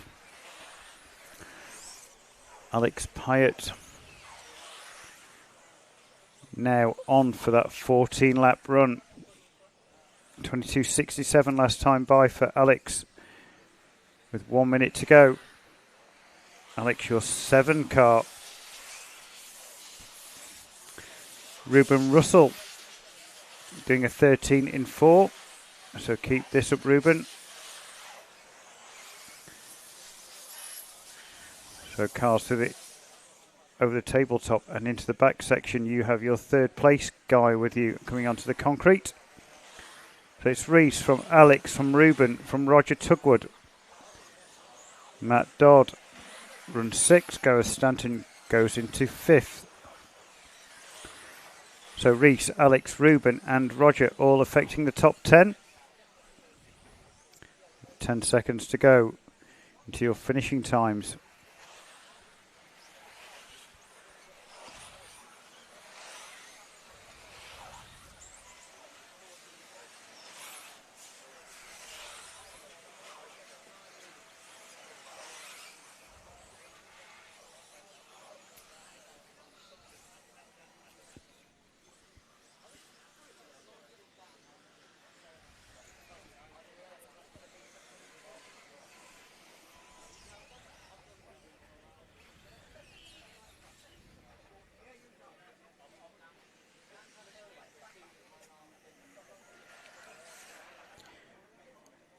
Alex Pyatt just misses out by 0.11 of a second and gets a 13 in 5-0.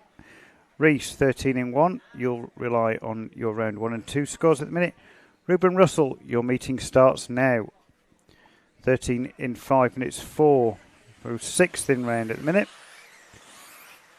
Gareth Stanton goes 10. Andy Manning, 11. Matt Dodd, 13. Roger Tugwood, 15.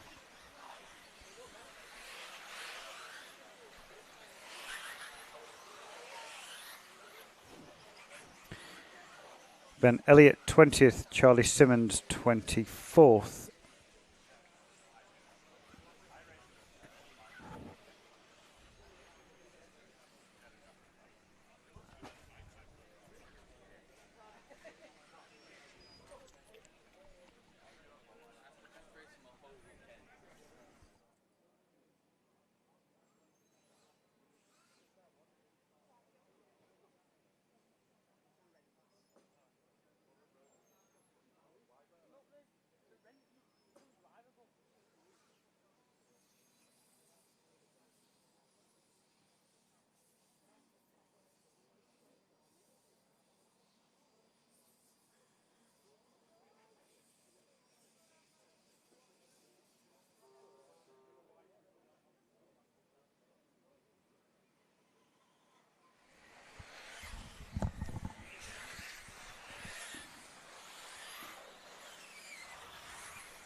So heat 9. Oh yeah, fine. I thought you were going to say daughter then.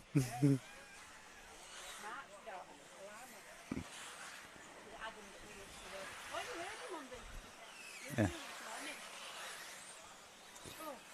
So after 2, Colin May looking at going 2nd in round. David Scott going 3rd. James Helliwell, good run, also on 14 lap pace, going 4th. Harry Saunders very close to 14 lap pace. So heat 9 getting close to 14 lappers. Stephen Brown 13 in 3 predicted. So your top 7 in this one affecting the top 10 as it stands. It's 136 down. Around 3:30 to go. It's May from Hodkinson, Woods, Helliwell, Scott. 22.59 last time by for Colin. 22.76 for Kevin and 22.57 for Andy Woods. So those two guys, local guys, both B finalists yesterday. Not great round 1 or 2 for Kevin. Andy had a reasonable round 2, so they're looking to start their meetings today. And just start them now with 2 rounds to go. You can still do it. Don't leave it so you need 2 rounds from the last one. Stephen Brown now up to 9, going 9th in round. So it's May, Hodkinson, Woods, Helliwell and Brown affecting the top 10. Harry Saunders now jumps up and going 8th in round. So Helliwell just drops off 14 lap pace with a 23.79. Sorry, Harry Saunders 2 seconds off 14 lap pace.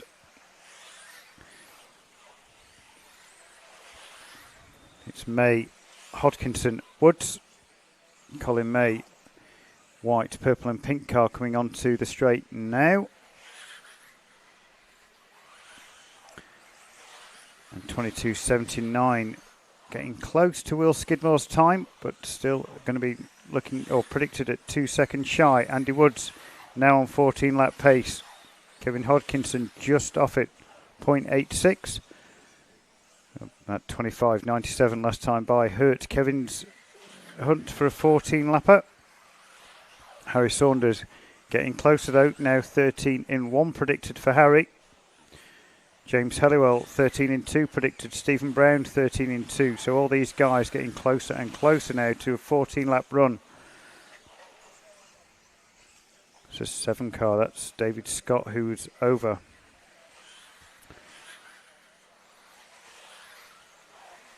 So 4 minutes down, 1 minute to go. It's May from Woods, from Hodkinson, Saunders, Brown and Helliwell. And it's super close between all 6 of these guys. Colin May, though, looking at being about 9/10 shy of current TQ. 22.56 last time by for Colin. 22.1 his best lap, so close to his best lap last time by. A 23-second lap. I think that's Colin's push for TQ gone, so it needs to consolidate. Getting a 2 in round so far. Andy Woods looking at going 3. Kevin Hodkinson 4. Harry Saunders 6. Very close now. So Harry, decision to make. Do you push for that 14 lapper? Stephen Brown going 9th. James Helliwell 10th.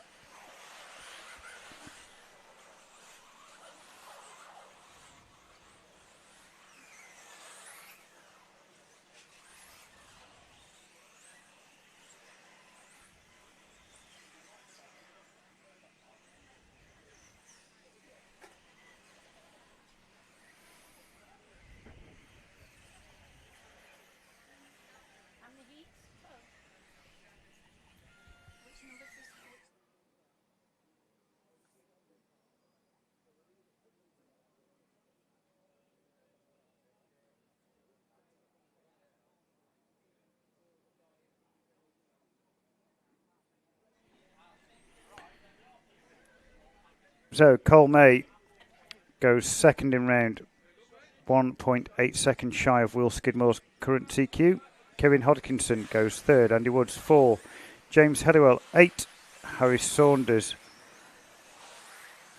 has a rough last lap and misses out on that 14 lapper.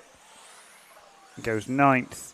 Stephen Brown 13th. David Scott 14. Ben Stevenson 16. Tris Neal 19.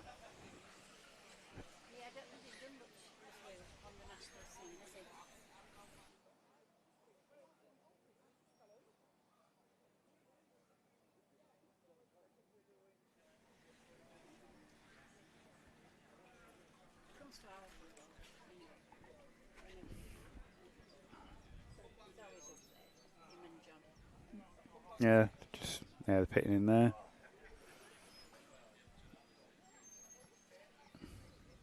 So are you doing all of the national meetings coming?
So heat 10, after 2, Lewis Hopkins does not start.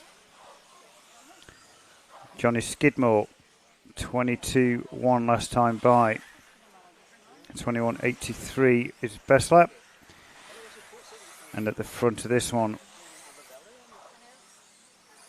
it's Skidmore, Natras, McFadden, Druitt, Thompson, Venables, Clark and Liam Robinson, all affecting the top 10.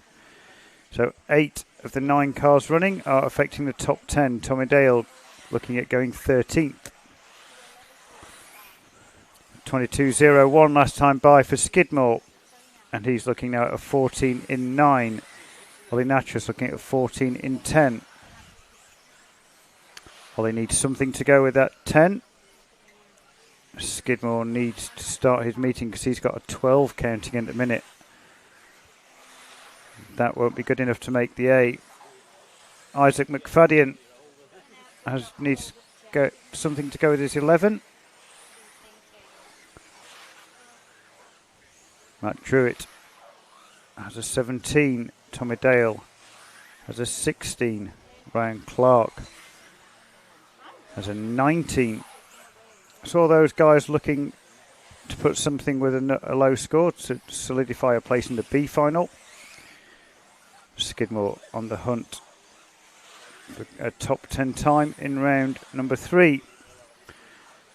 And that average now 21.95. 21.21 this time by, and now on for 14 in 7. Ollie Natras looking at 14 in 8. Matt Thompson 14 in 12. Top 5 going top 5. So that's Skidmore, Natras, Thompson, McFadden and Clark. Tommy Dale, you're looking at going 7 with the Serpent car. Will Venables 9. Liam Robinson 10. Matt Druitt going 13.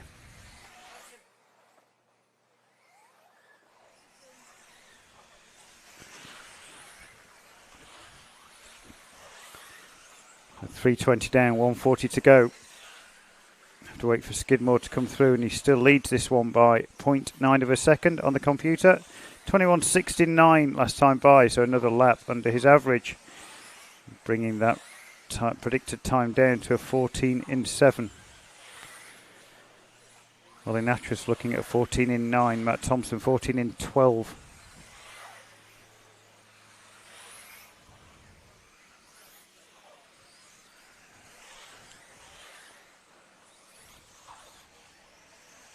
Four down and 1 to go. Skidmore's X-ray car rolls over but back onto its wheels. Lose very little time, if anything. But he only has a second in hand over Ollie Natras, and that second is now down to 0.6. So only lost about 4/10 rolling over there. Johnny Skidmore, 22.25 last time by. Natras putting the pressure on though with a 21.81. Matt Thompson 22.01, Ryan Clark 21.96. His hot lap last time by. And Ryan now looking at going 4th in round. Tommy Dale looking at going 5th. Midfield is getting packed now. 4th through 10th is less than 4 seconds. And the overall standings. So it's Skidmore 21.91, Natras 21.97, Thompson 21.98. It's going to finishing times.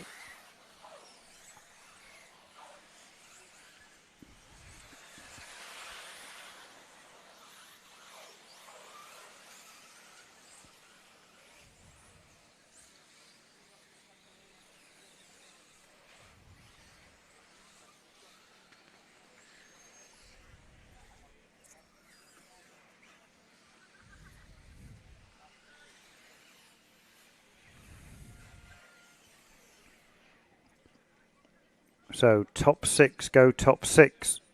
That's Skidmore, Natras, Thompson, Dale, McFadden and Clark.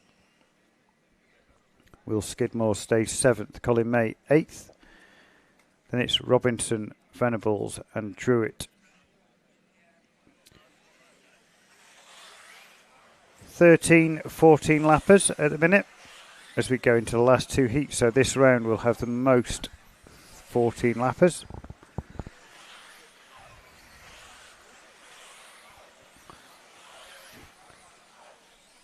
So you need a 14 in 18 to get into the top 10, and new TQ is 14 in 17 for Johnny Skidmore. Sorry, 14 in 7. Oh dear, it's a long day.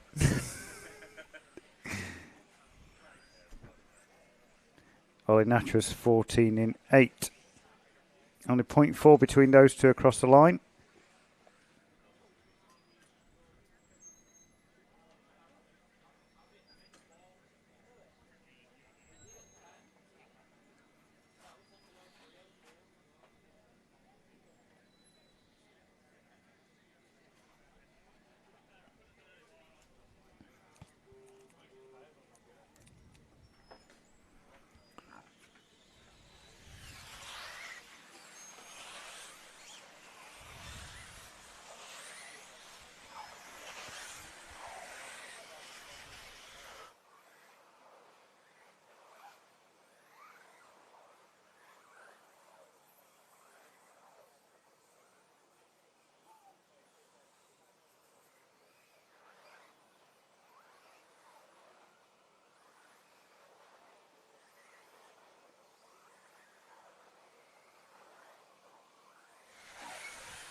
So after 2, Luke Holdsworth 21.20 last time by. And Luke almost on 15 lap pace after 2. Daniel Pole 21.44, also close to 15 lap pace. Lee Martin also close to 15 lap pace after 3. So running order after 1:30 is Holdsworth, Martin, Pole and Saunders. Those 4 going top 4. Hudson Knight going 6. Thomas Phipps 8. Mark Anthony Jones 9. Stuart Mahon 15. Eugene Galley 19. So top 9 in this one affecting the top 16. It's Holdsworth, Martin and Pole. Daniel Pole 20.99 last time by on 15 lap pace. Lee Martin on 15 lap pace. Luke Holdsworth on 15 lap pace. Charlie Saunders very close to 15 lap pace. And then it's Mark Anthony Jones, Thomas Phipps and Hudson Knight.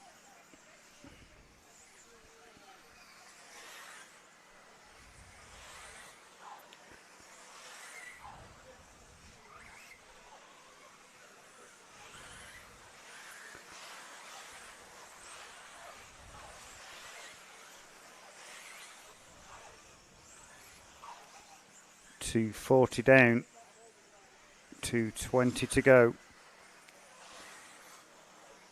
21.35 for Luke Holdsworth, 21.12 for Charlie Saunders, 21.5 for Daniel Pole. And it's Holdsworth from Pole, the only 2 on for 15 lap runs. Lee Martin very close. Charlie Saunders still also very close, so all 4 could get 15 lap runs.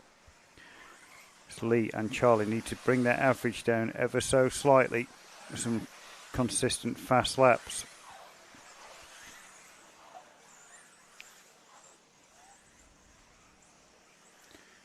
Lee Martin 21.77 last time by. Getting closer still. Average lap 21.47 is what you need, and that's what he's on, but just slightly the wrong side. So with 3:50 down, 1:10 to go, it's Holdsworth on for new TQ, and then it's Pole, Martin and Saunders all on 14 in 0. Then Phipps 14 in 9, Mark Anthony Jones 14 in 13. Hudson Knight 14 in 13.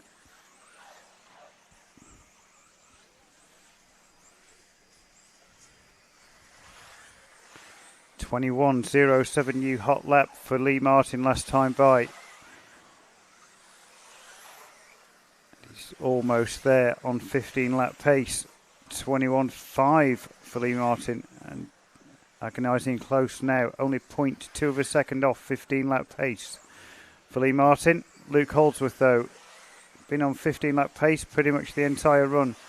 21.06. Daniel Pole now moves to 15 lap pace, as does Lee Martin now. Finally onto 15 lap pace. Charlie Saunders 14.5 predicted.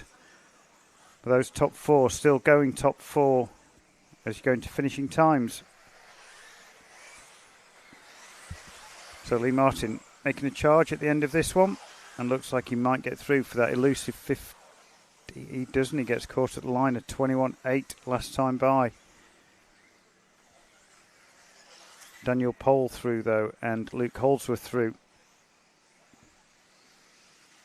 Luke on all the way from start to finish pretty much.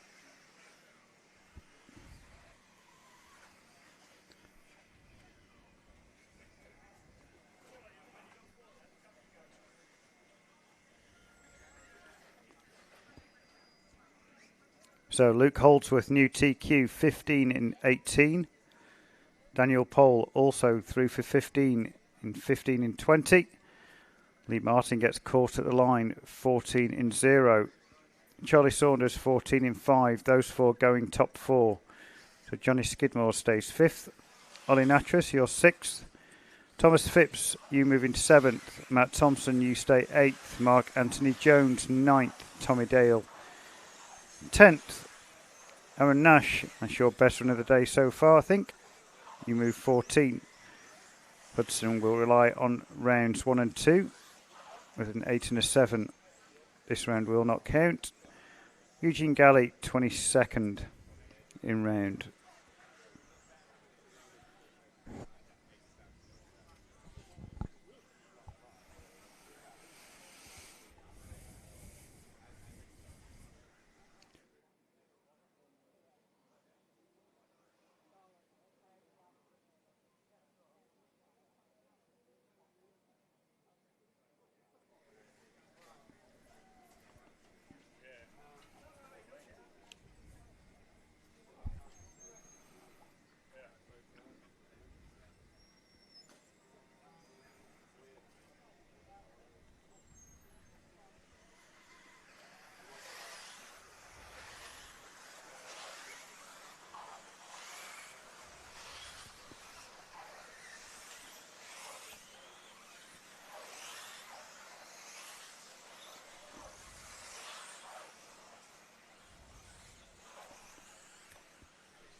Heat 12 after 1.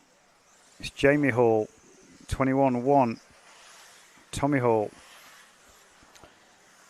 After 2 now, still Jamie from Ben Smith, Josh Holdsworth, Tommy Hall, Archie Bowman, Harley Eldridge.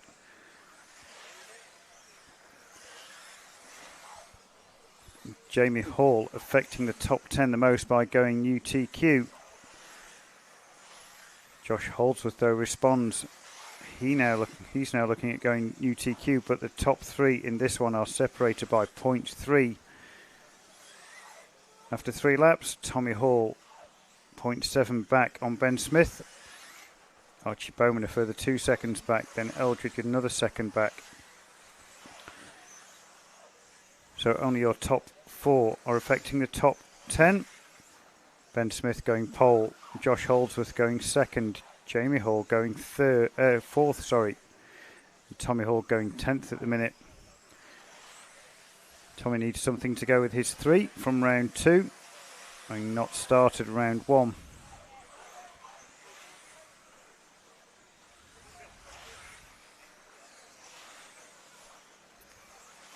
So after 2 minutes, it's Josh Holdsworth out front, 15 in 16 predicted. Ben Smith 15 in 18 predicted. It's Tommy and Jamie looking at 14 in 8, going 9th and 10th in round. Archie Bowman looking at an 11. Tommy, though, just sticks in a 21.62. They're now Jamie and Tommy now going 7 and 8 in round. But out front, Ben Smith now looking at securing TQ. 2 zeros. Would still leave it open in round 4 because Josh has a 0 from round 2. But Ben trying to put the pressure on Josh. And Ben's over. So it's Smith from Holdsworth from Hall, but that will now unravel, and it's now Holdsworth from Smith from Hall. And it's Tommy who's 3rd, Jamie 4th. All still affecting the top 10, going 2, 5 and 7. Jamie Hall going 10th. Jamie has a 7 and an 8. Tommy has this and a 3. Ben Smith has this and currently looking at a 0. Oh, sorry. Has this and a 0.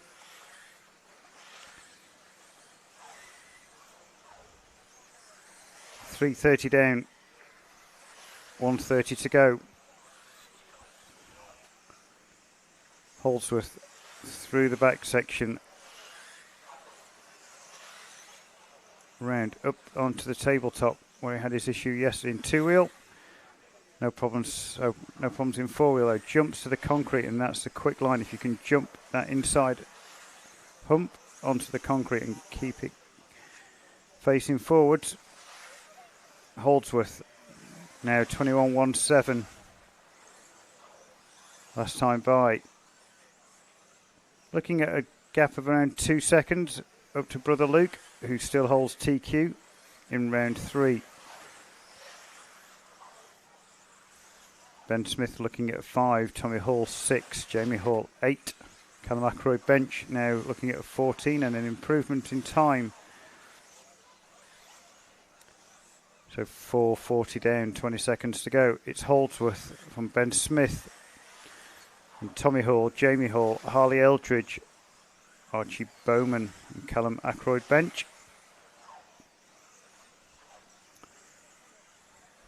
Josh only 0.6 now off Luke's TQ as we go into finishing times.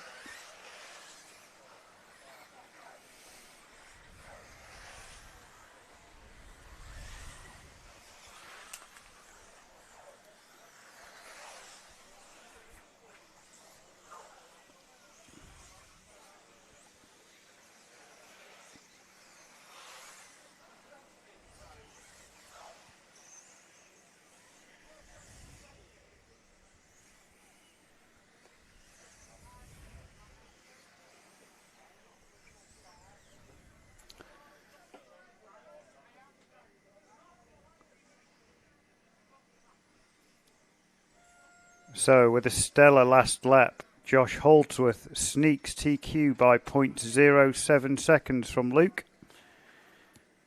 Daniel Pole with 3rd, Lee Martin 4th, Ben Smith you go 5th in round, Tommy Hall you went 6th, Jamie Hall 8, Callum Ackroyd bench 18, Harley Eldridge 19. So your top 10 after 3 rounds of qualifying. Josh Holdsworth with 2 zeros is on pole. Luke Holdsworth with 2 2s, 2nd. Ben Smith with a 0 and a 5 is 3rd. Daniel Pole with a 2 and a 3 is 4th. Tommy Hall with a 3 and a 6, your 9th. Charlie Saunders with a 5 and a 4, 6th. Lee Martin 6 and a 4, 7th. Hudson Knight with an 8 and a 7 is 8th. Jamie Hall with an 8 and a 7 is 9th. And Mark Anthony Jones with a 9 and an 11 is 10th. 20 points is the bottom of the A. And luckily, Ollie Natras, who's just here with me now, with 2 10s, the wrong way to get 20, is 11th.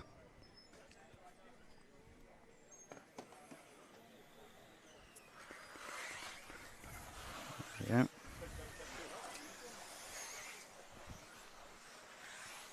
Oh. So, welcome. Hello. You all right? Yeah, I'm good. Two good runs, and then one with an unfortunate Yeah, Marshall I know. removing it. I saw the body. I was like, whose car's that? And then I saw the body coming off. Oh, that's yours. Yeah, we put some new Velcro on it in that one. Luckily, it hasn't come off. Can't even get my battery out now. So. Good. Yeah. Screwed on. And Dad's not messing Yeah, about this yeah. time. Screw it on. Yeah, kind of. Would that have been a better run than your others? I think it was going to be. It was going to be top 10. I think it might have been an 8 or a 7, maybe. Yeah, so I think that's what you're going to need. Like you just said then, like 2 10s, not the nicest way. I don't think 20 points. It might do. No, I doubt it.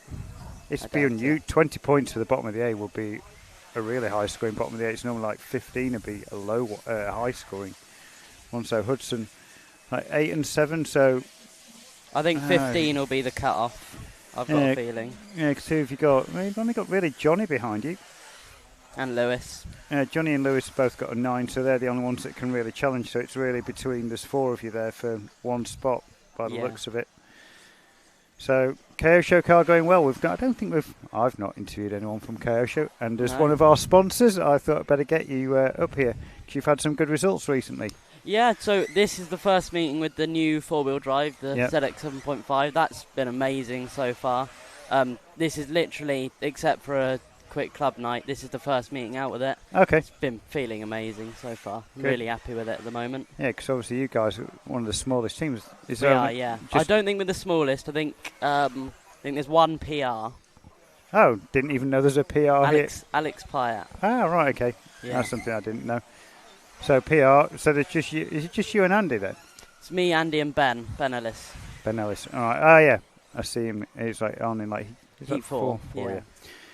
All right, so you, Andy and Ben, so a small team, but obviously got the cars going well. Yeah. Andy knows how to set up a car, and you obviously know how to drive one. Yeah. So going well, and it's looked good today. Yeah, it's been brilliant. All 3 of us have been really happy. I mean, you can see Andy going around now. Yeah.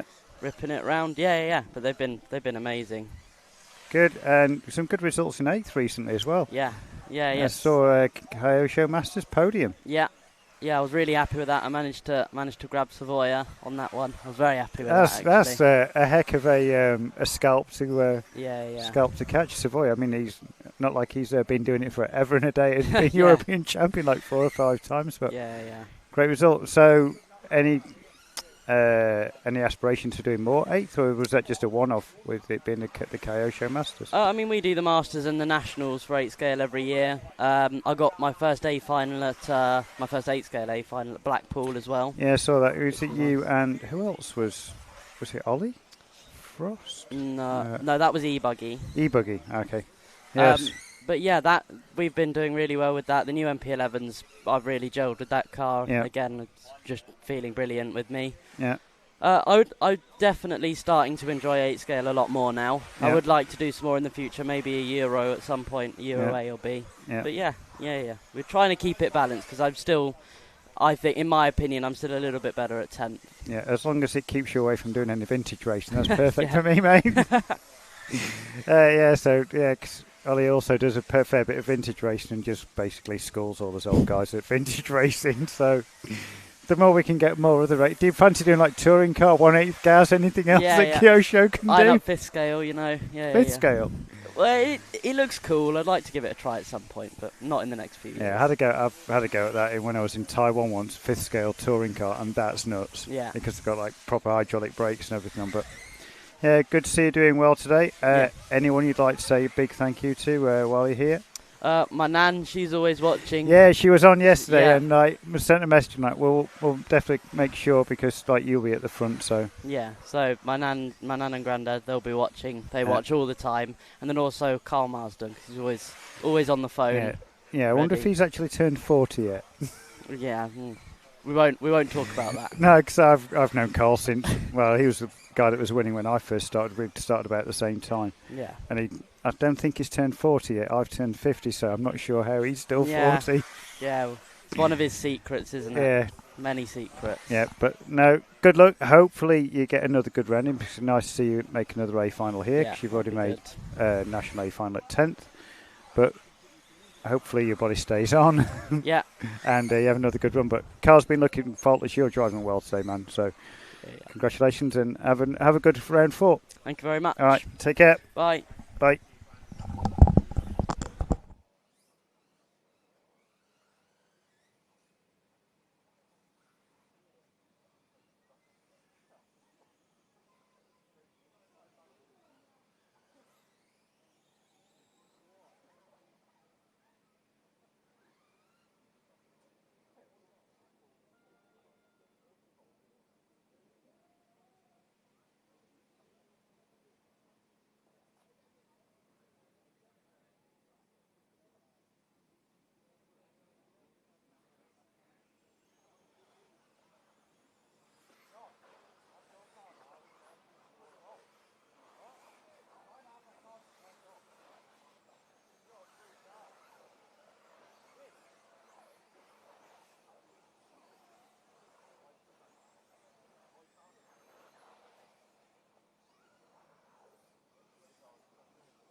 So heat 2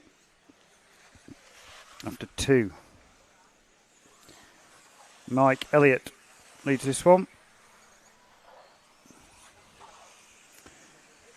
Just off 13 lap pace after 2 for Mike.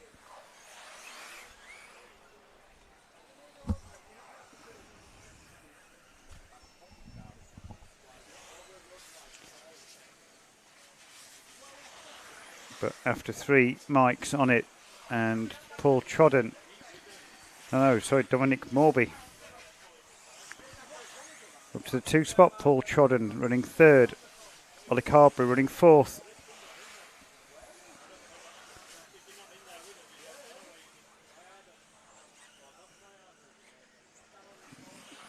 Car retiring. Didn't see who that was, but it's Mike Elliott on the point and going for 13 in 21.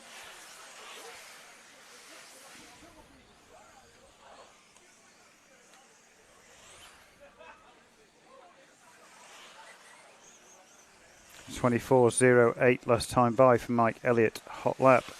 Backs it with a 24.42. And still on for that 13 in 21.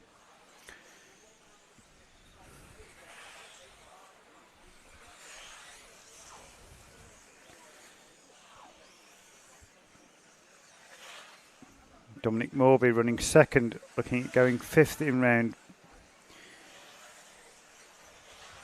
And Paul Trodden, Simon Preston, Paul Steadman, Ollie Carberry, Nathan Stanmore and David Anderson.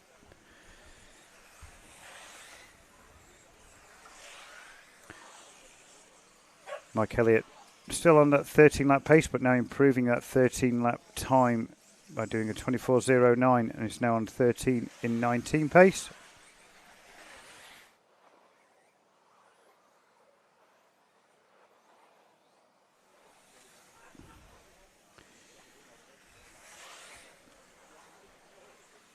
So Mike Elliott.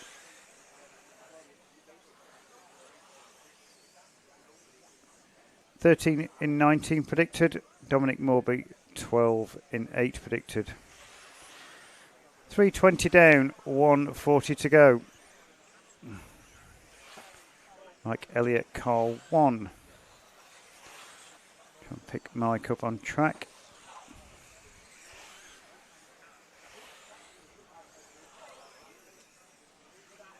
I think it's been Mike onto the straight this time by. It is, recognise those colours, Mike Elliott. Pink and silver machine. Through the back section, rear end looking a little loose on Mike's car, but gets through the back section nicely. 23.8 last time by, and that was Mike's best lap, 23.8. So going the right way about this heat. Pushes on at 24.4.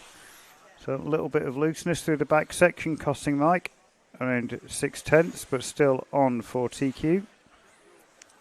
Dominic Morby getting closer to going to second in round. Richard Theron sits there from Heat 1 currently. Simon Preston, Ollie Carberry and Paul Steadman affecting the top 10 with 30 seconds to go. Running order is 1, 2, 8, 6 and 7. Mike from Dominic, Paul, Simon Preston and Ollie Carberry switching places.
So, usual suspects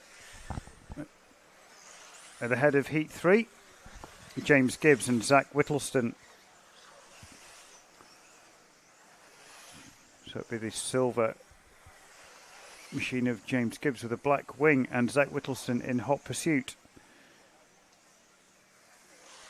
It looks like Zach has lost track position and is behind James by 2 seconds, so he will, because there's a 1.5 seconds stagger. But those two need to work together. They are going 1 and 2 in round and have been quickest in this heat. Jonathan Pluke, you're going 4th. Rick Greenwood, welcome to the party. You're going 6th. Paul Ragg 7th. Philip Hitchman 8th. Trevor Follington going 10th. Tommy Clark having a run and going 14th. Colin McCaffrey going 12th now. But at the front with 1:20 to go, looks like Gibbs and Whittleston are still playing nice, and through the back section, going 1 and 2, James Gibbs looking at 13 in 14.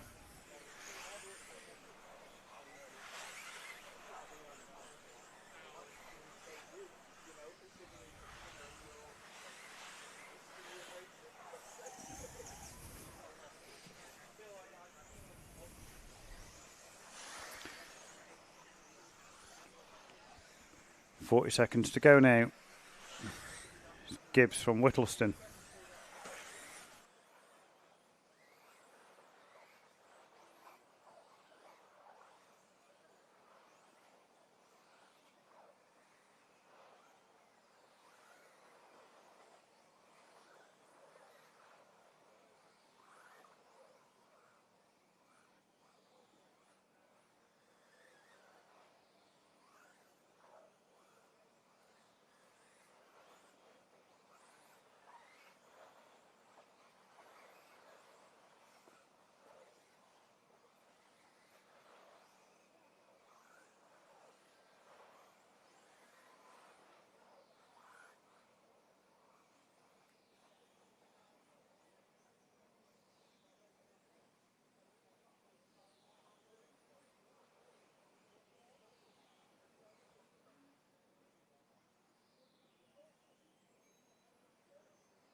So James Gibbs takes Heat 3, 13 in 14.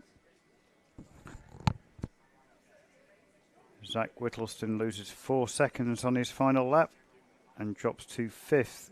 So Jonathan Pluke, you've gone 3rd. Paul Ragg 4th. Zach Whittleston 5. Rick Greenwood 8th. Philip Hitchman 9th. And Trevor Follington affected the top 10 from Heat 3. As we go into Heat 4.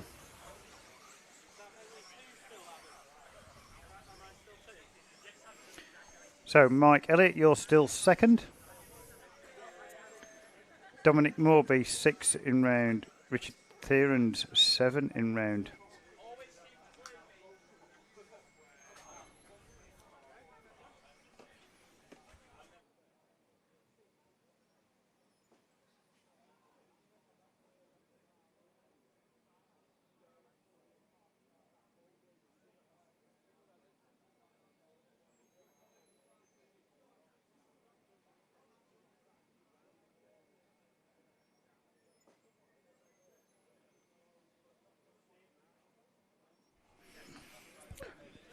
My God, there's some years there.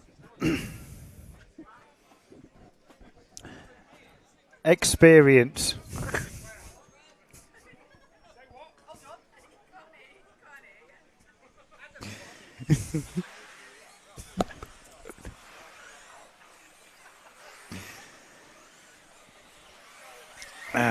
The Midwest Massive. All you need is a wild Robbo.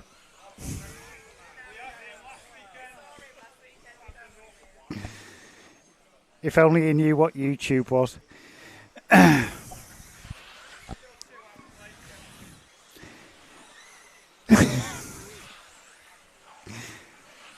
Yeah, we play online with him at racing. He's always late.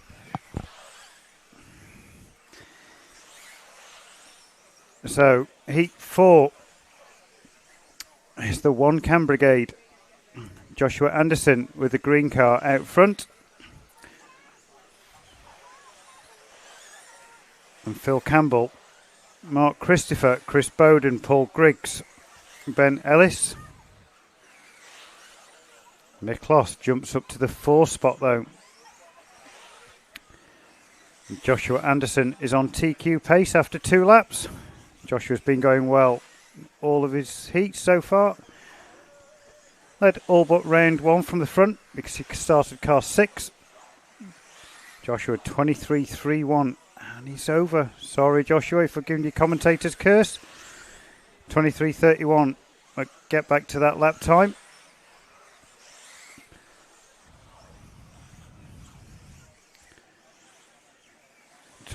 Didn't lose too much time, only 2.5 seconds, so it's not all lost. 23.31. 24.15 for Phil Campbell.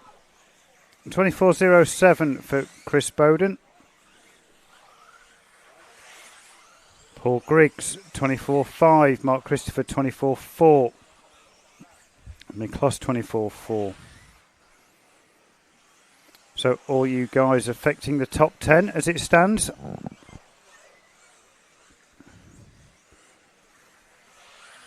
James Gibbs holding on to TQ from the previous heat by 3 seconds. Joshua Anderson, that error. Still 2.5 minutes to go. You're only halfway through, so make this the best half of your 5 minutes. Which you can still do. Joshua through the back section. Up and over the tabletop. Brilliant line up and over the tabletop there. Super smooth, nice and straight. Joshua Anderson brings it round. X-ray machine. 23 flat last time by. Joshua's fastest lap of the heat. Maybe fastest lap of qualifying for Joshua. I don't think I've seen him do a 22. A 23 flat. And he's getting close now to James Gibbs' time. So even with that error, Joshua in a good rhythm now. And a 23.86 puts him on target to take TQ away from James Gibbs. Phil Campbell, you're looking at going 4. Bowden looking at going 7. Mark Christopher's just usurped you, and is going 6. Paul Griggs going 8th. Ben Ellis, Kyosho car. Just talking to Oliver Natras a while ago. Mentioned Ben, part of the Kyosho team. Miklos running 16th, Lee Stokes 18th, Martin Lee 19th. But at the head of the field, Joshua Anderson 24.1. Still not found another lap to go with that 23 flat. And a 24.26 this time by. Still on for TQ and needs some assistance from the other One Can Wonders in the back section.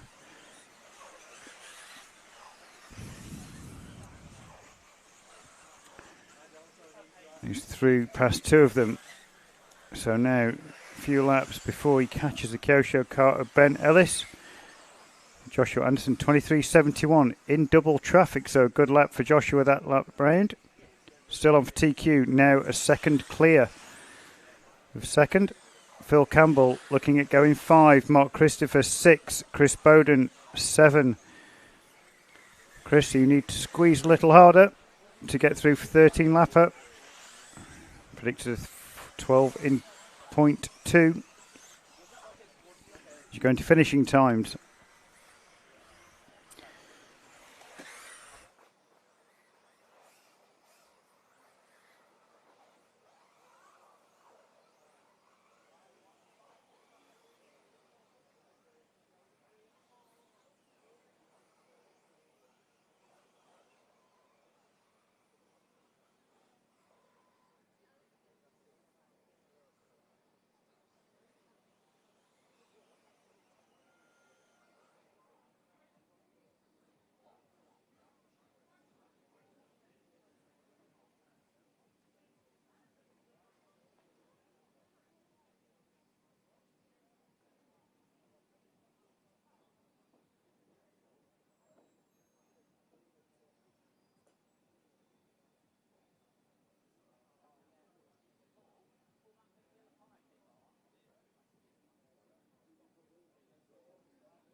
So Chris Bowden chose to twist on his last lap and got through for a 13.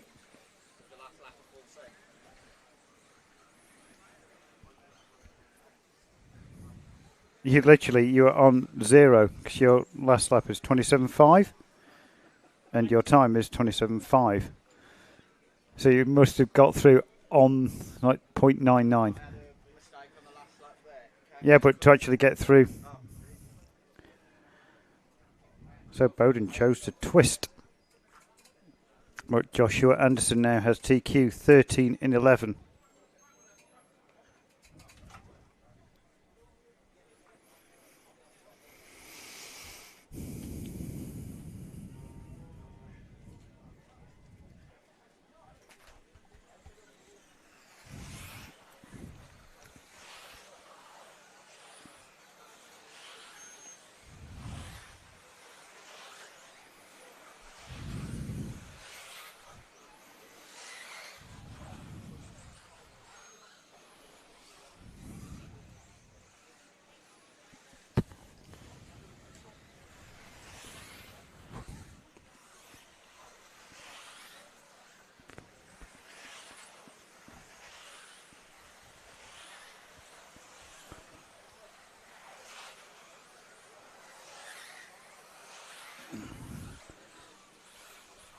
So heat 5. Will Skidmore leads us round. 21.84 last time by. And Will getting into the groove with the Southport track and looking at going 14 in 9. I think that's a pretty similar time. Johnny did a 14 in 7. Johnny had a 9 in round, so Will Skidmore looking at trying to get a top 10 time to go with a 15. Will has a 15 and a 17, giving 32 points, which is backing up the B final at the minute. So 32 points is back of the B currently. As Will pushes on to set a time that only a few will beat. 22.4 last time by, 22.2 average lap for Will Skidmore. Ewan McLeod, you're running second. Looking at 13 in 12. Martin Heward, 13 in 17. Riley Butler, 13 in 19. Fraser McLeod, 13 in 20. As Will round onto the straight for lap number 7. Passes a crashed car. We'll need some assistance to get through lap traffic, but they'll know who he is now. And 4 heats to get used to Will. Riley Butler having a good run in this one. 23.34 last time by for Riley. Rough lap though this time, 26.73. Jack Mills White jumps up to the 4th spot with a 24.53. And Will Skidmore, Ewan McLeod, Martin Heward, Jack Mills White and Riley Butler affecting the top 10. 3 minutes down, 2 to go. Will Skidmore on for 14 in 12 now. Lost a little bit of pace in the middle, but that's to be expected with the traffic Will has to negotiate. As Will brings it round and should clear this car hopefully at the end of the straight. It does, thank you. So 22.38 last time by, close to Will's average, a 14 in 12 predicted. Ewan McLeod, 13 in 15 going 4. Riley Butler going 6. Aaron Carberry going 7. Jack Mills White going 9.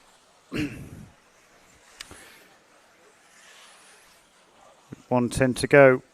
Still Will Skidmore, 22.07, close to his fastest lap on the last lap.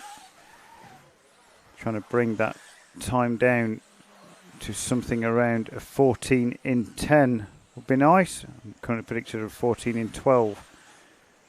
Still plenty of time. Now predicted 14 in 11. So Will through the back section. Ewan McLeod looking at 13 in 11. Aaron Carberry going 5th with a 13 in 17. Riley and Jack both looking at 13 in 19. So a battle on between our two of our younger drivers, or junior drivers.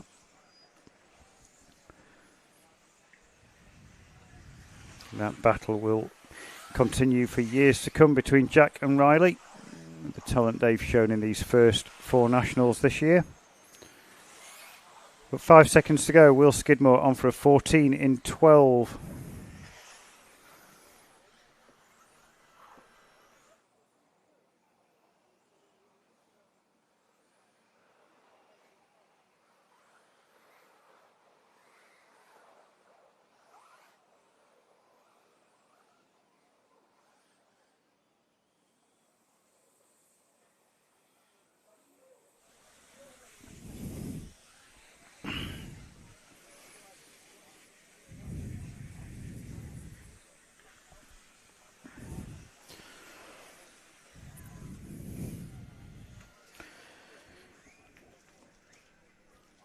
So slightly slow last lap for Will Skidmore. Sets of 14 in 13 is your new TQ target.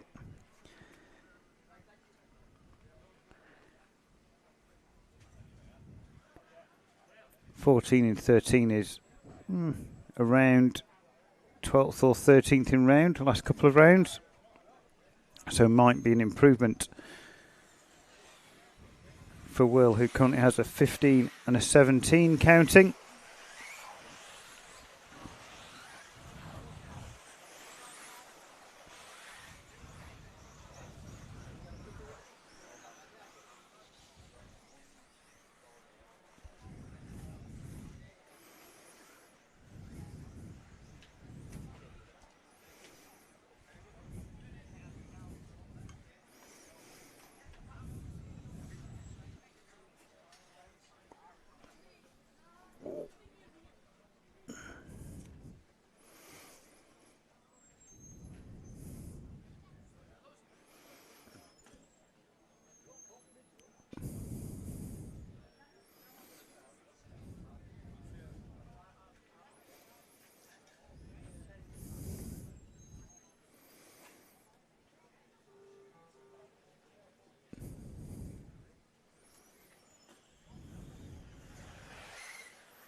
So Will Fisher off and running in heat 6, pretty much won all of these and has a clear track in front and no pressure from behind.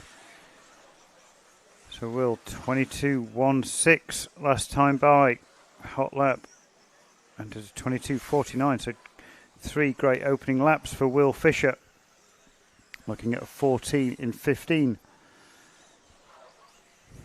Will need something to go with his 19 in round 2.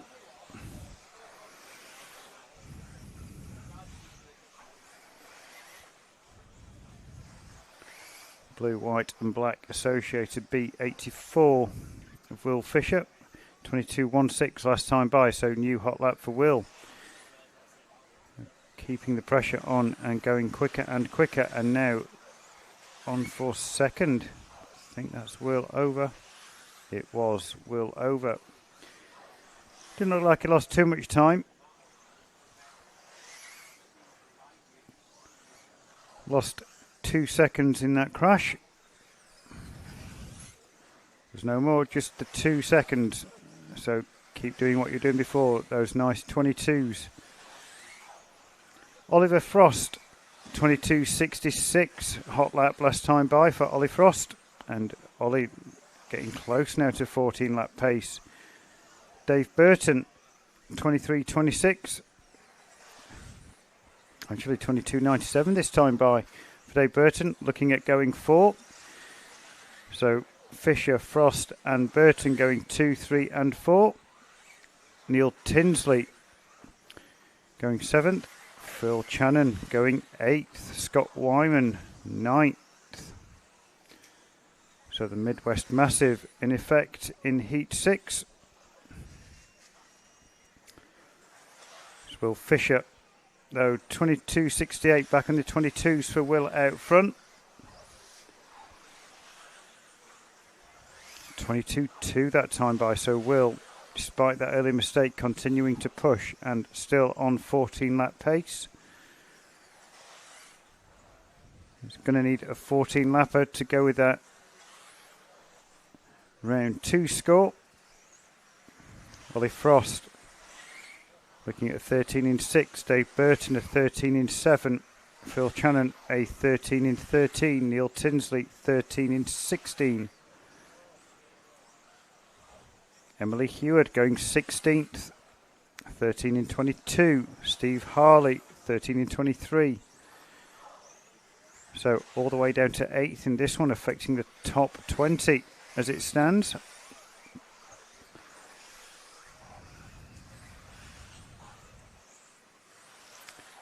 Four minutes down, 1 to go. Will Fisher continues on with his quest for another 14 lapper.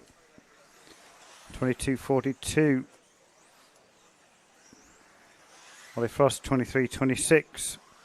Another 22.67 for Will Fisher at the front, bringing that time now down to a 14 in 18 predicted. It's Fisher, Burton, Frost. Sorry, Fisher, Frost, Burton, Wyman, Channon, Tinsley.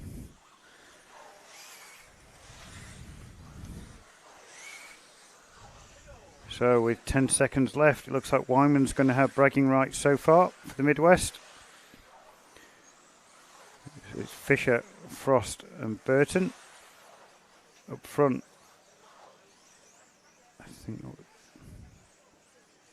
wasn't Will that was over. 22.66 for Will. He's going to finishing times.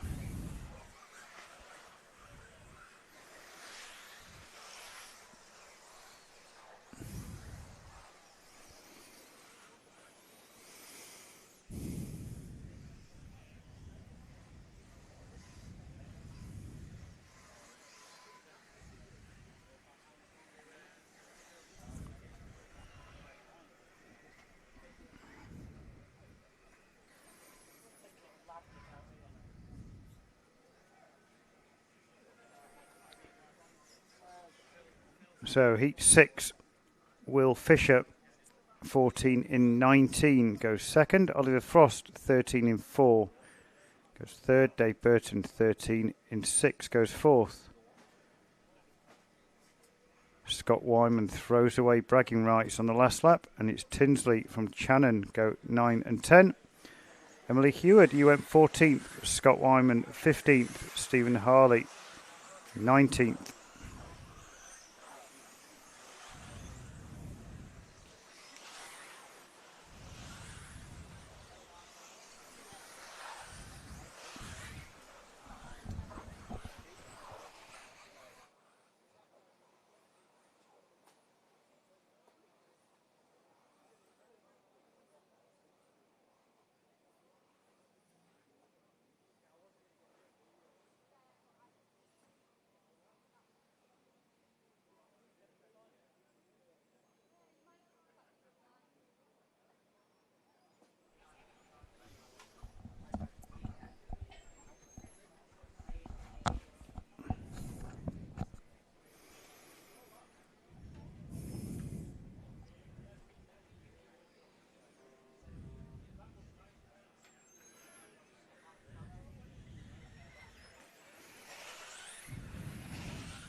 1 minute down, 4 to go for Heat 7. And it's Chris Pattinson who leads this one, 22.8 last time by.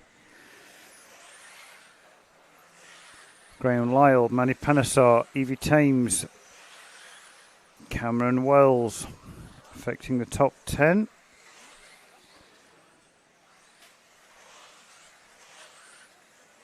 Chris Pattinson 23.25 last time by. Bang on his average. I'm looking at a 13 in 2. Graham Lyle 13 in 3 predicted going 3. Chris Pattinson and Graham Lyle swapping positions. Only 1/100th of a second between those two at the top of the timing sheets. Pritchard only a second further back than Manny, only 0.05 back from Pritchard. Evie Thames only 7/10 back from Manny, so top 5 in this one, separated by nothing.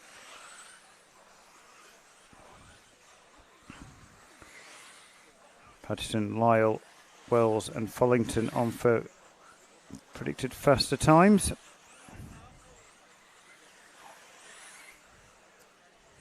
Pritchard 22.65 last time by. Not quite his best, which is on lap 4, but very close, picking up the pace. And now it's Pritchard to the point after 6.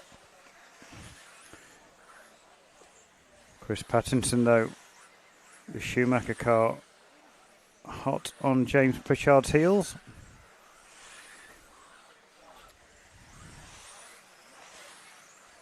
It is, but it's still Pritchard at the front, 22.67. So a few scruffy laps at the start of this one for James Pritchard, but he's now into the 22s and getting close to 14 lap pace. Chris Pattinson not far back either, maybe not quite on 14 lap pace, but very close. So 9 of the 10 cars on for new fastest time for themselves. And everyone down to Evie Thames, who's running 6, going into the top 10. So it's Pritchard, Panesar, Pattinson, Lyle, Wells, Thames, your top 6.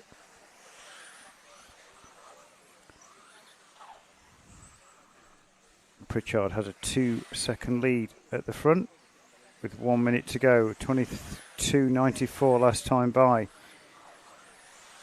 1.3 predicted off a 14 lap run, but it will be close. So looks like the Lomax and Dixon cars. Next one that Pritchard will get to.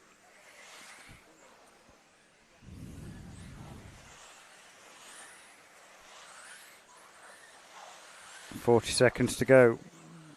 Pritchard now getting closer to that 14 lap run, only a second out. Is still time with 2 laps to go to push on a little if you want. Manny going 4th, Chris Pattinson going 6th, Graham Lyle 8th, Evie Thames 9th, Cameron Wells 10th. To go into the last 10 seconds, Pritchard edging so close now to that 14 lap run. Down to your last lap, whether you get through or not, as you go into finishing times.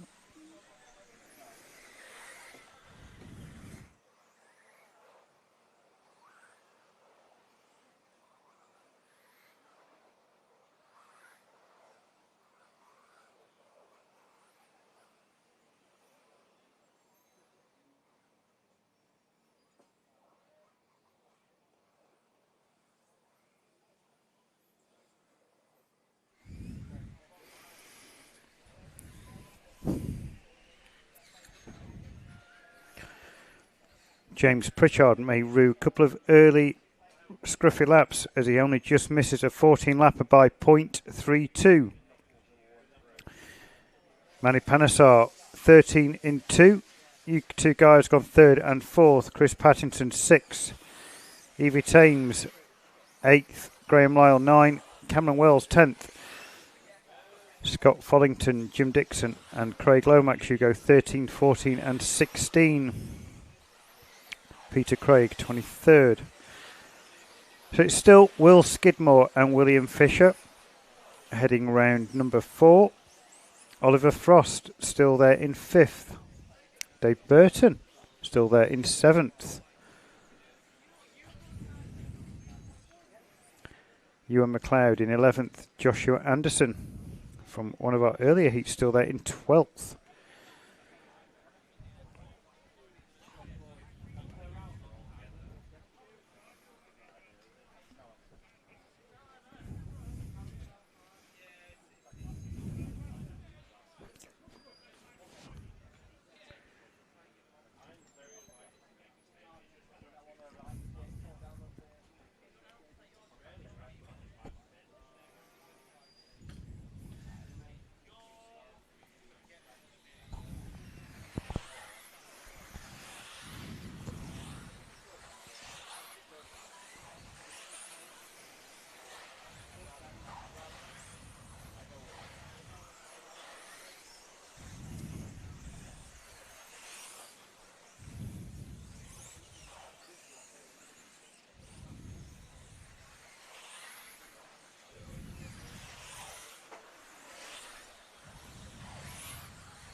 So heat 8 after 2. Gareth Stanton to the point. 22.43 last time by. Ruben Russell running 2nd. Alex Pyatt 3rd. Matt Dodd 4th. Andy Manning 5th. Roger Tugwood 6th. Charlie Simmons 7th.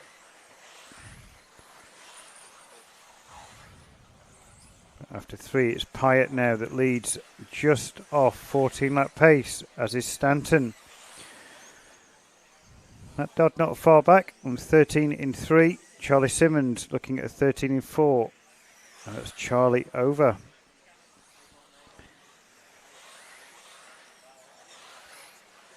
So Alex Pyatt with a 22.63 drops into 14 lap pace.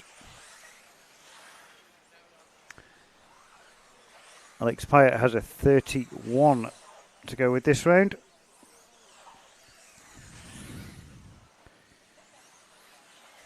Reece Ward with a 21.88 jumps up. Had a rough lap 2. He's making a recovery. But at the front it's Pyatt from Dodd. Dodd looking at an 8. Ruben Russell looking at 9th. Reece Ward looking at 10th. I think Reece will rely on his 13 and 14 from rounds 1 and 2 though.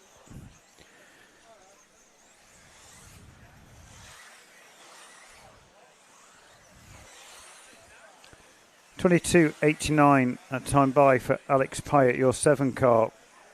So the all white car going through the back section. Up over the tabletop. And round the concrete onto the straight. Your race leader, the white car, I think it is. Yep, that's Alex. Car 7. Let's Reece go quite wisely because Reece is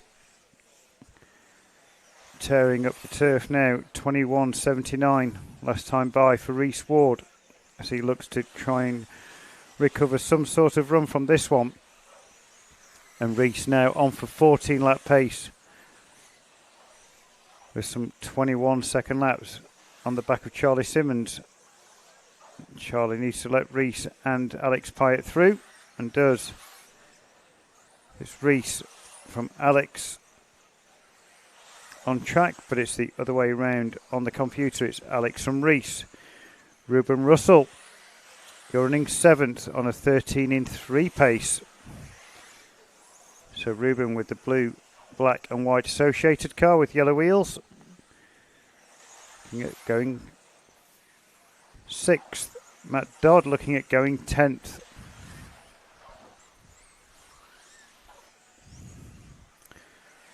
So 40 seconds to go. Alex still has Reese on the stagger by just over a second.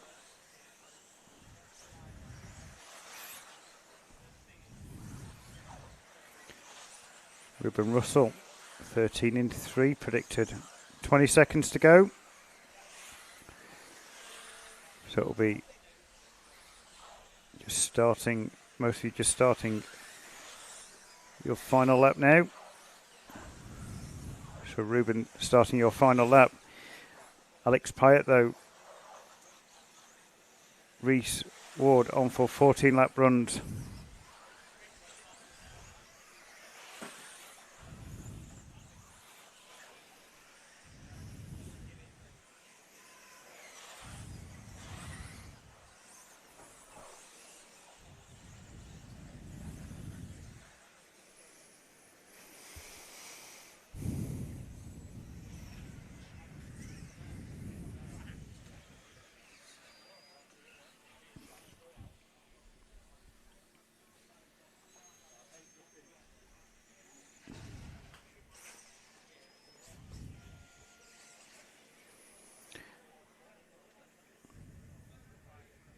So Alex Pyatt takes that one and goes third in round with a 14 in 22.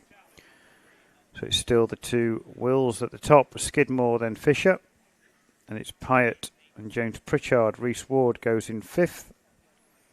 Manapanasar, your 6th. Ruben Russell, 7. Matt Dodd, you've gone 10th.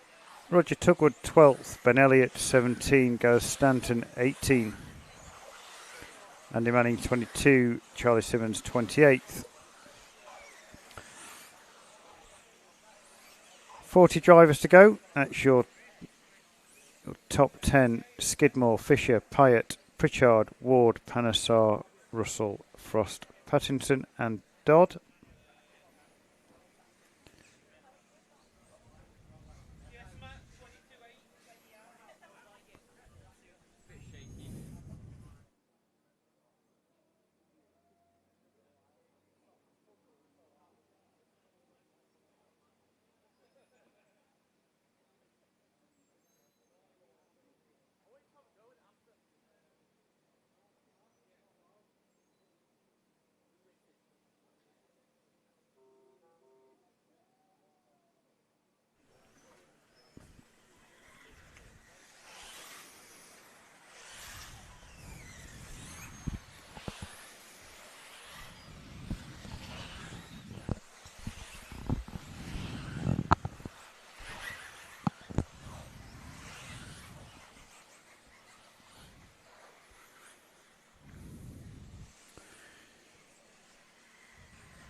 So heat 9 up and running after 1 minute. And up at the sharp end it's Hodkinson followed by May, Woods. 3 local guys heading this one. From Hattie Thames, Tristram Neal, James Helliwell, Ben Stevenson, Stephen Brown.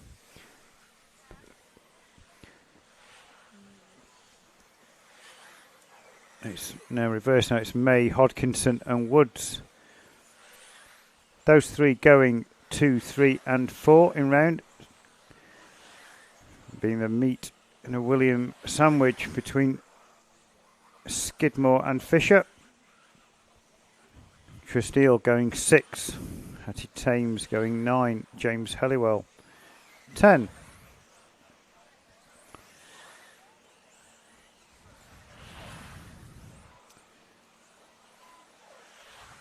Colin May, though, 22.63 leads this one.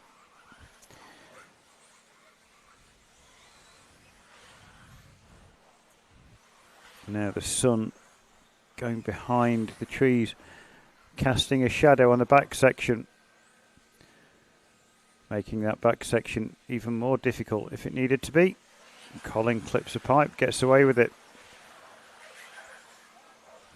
It's May, Woods, Hodkinson.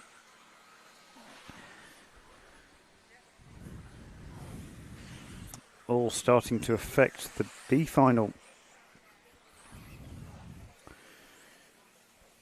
Tristram Neal going 6, Hattie Thames 11th, Ben Stevenson 14th, James Helliwell 17th. Colin May on for a 14 in 16, around 3 seconds shy of Will Skidmore's time, but 3 seconds inside William Fisher's time. Hodkinson, Woods and Neal now all on for 14 lappers.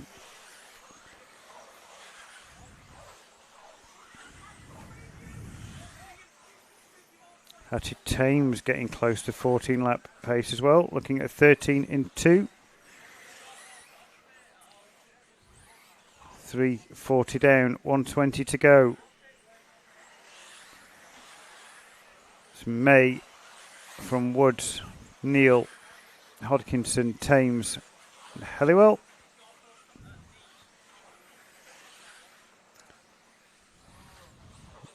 .22.6 last time by for Colin May. Andy Woods now joining him, going faster than Will Fisher's time. Andy Woods is only going faster by 9/100ths of a second. Tris Neal also still on 14 lap pace, as is Kevin Hodkinson. Hattie Thames now getting super close with going 13 in 1. Hattie 23.23 last time by. Around the average lap she needs. But with 20 seconds to go, it's May, Woods, Hodkinson, Neal and Thames.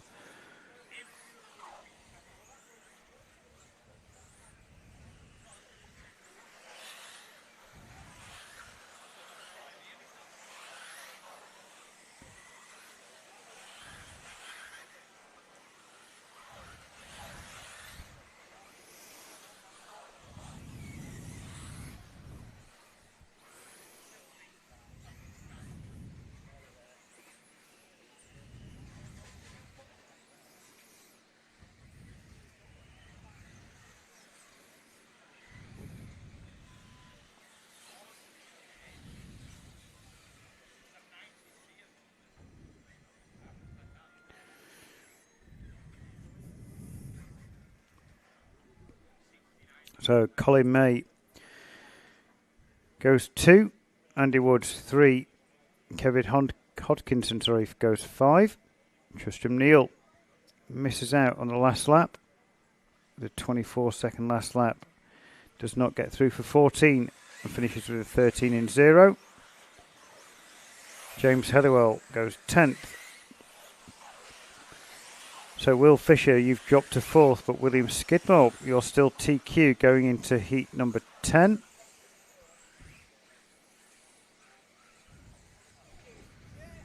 Heat number 10 is where we find a potential A finalist.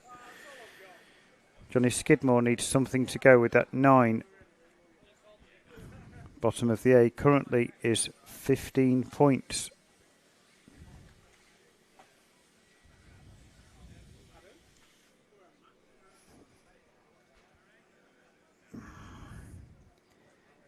With that counting,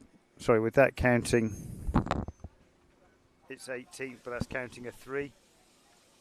You've got a 22 and a 25, so it's going to be C. I would have thought, yeah.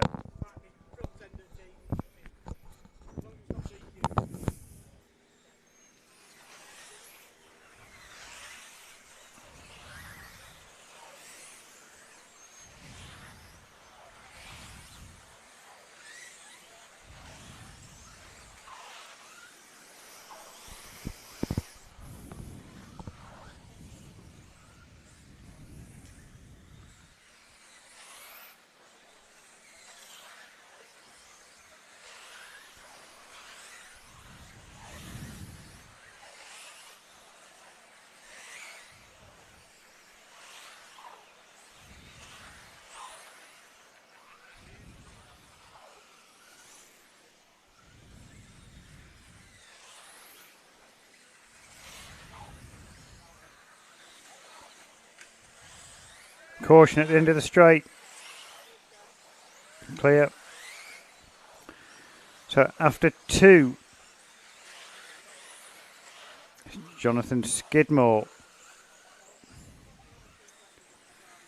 Now that's after 3, 21.68 average for Johnny Skidmore. Looking at 14 in 3. It's Tommy Dale, Oliver Natras, Matt Druitt, Ryan Clark, Matt Thompson, Isaac McFadden and Will Venables. Those guys separated by less than 2 seconds at the head of the field.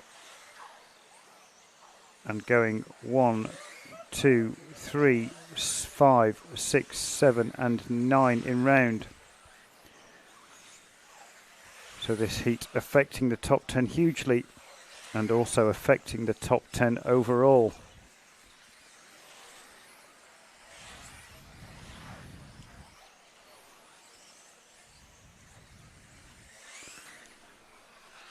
Skidmore now predicted a 14 in 3.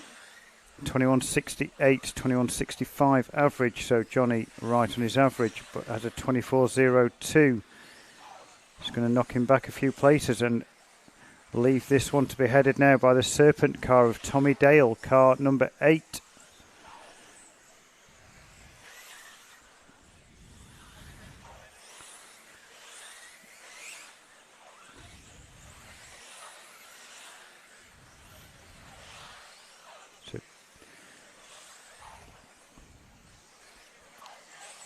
Now Oliver Natras jumps to the front of this one. 21.53 last time by for Ollie. Now heads this one looking at going TQ in round. Johnny Skidmore going 2nd, Tommy Dale going 3rd, Matt Thompson 4, Matt Jewett 6, Isaac McFadden 7. Will Venables 11. Top 4 going top 4 and taking 4 seconds plus out of Will Skidmore's time. 3:20 down, 1:40 to go. Ollie Natras has an untimely error and hands the lead back to Johnny Skidmore, and another X-Ray driver, Matt Thompson, now jumps in 2nd. Ollie's got to do that all over again. He's going 3rd in round, Tommy Dale going 4. Ollie gets back on track with a 21.94. Johnny Skidmore 21.85.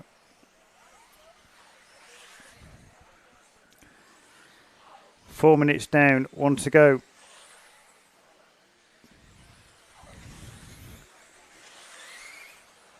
Johnny Skidmore predicted a 14 in 6. Ollie Natras 14 in 9. But another 24 for Ollie.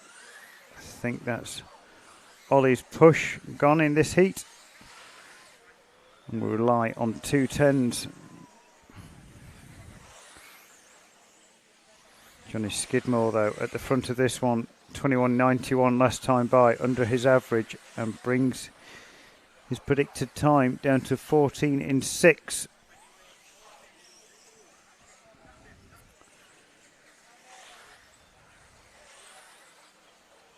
Tommy Dale, Matt Thompson, Matt Druitt, Ollie Natras all going top 5, pushing Will Skidmore down to 6 as you go into your final 5 seconds.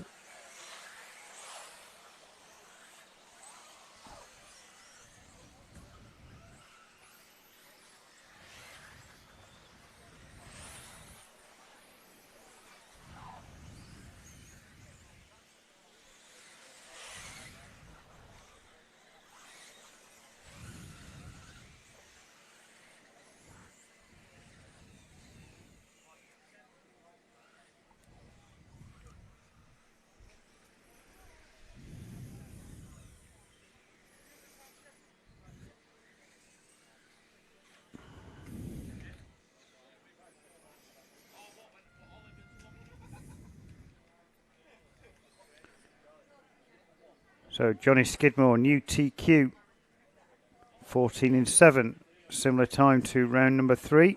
which is also 14 in 7. Matt Thompson, 14 in 9. You've gone second. Tommy Dale, 14 in 9. 500 slower than Matt Thompson, gone third. Will Skidmore, you sit fourth. Matt Druitt, you've gone fifth. Oliver Natras will rue those couple of 24s in the middle of that one. Has gone seventh. Will Venables, 11th. Isaac McFadden, 12th. Ryan Clark, 17th, that will not count for you, and Liam Robinson 24th.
So heat 11 after 2.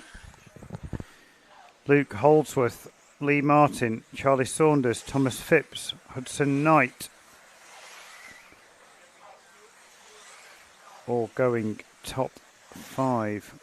Daniel Pole going 6.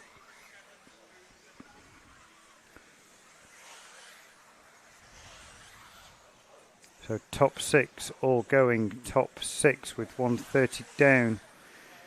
3:30 to go.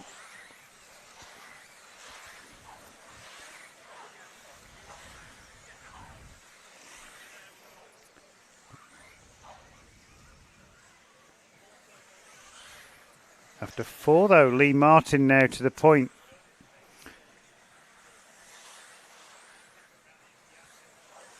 .21.26 last time by. .01 clear of Luke Holdsworth. Charlie Saunders, Thomas Phipps going top 4. I think that was a Martin car over in the middle, marshalled by Ryan Clark. So it's Luke Holdsworth now at the front. And Charlie Saunders, Thomas Phipps, Lee Martin, Hudson Knight.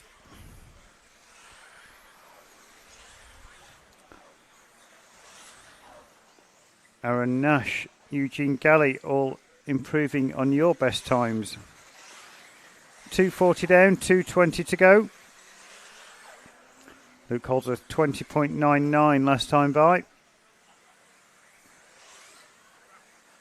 The only one in this heat on for a 15 lapper. Charlie Saunders though very close, only half a second back of a 15 lap run. So it's Holdsworth, Saunders, Martin, Pole, Phipps and Knight. 3 minutes down, 2 to go.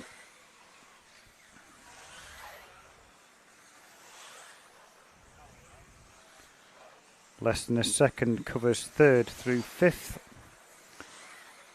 Holdsworth and Saunders 0.8 apart at the front.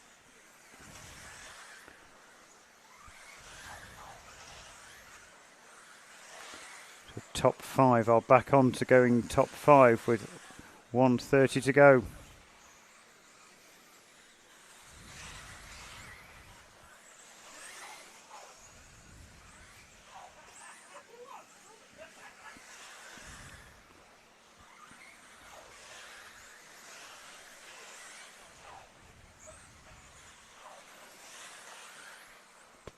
4 minutes down, 1 to go. Holdsworth, Saunders, Pole, Martin and Phipps going top 5. Charlie Saunders now on for 15 lap pace. Only 8/10 back from Luke Holdsworth, and someone has a tumble onto the straight, and that's the Holdsworth car.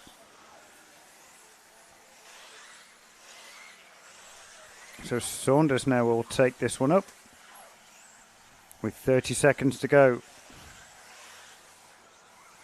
I think that was Luke over. No, it wasn't. It was Saunders over, but rolls onto his wheels. So 20 seconds to go. Pressure's on at the sharp end. No one now on for a 15-lap run with 5 seconds to go. All on for 14 lappers, and it's Saunders, Pole, Martin, Phipps and Holdsworth going top 5.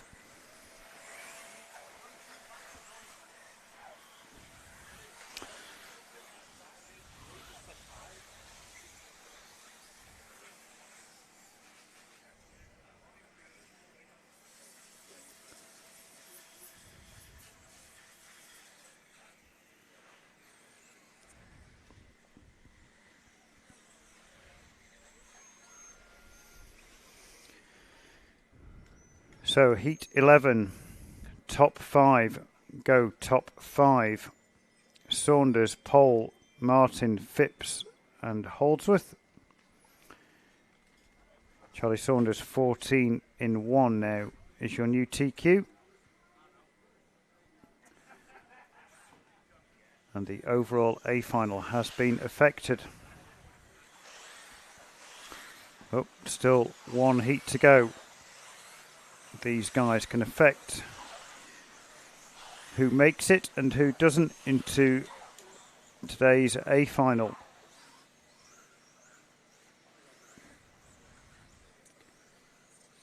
Currently 4 drivers on 15 points.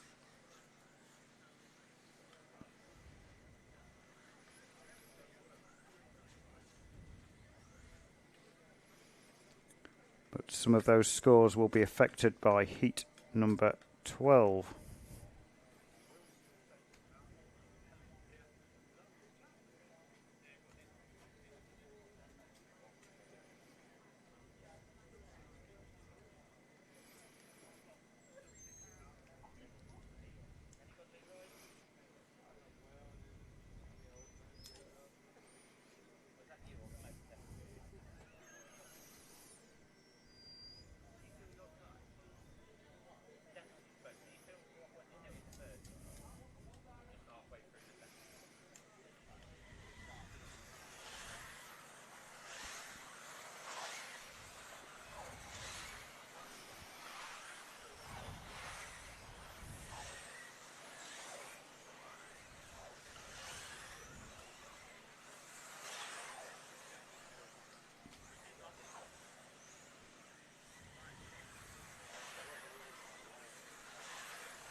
So heat 12 after 2.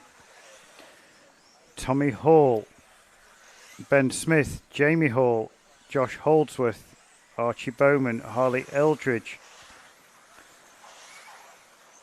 Top 4 in this one. Or top 3 now, going top 3. Jamie Hall going 5th. Archie Bowman going 6th. 130 down, still Josh Holdsworth at the front, looking at 15 in 15.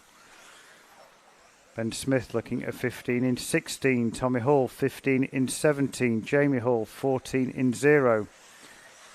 So 4 guys potentially on for 15 lap runs in heat number 12.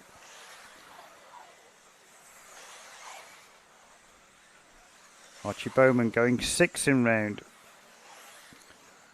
Only those guys affecting the top 10 overall. But they're all affecting the A final overall. So Smith now heads it up. 21.2 last time by. 21.5 for Josh Holdsworth. Those 3 tenths is enough for Ben Smith to take the lead by 2 tenths. It's a multi-car that's over, marshalled by Leroy. Ben Smith, though, holding on to that TQ run for round 4. Josh Holdsworth only 8 tenths back. Tommy Hall on for 6th. Jamie Hall on for 4th. Archie Bowman now looking at a 7.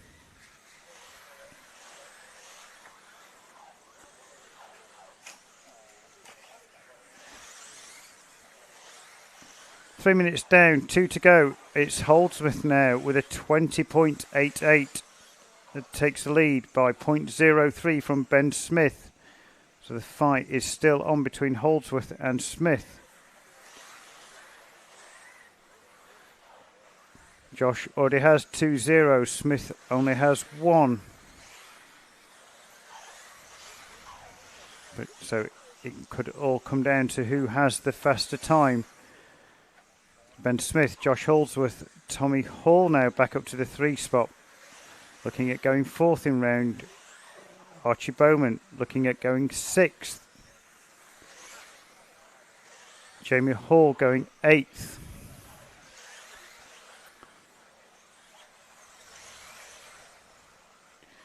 Mistake from Jamie that time by drops him down to 14th. Looks like Jamie will rely on his 7 and 8. Ben Smith, though, at the front, 15 in 16, predicted 3 seconds clear with a minute to go. Josh Holdsworth, it's 3 seconds on the computer as well as Ben puts in another 20.92. 21.5 for Josh Holdsworth, 22.3 for Archie Bowman. Tommy Hall, 20.88 that time by Tommy going 5th to go with his 3. So it's Smith, Holdsworth, Hall, Bowman. 20 seconds down, or 20 seconds to go, and the fight for the last A final position is on.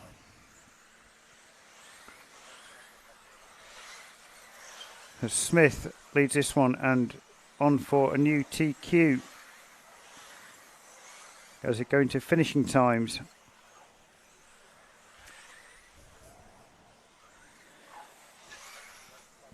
This is going to be close between Archie Bowman, and he sneaks it on the last lap.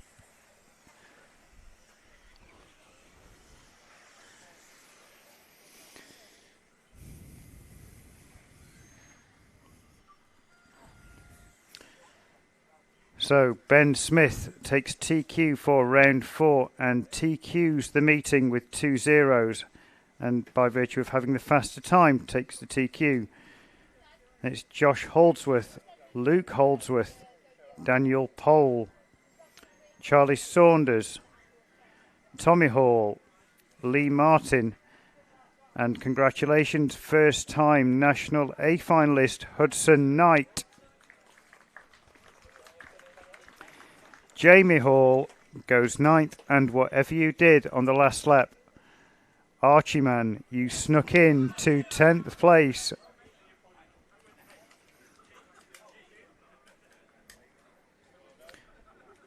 BQ, Thomas Phipps, and Johnny Skidmore, Mark Anthony Jones, Oliver Natras, Lewis Hopkins, Matt Thompson, Isaac McFadden, Tommy Dale, Reese Ward and William Skidmore are your B finalists. Colin May poles the C.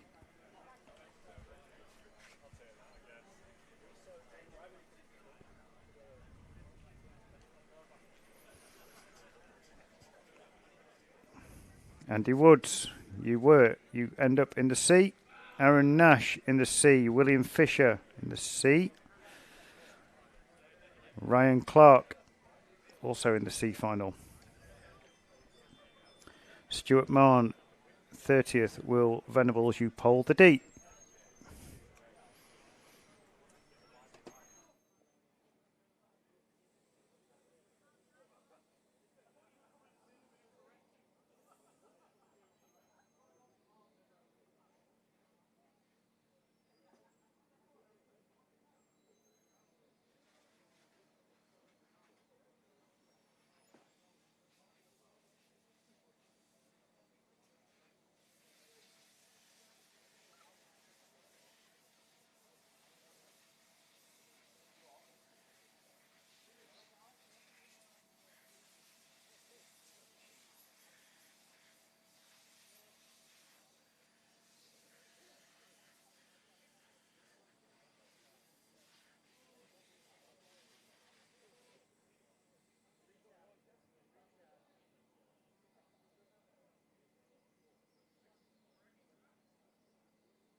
confirmed.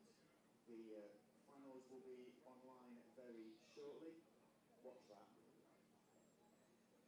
The L final, which is out first, will start at 22, which is around 20 minutes time.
for the top F2, 3, 4, 5, the under 16 juniors, and of course every single under 13 that has competed here this four-wheel drive day.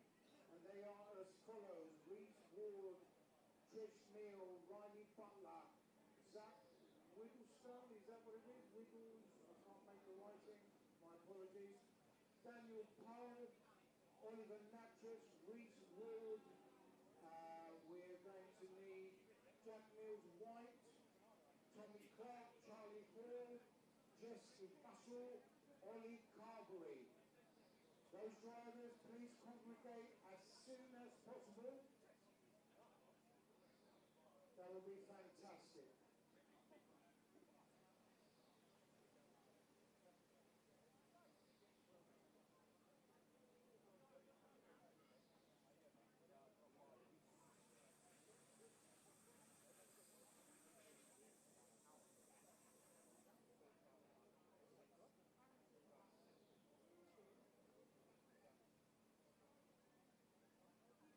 And it's Zach Whittleston.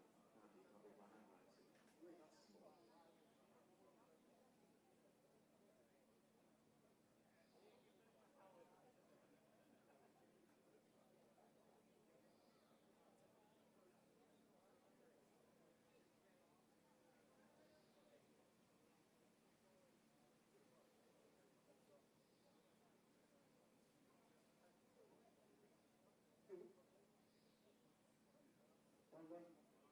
Okay, with no further ado, your top F5 today is Zach Whitstone. So, round of applause for Zach. Top F5, 8. He already knows how to take photos, so one for the future. Top F4, Riley Butler.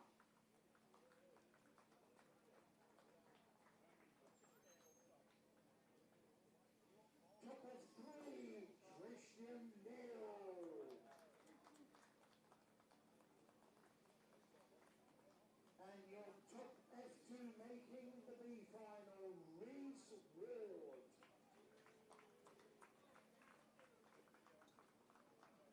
And Reese, you might as well hang around because you are third under 16. So third place under 16, Reese Ward.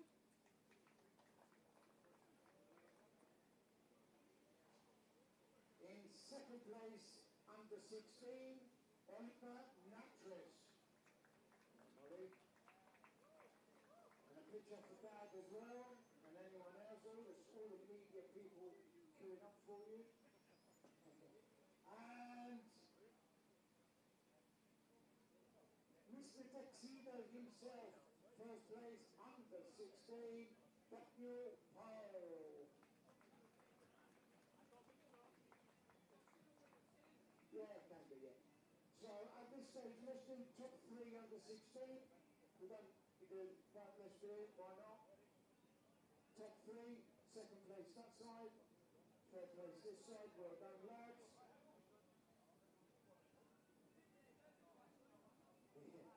There we go. So, they're all getting up already, loads of love it.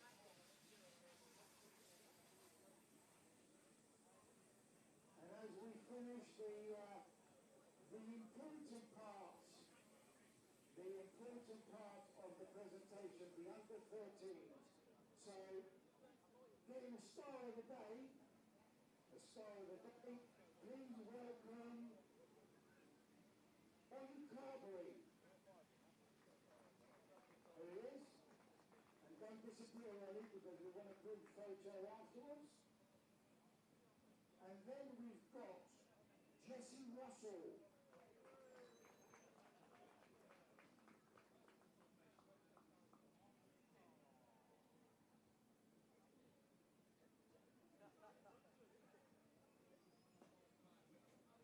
And now we've got Charlie Hall.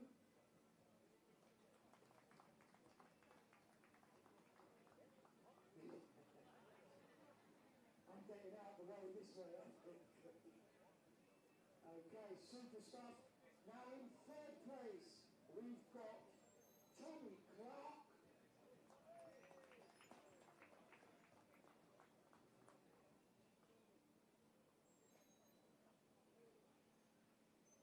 I told you to get in there. In second place, Jack Mills White.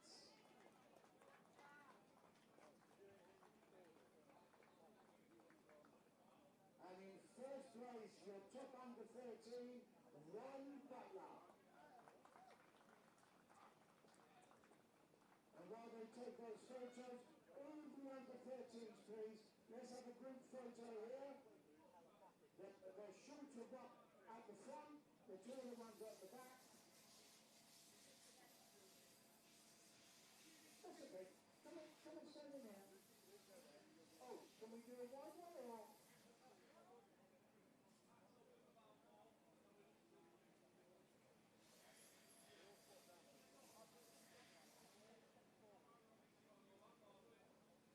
How's that? That looks good to me. That looks great to me.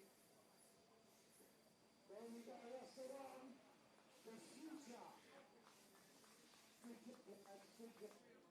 Thank you everybody from the meeting side of things.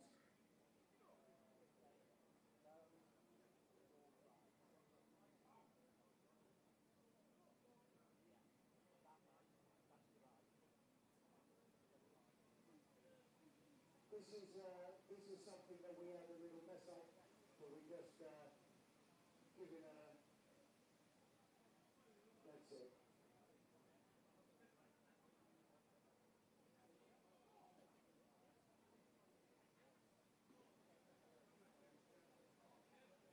Real happy. Fantastic. And it back to race control. Right then, can we start seeing Simon Preston, Paul Stephen, Christopher Cherry, and David Anderson going through scrutineering and making their way to the Russian, because you're out in the next 5 minutes. Can I see Colin May, Matt Druitt, Ryan Clark, Carly Eldridge, Aaron Nash, Will Fisher, Andy Woods, Helen Aquo Bench, Seth Schlitto, I'll say that.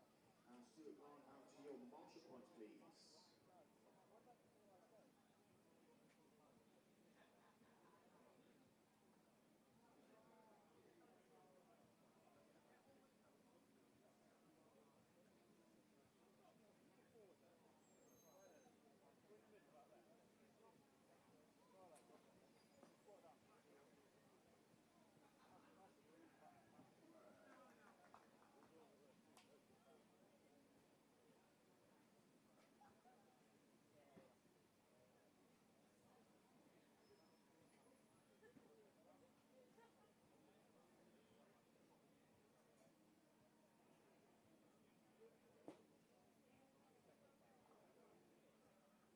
The drivers are on the Russian. We're going to start seeing the drivers from the C final out to their marshal point, please, which is Colin May, Matt Druitt, Ryan Clark, Carly Eldridge, Aaron Nash, William Fisher, Andy Woods, Helen Aquo Bench, Seth Schlitto, and Stuart Marr. 21 to 10, please.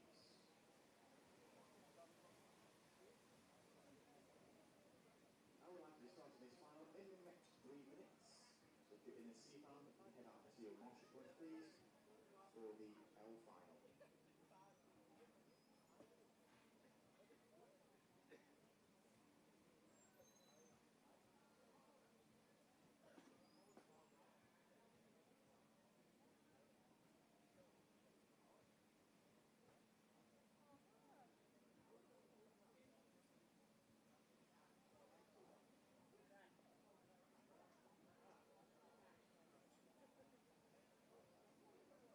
So we're on number marshals, we're on number 4, which is Paul on number 4, we're on Stuart Martin number 10, and Seth on to number 9,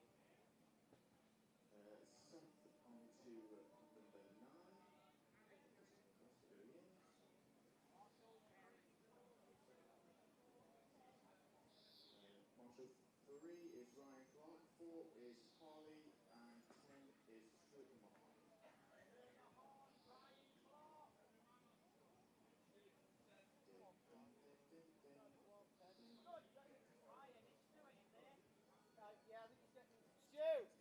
Stuart Martin,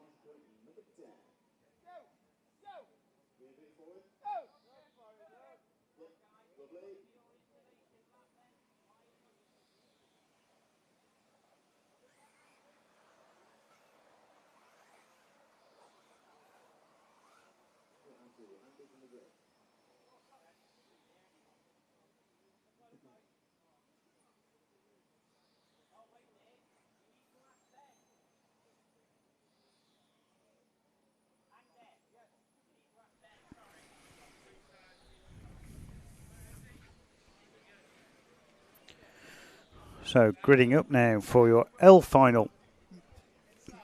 4-wheel drive. Only 4 cars in this one.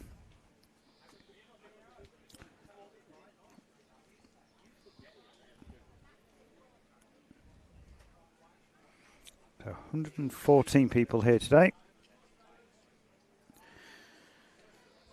I think it's 2 finals and the A final 4-wheel drive.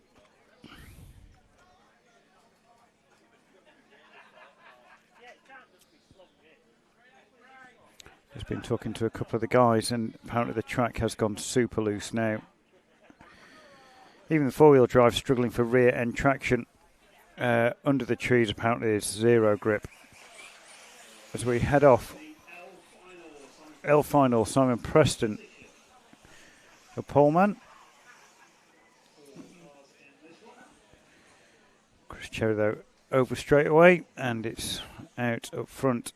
Simon Preston, the all-white car, goes for an 8.9 stylish ramp over the sleeping policeman. It gives up the lead to car number 2, Paul Steadman. It's Steadman, Preston, Cherry and Anderson. But your leader, Paul Steadman, round up over the tabletop. I mean, that's not been too hard to get up today.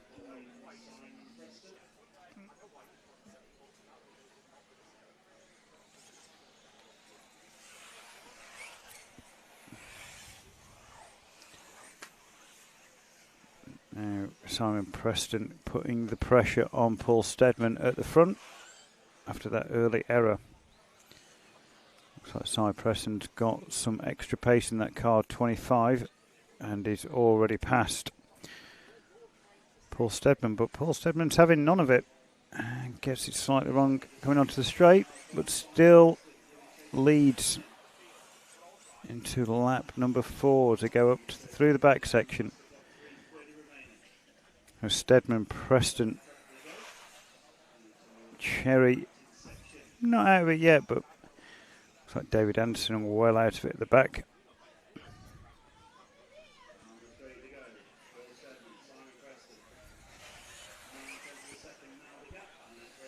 $25.99 for Paul Steadman though, new hot lap for him. And he leads now by just under a second. I think Simon Preston's got the quicker car and quicker driver. Go round up onto the concrete and down the straight, down the 50-metre straight. Still think this is the longest straight in RC in the UK at the minute. If anyone knows anywhere bigger, maybe Eden Park. Not sure. If the guys down at Eden Park could let me know what the length of their straight is, but I remember Eden Park being long, but it does have the carousel coming onto the straight. But Paul Steadman now 26.0, 25.7 for Cy Preston. So Cy Preston's got the pace in that car. Just, it's almost like Paul Steadman's got a force field around his car, because as soon as he gets close to Paul Steadman, he just falls over or makes a small error and drops back for a lap or two. And then has to do all that work all over again. And as I say that, he does exactly what we just said. Gets close, rolls over onto his roof. So Paul Steadman with the invisible force field going through the back section and up onto the tabletop and through for lap number 8. 26.74. Paul Steadman now 25.93, but he makes a small error. A little wide through. That car looks loose, and what we just said about car being loose in the back section. And here comes Simon Preston again, but the force field has now failed for Paul Steadman, and it's failed again. Now coming onto the straight.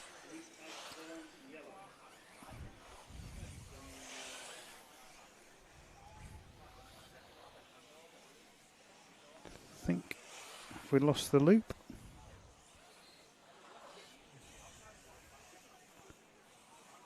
So only on.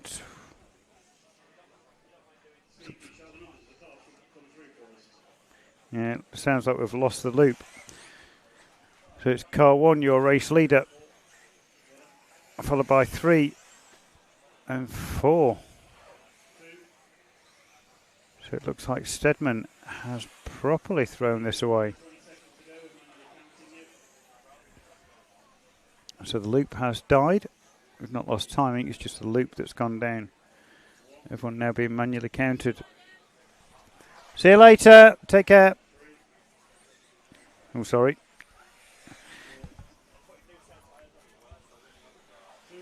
So Chris Cherry. This result will certainly be under review by race control, because I don't think Chris Cherry won that one. I think it was Simon Preston won that one. There's a 1:44 in there for Simon Preston.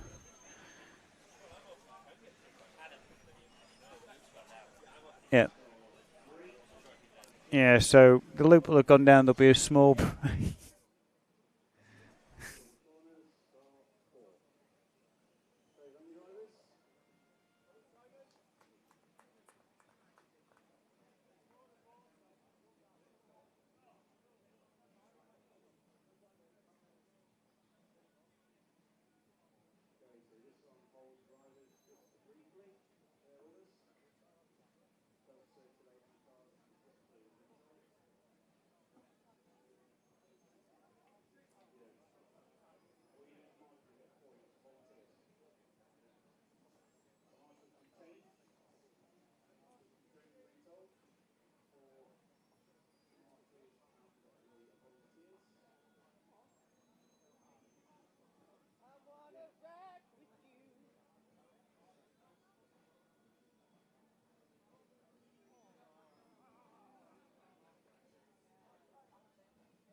So thank you, I think,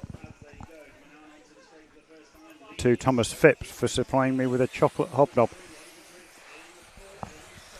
Now, I can definitely tell you that a bourbon's better than that because I'm now picking bits of oat out of my teeth. So, no. Chocolate bourbon. Still for the win. Back to the important stuff, though. K final.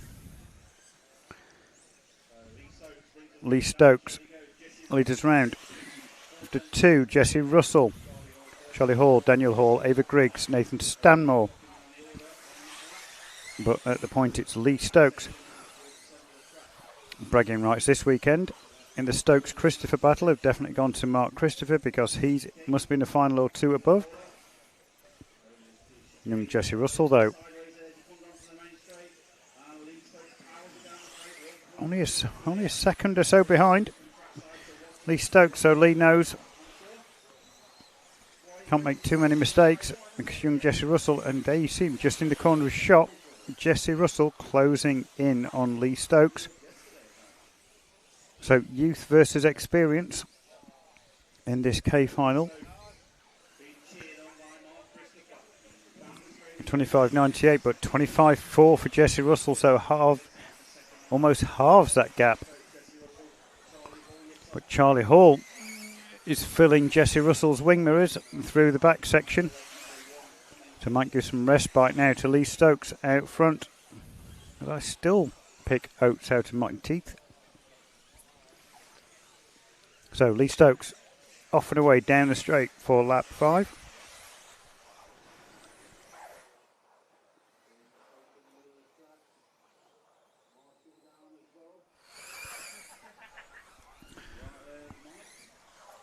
.222 down to 35 to go. Lee Stokes still leading. Jesse Russell not giving up hope of this one. Drops back by 0.8 that lap. Does Jesse. So the gap now is about half the length of the back section. So Stokes needs to put it in cruise mode, in old man mode, overdrive. Looks like Jesse just took a tumble over the tabletop, so that will give Stokes even more of a lead. As Stokes gets the travel sweets out.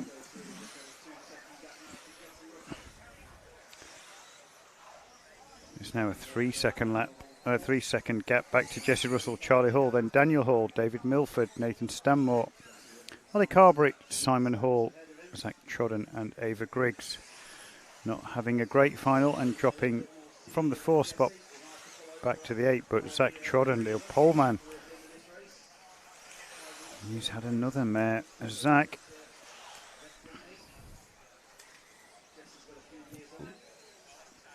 Lee now catching up to another back marker. Looks like the Hall cars through on Jesse Russell. So Charlie Hall through on Jesse Russell in the infield. So it's still Stokes out front. 1 minute 10 to go. 26.85. Yeah, Jesse Russell back through on Charlie Hall. But while those two are fighting, Lee Stokes is getting away. And those travel sweets rattling around in the tin, in the glove box of Lee Stokes' car. So 45 seconds to go. 10 laps for Lee Stokes round the end of the straight, through over the tabletop into the back section, but Russell and Hall is your closest battle. A couple of cars back as they go through past the X-ray banner. There you go over onto the tabletop now. That's your battle for second and third. We've not quite got Lee Stokes in the window, but Russell and Hall next drop back and get these two cars because these are having a good old ding-dong.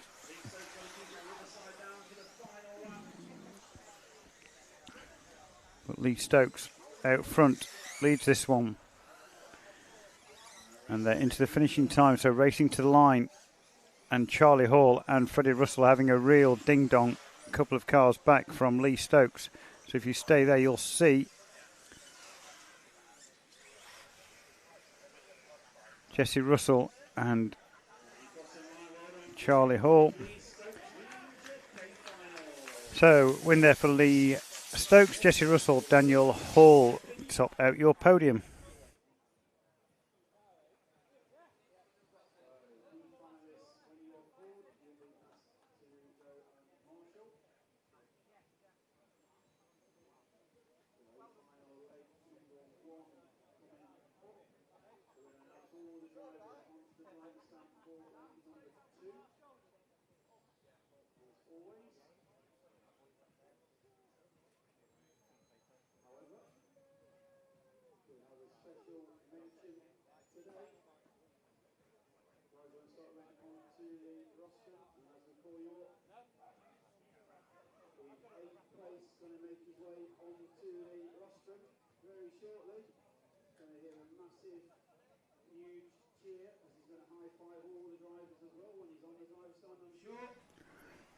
Eighth placement onto the roster, making his first ever BRCA 10th National A final. Give a big cheer, round of applause for Hudson Knight.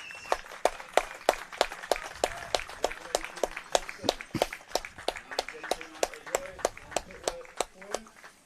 Brilliant achievement, making his first of many, I'm sure, 10th National A final. Yeah, so Hudson Knight, first National A final, so it becomes a 234th National A finalist. And that's since 1989. Figures supplied by Paul Worsley, ex-BRCA chairman, so hope you're listening, Paul. We've got a new A finalist to add to the list, and I've got to sort out how to add him to my spreadsheet later on tonight. But also is one of my hot tips at the start of this year for making his first National A final.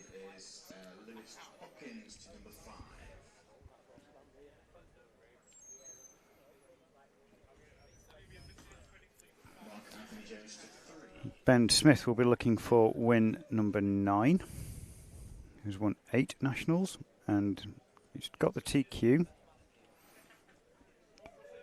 Ben Smith wins the meeting today. He's pretty much guaranteed winning the series. All depends on where Lee Martin and Tommy Hall finish, but Tommy Hall and Lee Martin are both deep in the field, 6th and 7th on the grid. Really hard for those guys to get up to the front because the pace has been hot all weekend up at the front. We've got Smith. So it's a Schumacher lockout, 1, 2, 3. Daniel Pole in 4th with the associated car. Charlie Saunders in 5th with the associated car. And Tommy Hall with the associated. Lee Martin X-Ray. Hudson Knight, Schumacher, Jamie Hall, associated, and Archie Bowman man in 10th with the Schumacher. So it's 5 Schumacher, 4 associated, and 1 X-Ray in the A main. Ben's chosen the inside, not the outside, which is where Tommy Hall started yesterday.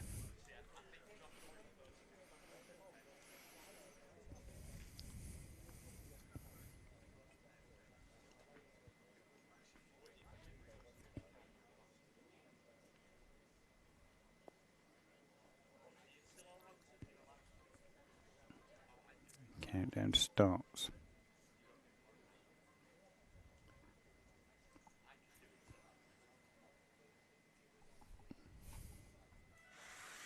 Ben Smith off and running. Ooh, battle on for 3rd and 4th already.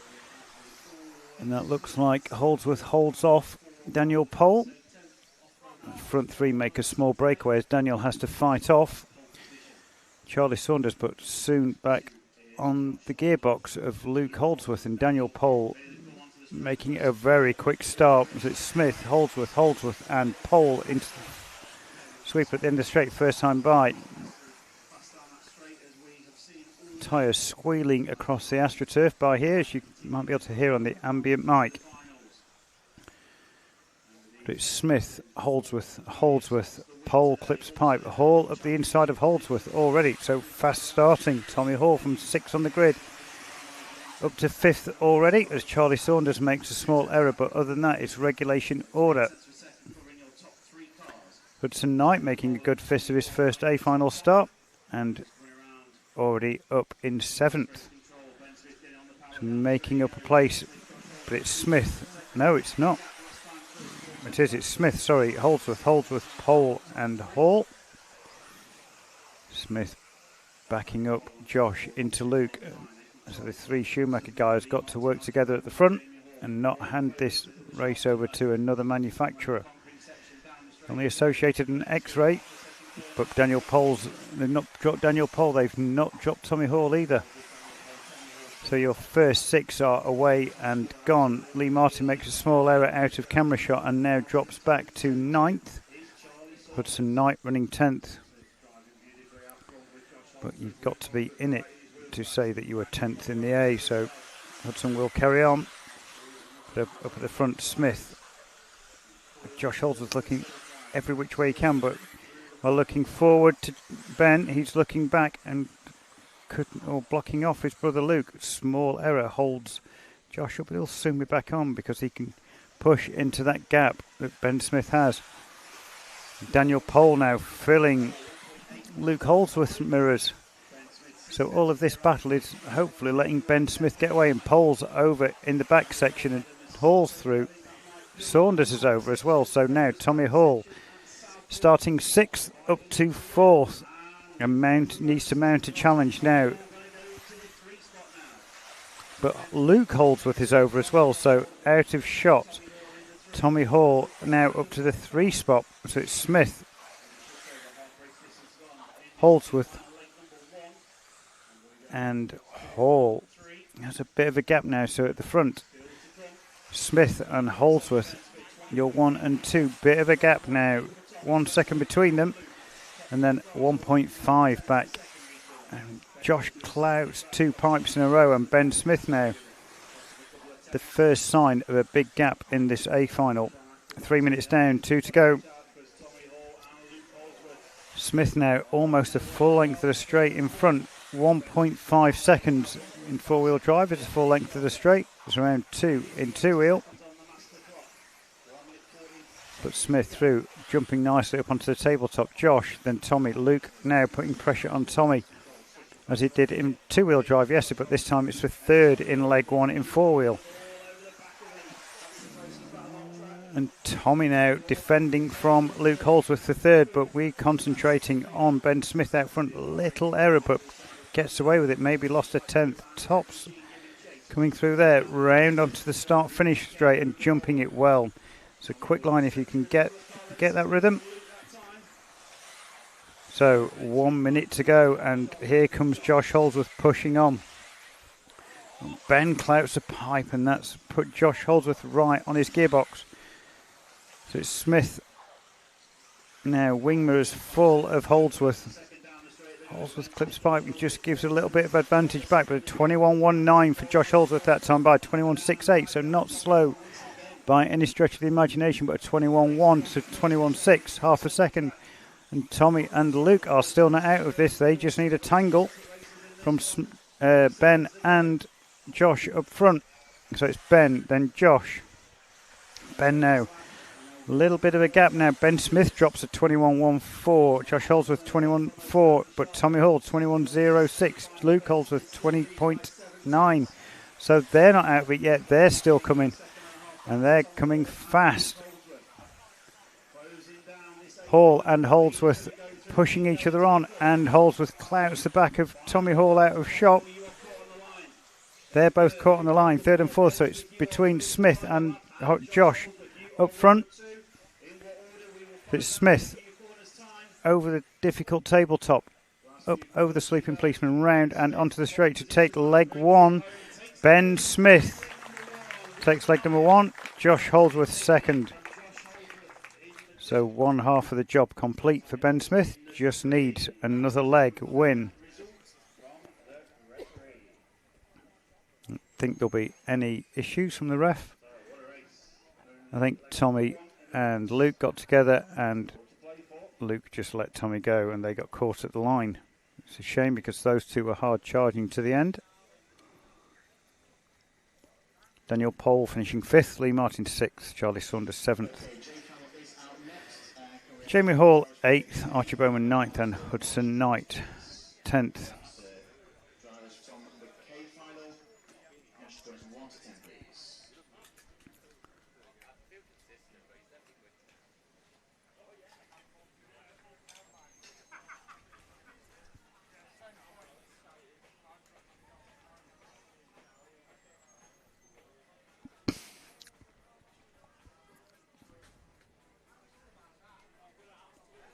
So we can grab Ben for a quick review of that A final leg 1.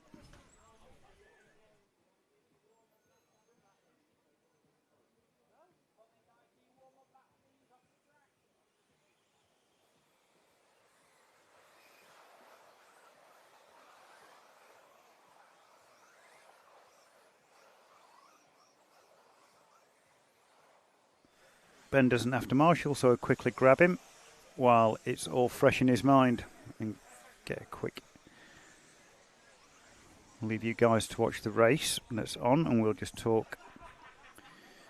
I'm in the background, but a great win there for Ben Smith.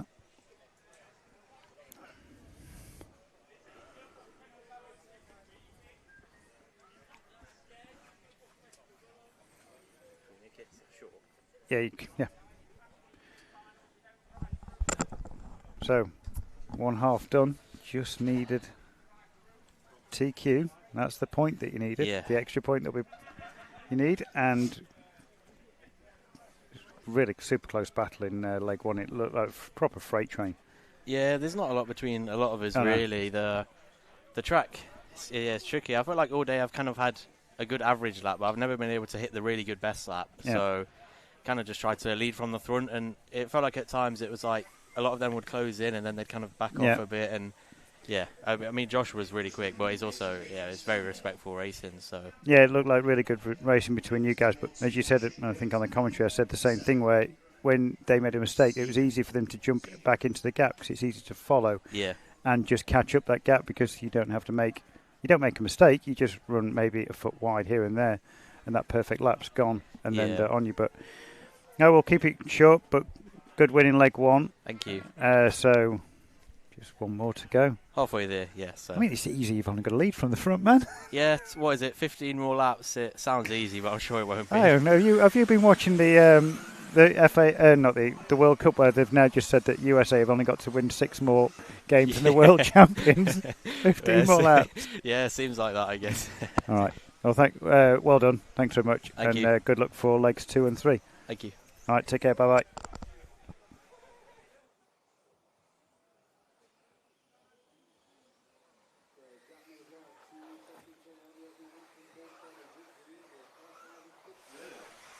So thanks to Ben Smith. He wanted to keep that short and sweet, because he's got to go back and get ready, because there's not a big gap now between legs 1 and 2.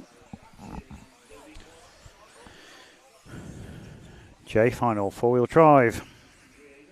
Jack Mills White.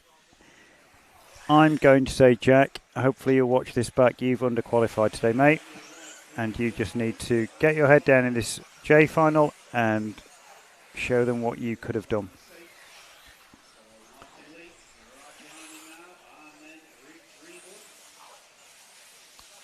Doesn't seem like young Jack's found his groove today in 4-wheel drive. Was good in 2-wheel yesterday, but today just found it a bit tricky. He spoke to his dad yesterday, and they found working with the Associated have taken him under their banner now, under their wing, if you want it, and Jack now pitting with the Associated team and getting some help on car setup and advice from Jamie and Tommy and the rest of the guys. Like Craig said, the Associated team now have a load of young guns and young stars for the future, nurturing their talent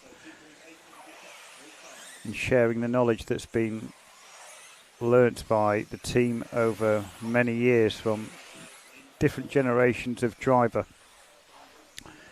From Drescher handing it over to Cragg, and then Cragg now handing it over to the Halls and Poles.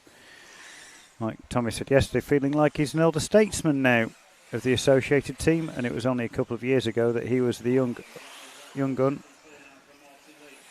But now Tommy leading the team, Daniel hot on his heels.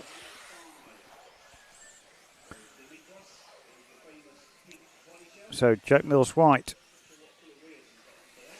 leads this one 24.03 last time by. So it's a thick end of a half a second to a second lap faster than the rest of this field. Car looking loose through that back section, and that's what people have said, that back section is now super loose under the trees now in full shadow. It's not too bad. It's tricky when it's just in a little bit of shadow, and the change in shadow along with the undulations make the back section really hard to distinguish between what's a corner, what's a jump and what's not. But Jack Mills White, this B84, leads us round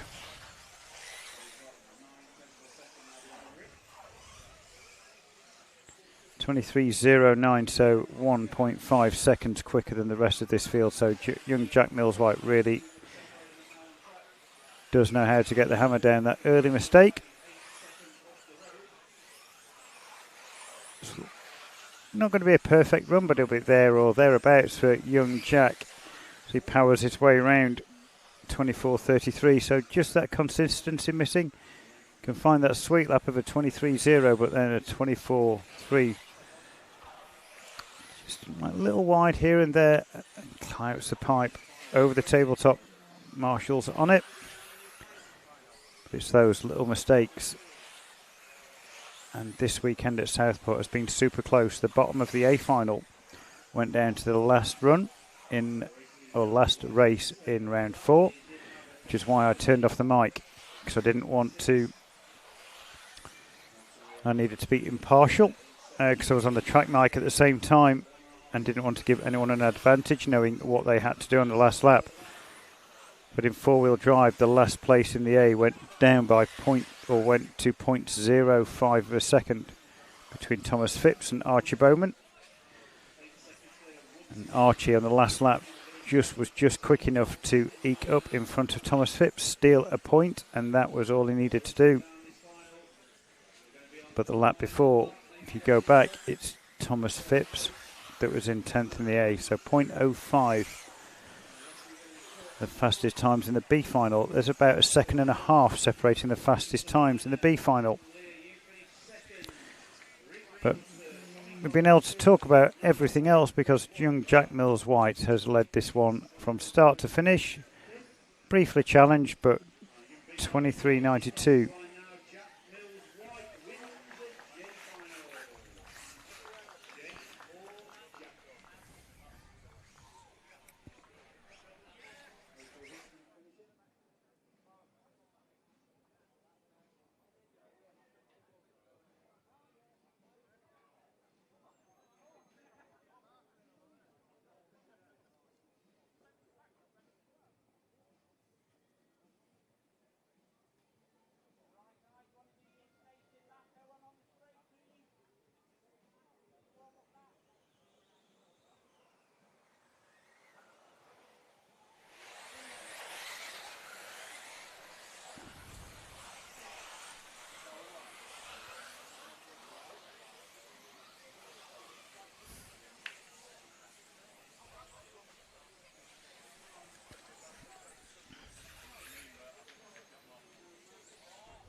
So, I-final. Andrew Luxford and his models leads this one after 1. Yeah, so we'd like to thank Andy for being one of our sponsors, bringing you the coverage on RC Racing TV this week. Oh, this weekend, sorry. RC Racing TV guys going off to Madrid straight from here to cover the 1/8 Euros. Andy Luxford out front, 24.65. Only a few guys in the 24s, so he'll be looking to clear off into the distance. Martin Heward, Phil Campbell and Mark Christopher. So Mark Christopher out-qualified Lee Stokes by a good distance. And it's Paul Ragg. No, Paul Ragg jumps up to the 4th spot, so Raggy having a good final, and Mark Christopher gets it wrong on the straight and drops down to 9th place. But out front, and he looks for getting chased down now by a red and yellow car of Martin Heward. So go through the back section, round onto start finish for lap number 5. And he looks for nice and steady through the infield. Got that back section kind of right. A little bit hesitant on the throttle, but better to be hesitant and not clip a pipe. And he looks for 2 minutes down, 3 to go. Sunny straight at Southport. It's Luxford and Martin Heward now. Paul Ragg is your 3rd place man, but he's a good 4 seconds, 4.5 seconds back now of your lead battle. Those two guys in the same shot on screen. So it's Andy Luxford from Martin Heward. Andy a little bit hesitant and giving Martin Heward the chance to sneak up the inside, which he does. And now Martin Heward, your poleman, can he gap Andy Luxford? Or Andy Luxford just charges up the inside a little early. Lose a body on the straight. That looks like Riley Butler's car. No, it is Riley Butler's car. Recognise those shell colours now. But it's Luxford now, massive lead as Martin Heward makes a bit of a hash of that lap. 31. Paul Ragg, though, your big beneficiary, and he's up to 3rd. And right on the back of Martin Heward. So easy to follow. It's Raggy, Martin Heward, and then Dominic Morby, 10 car.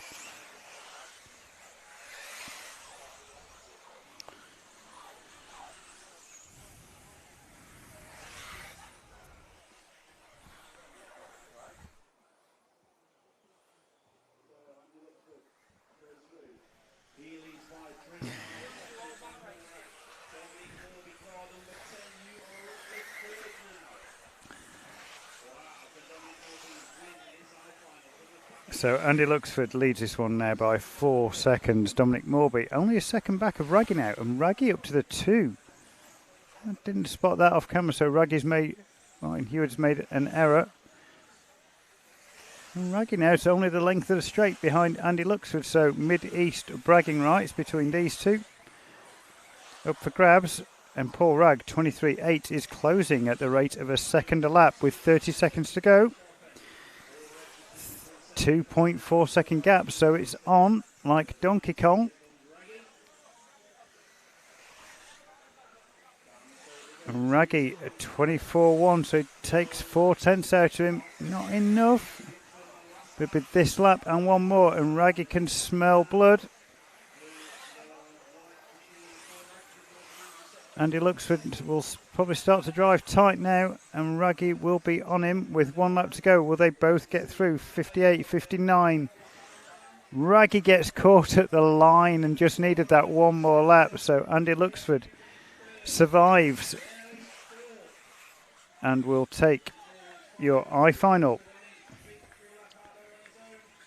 Paul Ragg 2nd, Dominic Morby 3rd, Ben Ellis 4th. Richard Theron's 5th, Fraser McLeod. 6th, Martin Heward. Mark Christopher, Phil Campbell and Riley Butler.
And then it will be a final leg number 2.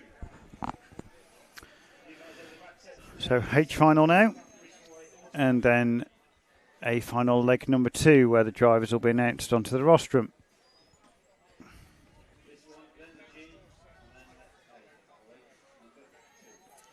Looks like Mike Elliott in this one. Who else I recognise on the rostrum? That looks like a Lomax at the far end. It says a Lomax, hat on backwards. So Lomax, Mike Elliott. Looks like no, it's not Chris Pattington.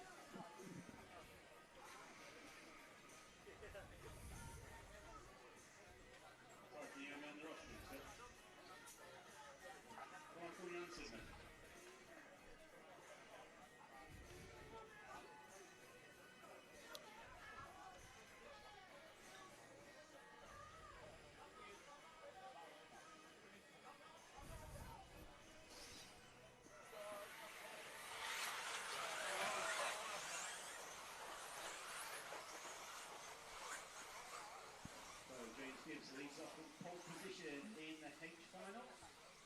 Peter Craig in the 2.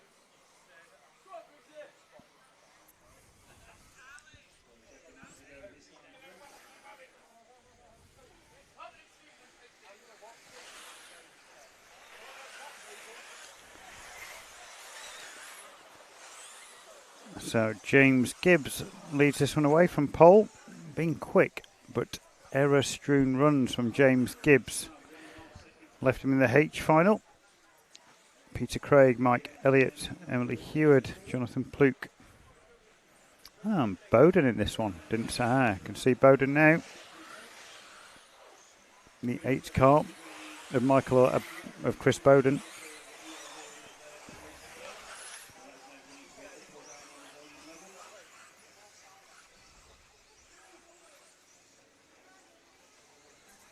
But your leader, James Gibbs, is well out in front.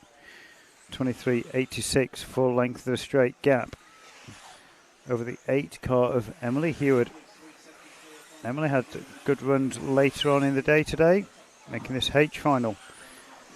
And making a good fist of the H final from 5th on the grid up to 2nd already. And there's a good gap, so gap between 1st and 2nd is 2.7. Gap between 2nd and 3rd, 3.3. So front 3 spread out. So it's Gibbs from Heward. And then Mike Elliott in 3rd. But the Gibbs car out front at the minute. Looks like being fast in qualifying, but few 2-minute errors really. I think James could have at least been a final higher. Maybe 2. But putting a good run in your final. And suddenly the weekend's a heck of a lot better than it was 5 minutes before. But Emily Hewitt now 23.71 takes a 10th out of James Gibbs. Mike Elliott also 23.82. Paul Griggs 23.85. So your front three all doing their best lap, and the last lap 23s for all your lead 5 cars. It's Gibbs, Hewitt. Both of them have an error. Emily's more costly. Mike Elliott now starting to close in on Emily. That gap is still 2.7 seconds. I'm going to close up too much.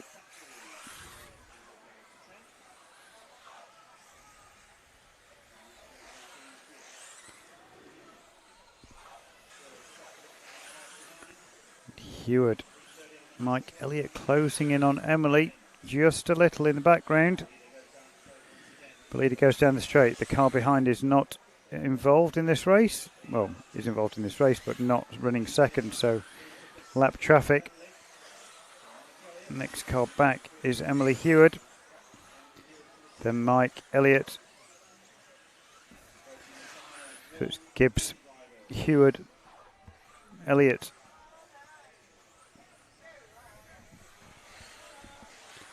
Minute to go. James Gibbs has led this one from the get-go.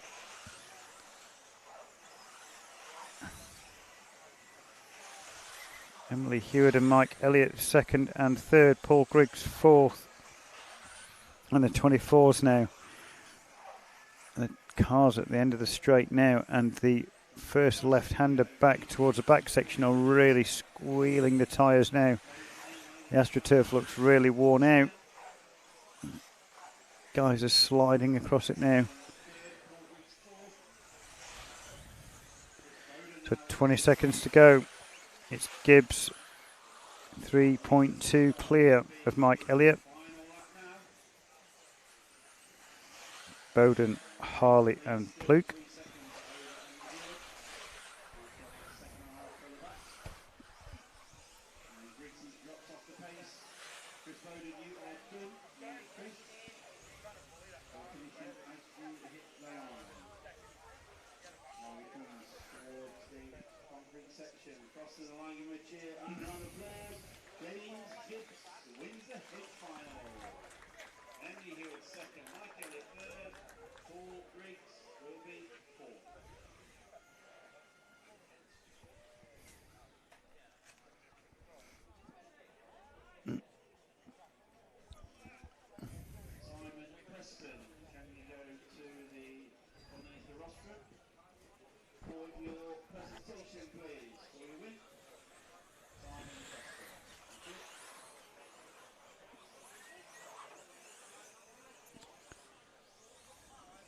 So we now have the G final. And then it'll be leg 2 of your A final.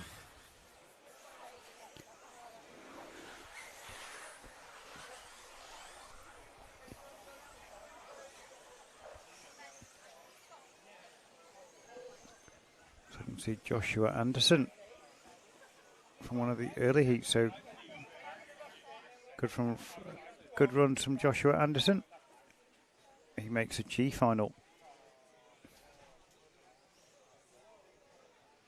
Okay, listen up please, got a vehicle needs moving. It is registration TR62EVR.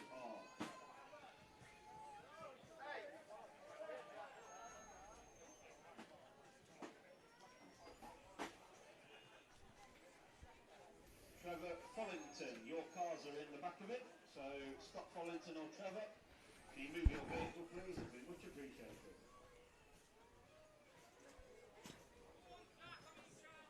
Oh yes, Scott, if you'd like to do that now, that'd be great timing, thank you. The burger van would like to exit stage left.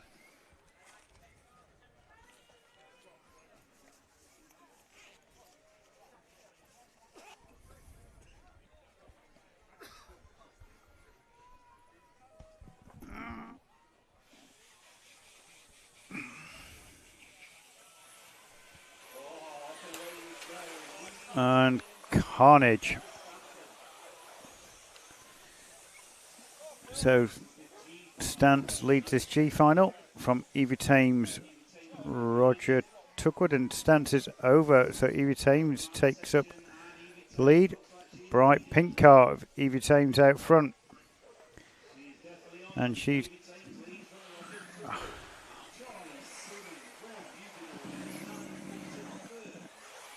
Joshua Anderson Clouts, Charlie Simmons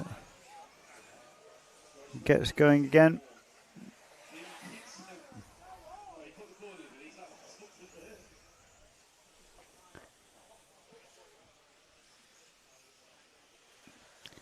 Evie Thames, Roger Tuckwood, Charlie Simmons, Jim Dixon. Your top four.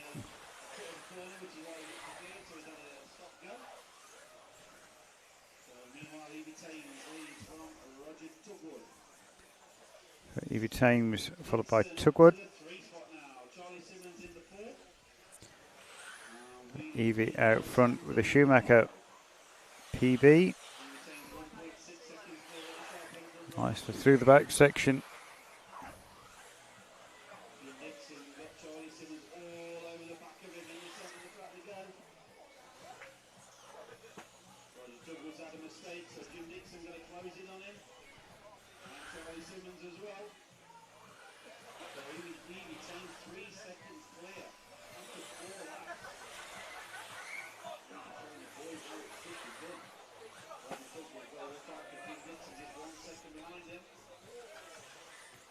So still Evie Thames out front.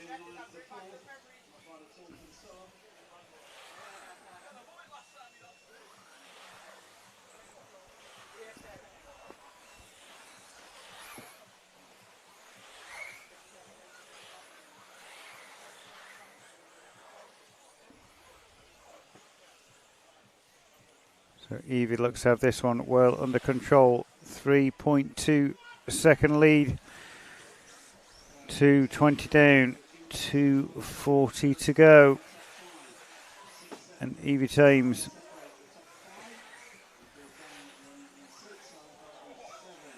brings it round over the tabletop. Someone's over. Looks like lap traffic though, as Evie makes her way round for lap number 8, or start of lap number 8. Up through the back section. Now a 3-second lead for Evie out front. Roger Tuckwood and Charlie Simmons.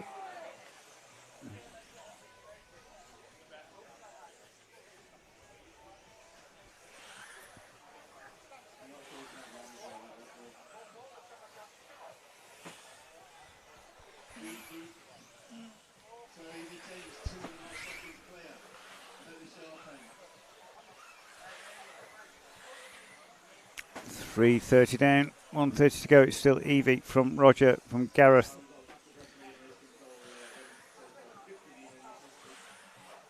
But Evie way out in front now. 2.2 seconds clear of Roger Tuckwood. So Roger got it right through the back section though, and he is on his way. Evie's got to be careful not to back off too much because Roger Tuckwood is on a mission on this lap. 22.86, so takes out 0.6 of a second from Evie. So been quiet all race long, but Roger Tuckwood now, your 3 car, is on a mission and is closing down on Evie Thames fast now. In nowhere, and then suddenly within the last minute, Roger suddenly found 22 second laps are easy. It takes out 1.2 out of Evie Thames on the last lap. So now Roger right on Evie's rear gearbox, going through up onto the tabletop.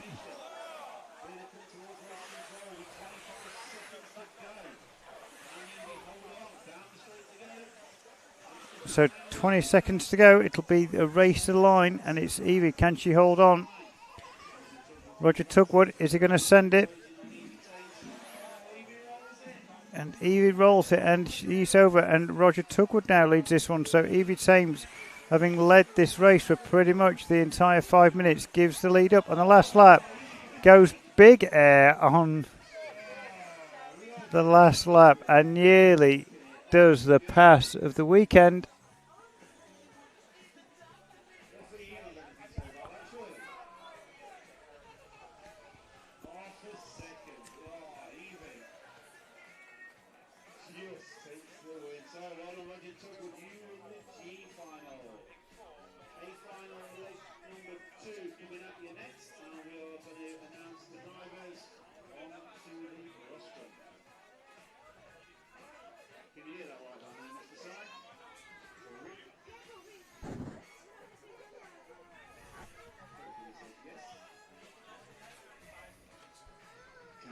Marshals change over at this time, please. Okay, marshals change over at this time. Thank you.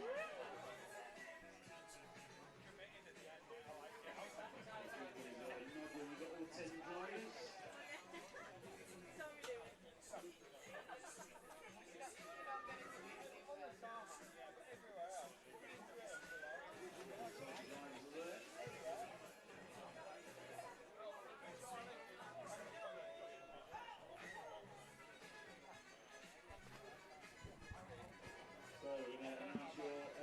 Onto the rostrum, doing a big cheer round of applause as we do so, please.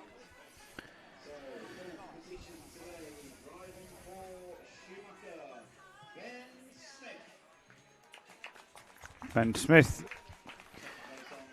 driving for Schumacher and El Saram Coyote batteries and motors. Then Josh Holdsworth also driving for Schumacher. Then Luke Holdsworth also driving for Schumacher. Then comes the three associated guys, Daniel Pohl, Charlie Saunders, Tommy Hall. And we've got Lee Martin driving the X-ray car.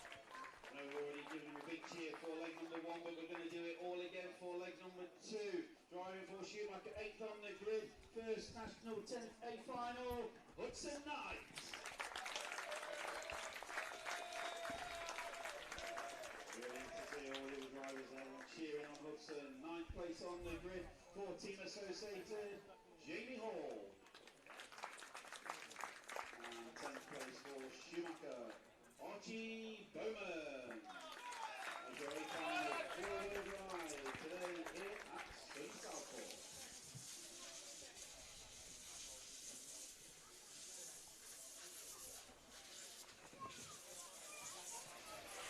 Just remind all spectators, if you are around the rostrum, please be quiet at all times. If you're also spectating around the track, only marshals are allowed to touch the cars.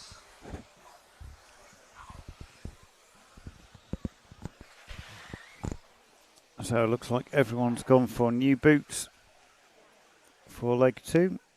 And if grips at a premium, then I think that'll be new boots for legs 2 and 3. So guys, the finals are allowed to run whatever tyres they want and as many sets as they want in the finals.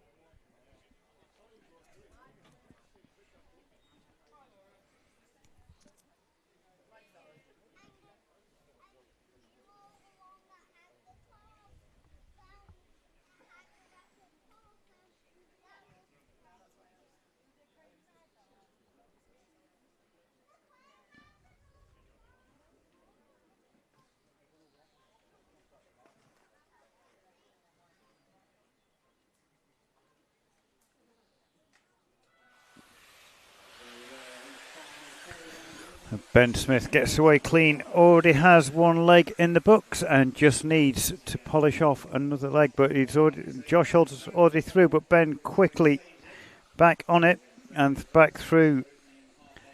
So it's Smith from Holdsworth, and that looks like the pole car, so it's 1, 2, 3, 4, 5, 6, 7, regulation order all the way to the back.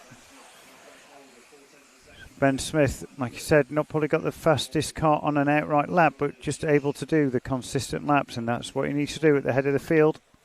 Someone's got to make a move on him, and it's got to be clean. And he's got his teammates backing him up as he searches for that first national title.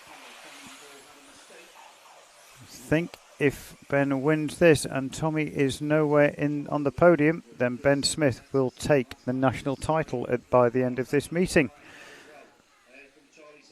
So Ben Smith makes a small error coming onto the concrete, and that puts both Holdsworth brothers on his gearbox but they've got Daniel Pole, so it's the front four again. Same story as leg one. The front four are separated by nothing, and it's just respectful driving, like Ben said, from his teammates. And there's nothing in it between these four. Daniel Pole hassling Luke Holdsworth now. Charlie Saunders not gone, and Lee Martin now up to 6 out of shot. So it's 1, 2, 3, 4, 5, 7, and then Tommy Hall drops back 1 place. But back up at the sharp end, it's still Ben Smith holding on to this fragile lead. Going to feel like an eternity. 148 down, 3:12 to go. This is going to feel like an eternity for Ben Smith holding off. Hard charging Josh Holdsworth, but it's his teammate. Better to have a teammate behind you than someone else. And Ben Smith is over. Charlie Simmons there, but Josh Holdsworth now leads from Luke. Daniel Pole, and Ben Smith now drops to 4th. So Josh Holdsworth leads this one now. And someone's over again in the middle. Who's that? Looks like Tommy Hall. It's Ben Smith that's over again. So it's Josh Holdsworth, Daniel Pole now up to the 2.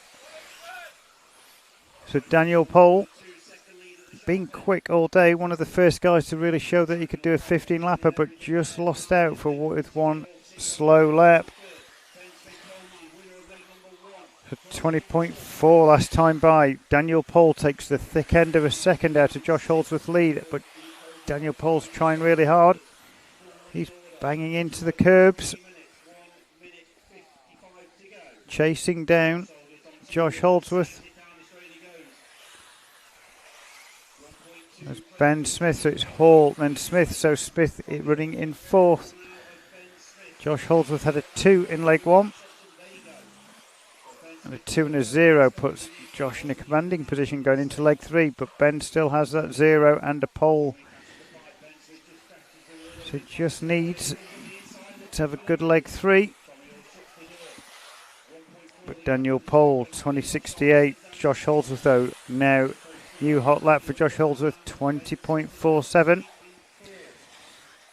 That gap now extends to 1.5 seconds up front. Tommy Hall now rolls over out of shot, and Ben Smith is through. So Ben Smith now up to 3rd. Josh Holdsworth doing everything he needs to do to try and win this leg and push it. Well, we'll take it to leg number 3, because Ben Smith needs to win this one to win the meeting. And Daniel Pole's over and back onto his wheels. So Ben Smith, 40 seconds of pressure to put on Daniel Pole to get up to 2nd, and then it will be a straight fight. Ben Smith getting it wrong in the back section. And it will go to a decider. So Ben Smith trying to put the pressure on Daniel Pole, but knows that Daniel's quick. Josh Holdsworth up front, 20.16 last time by, pushing on. Doesn't really need to. He's got a huge lead of 5 seconds over Daniel Pole. Ben Smith closing in on Daniel Pole. Daniel Pole and Ben Smith are through for one final time. So your race is on in the background, out of shot. It's Daniel Pole, Ben Smith all over the back of Daniel Pole as Daniel Pole makes a small mistake. Ben Smith all over him now and goes big and clears the tabletop. Smithy trying.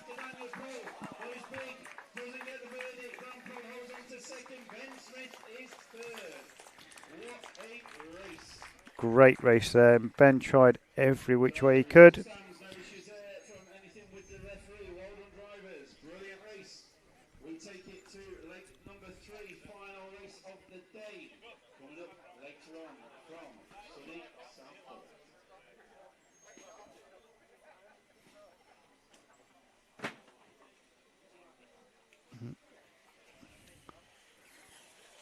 So just going to check on the overall position. So Josh Holdsworth has a 2 and a 1. Ben Smith has a 1 and a 3. Daniel Pole a 5 and a 2. Tommy Hall a 3 and a 4. So it's your top 4 at the minute. So look who can still win. So Daniel Pole can still win with a 1 and a 2, but would need a fast time. Ben Smith can still win. Josh Holdsworth can still win. Tommy Hall though now out of it. Luke Holdsworth also out of it, but podium places are still up for grabs. But I think Luke Holdsworth's out of it as well. So the podium will be decided between Josh Holdsworth, Ben Smith, Daniel Pole and Tommy Hall. Those 3 guys all have a 1, 2 or 3. Yep, Tommy Hall can't win it because he would get a 1 and a 3. Josh Holdsworth already has a 1 and a 2. So 3 cars can still win. Holdsworth, Smith and Pole. And those 4 cars, Holdsworth, Smith, Pole and Hall, will be fighting it out for the podium in leg 3 later on. But we now move to the F final.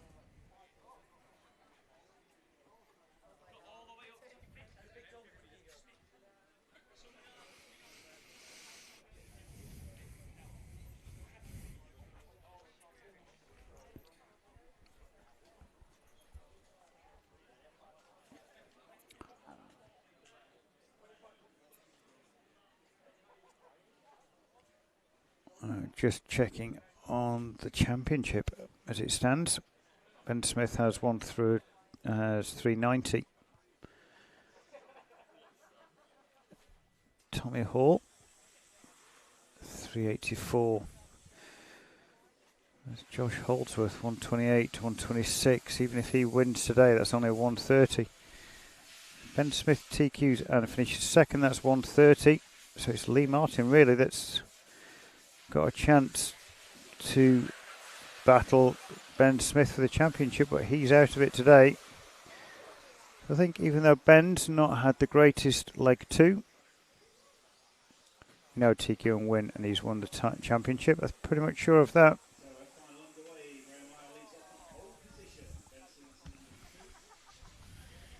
Now we concentrate on our F final.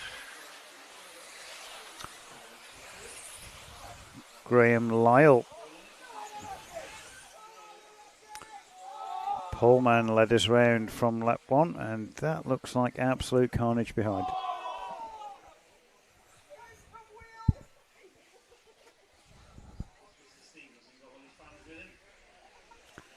So Ben Stevenson now to the point of this final. From Ewan McLeod, Dave Burton, Cameron Wells, Chris Pattinson, Chris Foster. Poleman now drops back to the 7th spot as we follow Ben Stevenson round, but now he's headed by Ewan McLeod.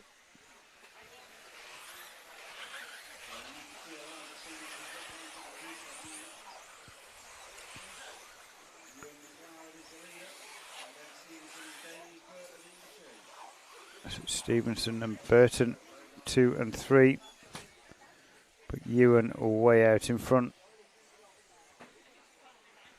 after 4. 2-second lead after 4 laps. He's in the 22.5s. Fastest lap for the other guys in this one is 23.5. So a second a lap that Ewan can pull on these guys. So Ewan now showing that he might have underqualified. Maybe only had one good run all day. Not backed it up with a good one. Another good one, 22.86. So Ewan takes another half second out of Ben Stevenson. So the gap grows now to 2.3 seconds. As Ewan clips a pipe, gets it wrong up onto the tabletop. So half a second will have gone there. And Ewan comes round onto the straight, 23.5, 23.37, 23.32 for Ben Stevenson. So takes out only 0.1. So that gap's still nice and comfortable at 2.2 seconds. Chris Pattinson, third. Only a second back. Then Graham Lyle, only half a second back. So back to Andy Manning. Only 4.5 seconds covers your top 5. after 2:40. So 2:20 to go.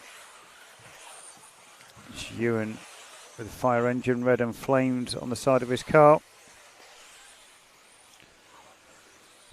Up over the tabletop. Right onto the straight. And another 23-second lap.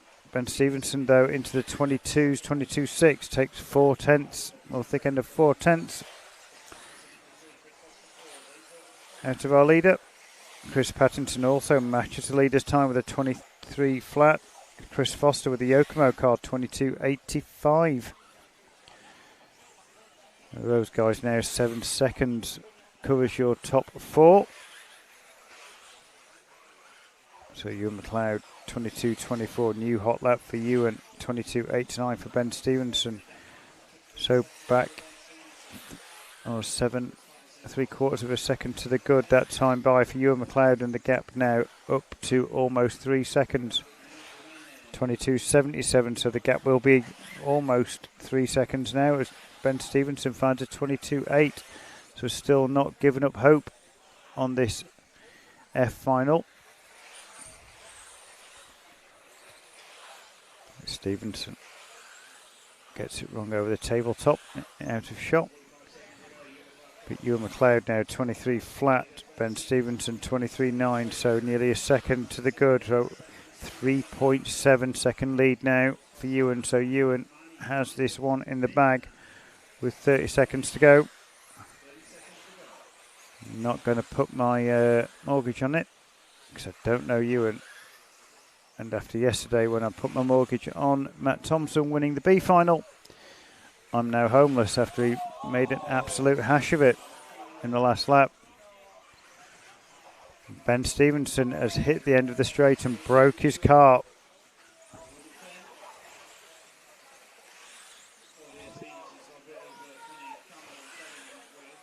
So Ben Stevenson limping his car around. Ewan McLeod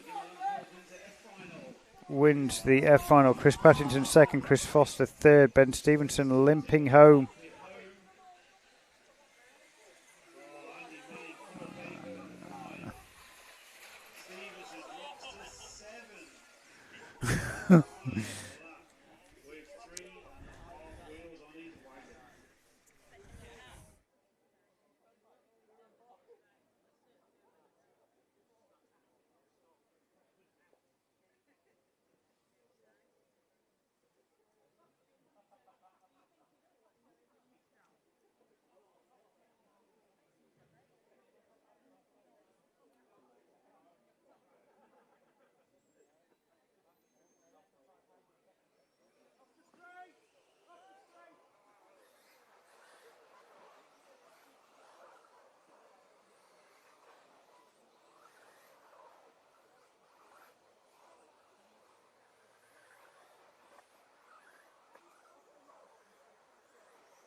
So Halliwell straight to the front of this E-final. your host for the previous round at RHR. Helliwell, Hattie Thames with the blue car. That's Steve Brown, Tris Neal, Manny Panesar, Ryan Preston, Ben Elliott, Oliver Frost, Ruben Russell and Matt Dodd.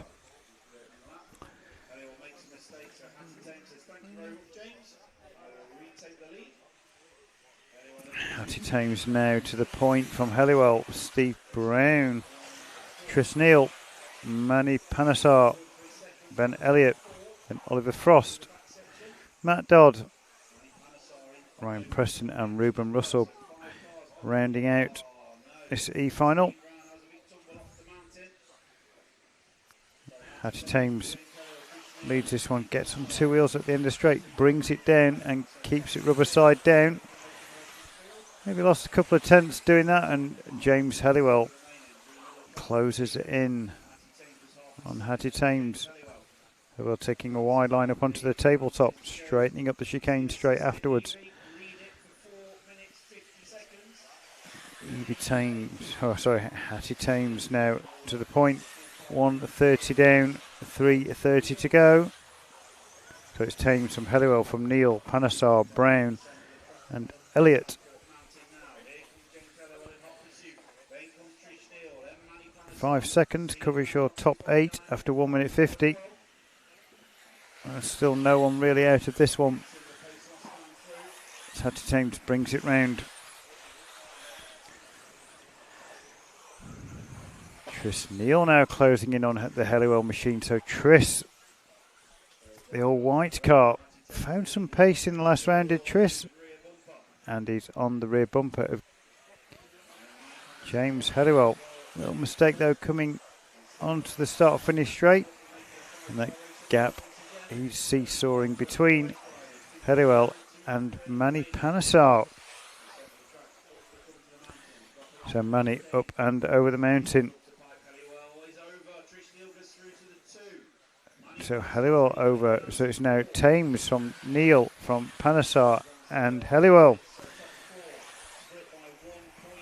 So Hattie Thames has been chased down by 3 different cars now, but still holds the lead in this E-final. 23.41. Tris Neal though, 22.63 last time by, and Panesar 22.62. Panesar collects Tris Neal at the end of the straight.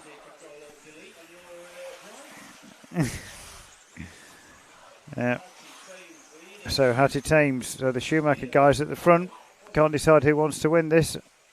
They've got to be careful because team manager Tris Neal is in there, but Manny threw caution to the wind. Just drove straight through the back of Tris Neal. So it's Thames from Helliwell now. Tris Neal recovering and closing down the Helliwell machine. Stephen Brown also recovering from a rough lap early on, and he's now up to the 4th spot. Panesar after that drilling of Tris Neal into the end of the straight now runs 6th. But Hattie Thames now, after soaking up all that early pressure in the opening 3 minutes, now has only a minute, and the Helliwell machine has got Tris all over the back of him. So it's Thames, Helliwell and Neal.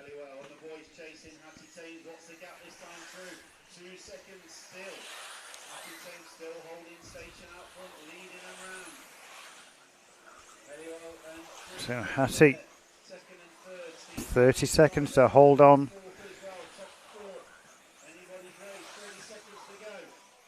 Hattie round on to the start finish straight now. Trish round the outside of Helliwell. My word, Tris Neal, maybe pass of the week round the outside like all the trailer park girls. And Hattie Thames now 5 seconds clear.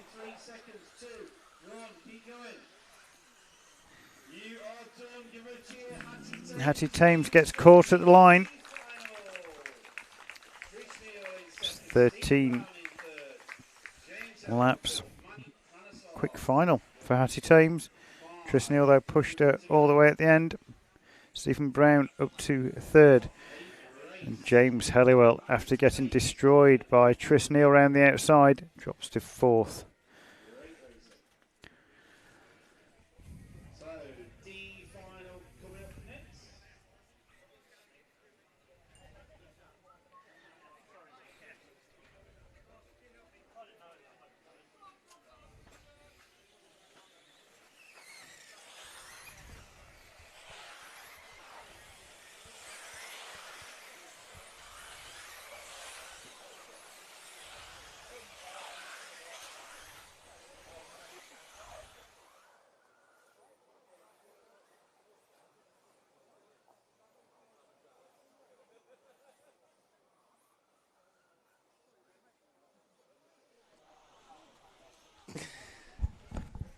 Oh dear.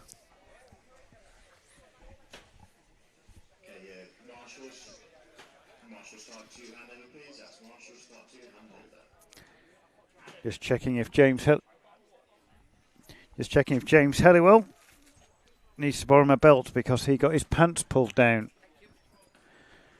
by Tris Neal, then going round the outside of him on the straight.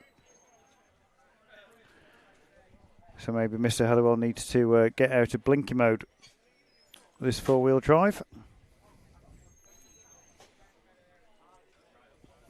All good fun and jesting.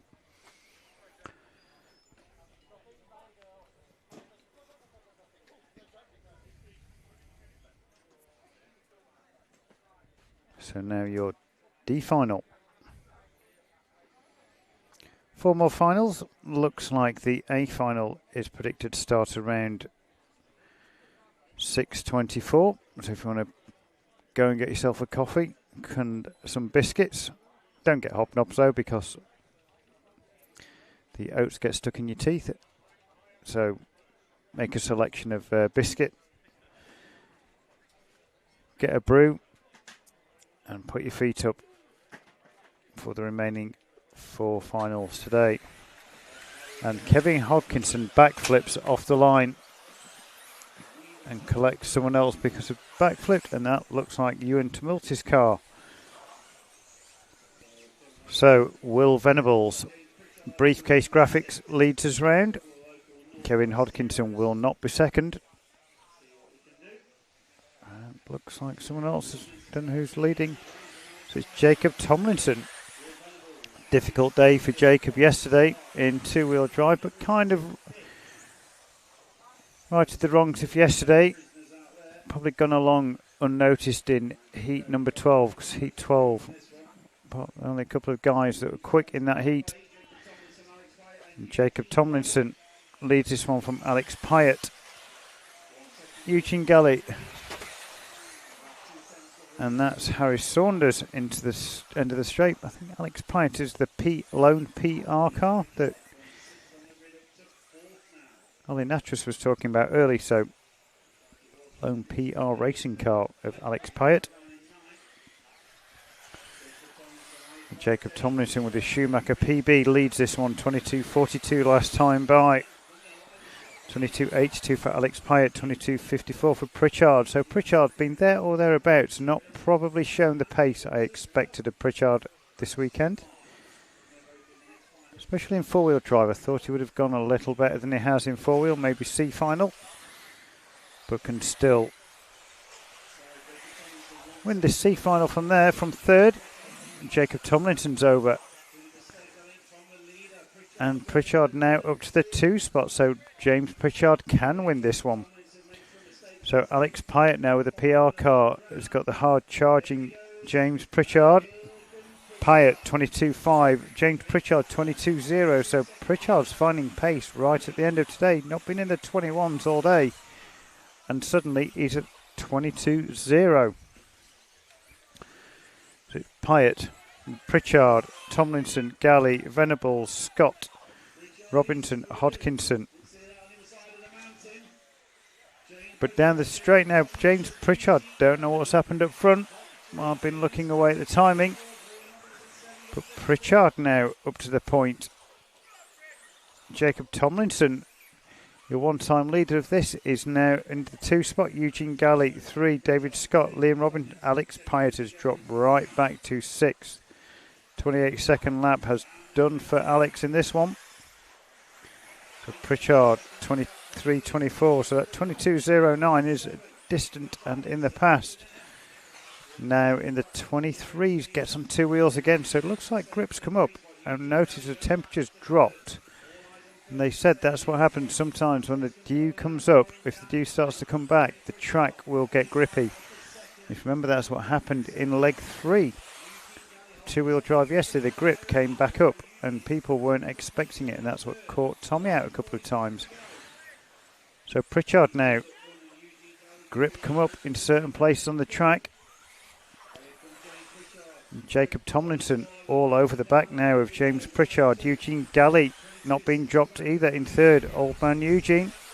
Alex Pyatt though recovering from whatever happened. David Scott right behind Alex Pyatt. But it's Tomlinson hounding James Pritchard now. 22.6s both last time by.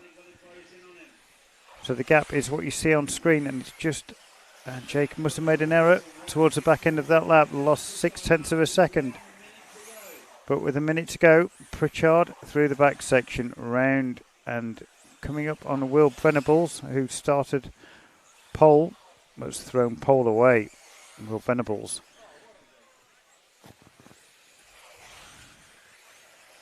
Jacob now through on Pritchard. Pritchard, 23.85, lost 2 seconds.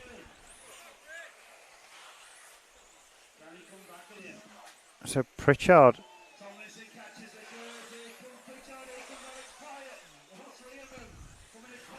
So full battle now.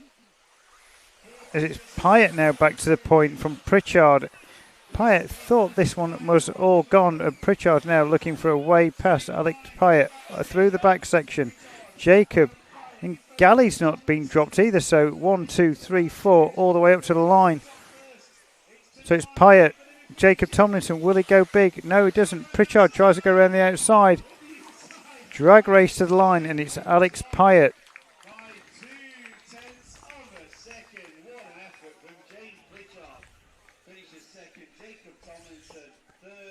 So Pyatt from Pritchard, Tomlinson and Galley. Blanket covering those 3 across the line. 2 seconds. That lone PR of Alex Pyatt wins the D final.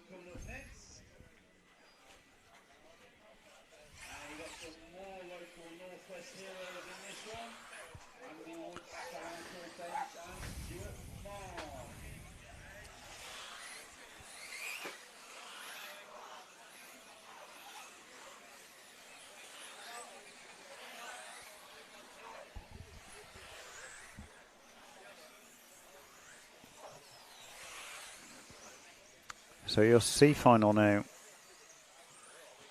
Can marshals also start to change over, please? Just caution as cars are coming down the straight.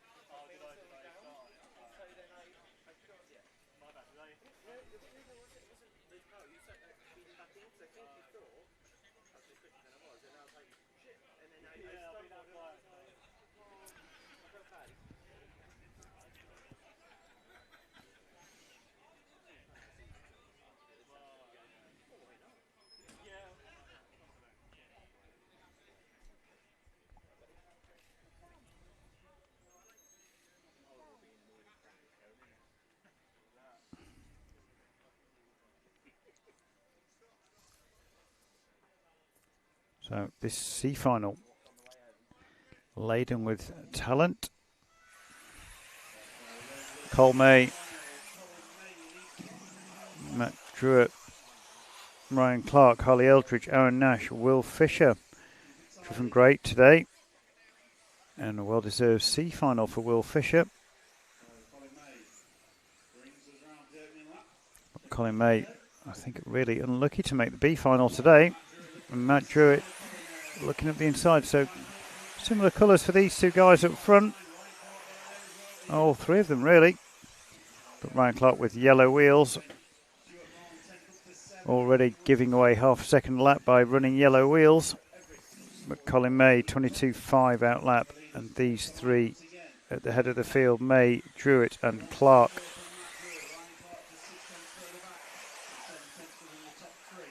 Then Aaron Nash recovering from a rough day yesterday, and not really a great day today either.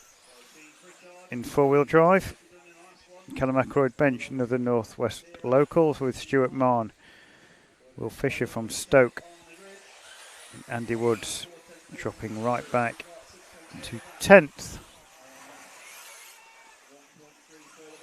And it looks like Matt Druitt collects Colin May, and that gifts the lead to Ryan Clark.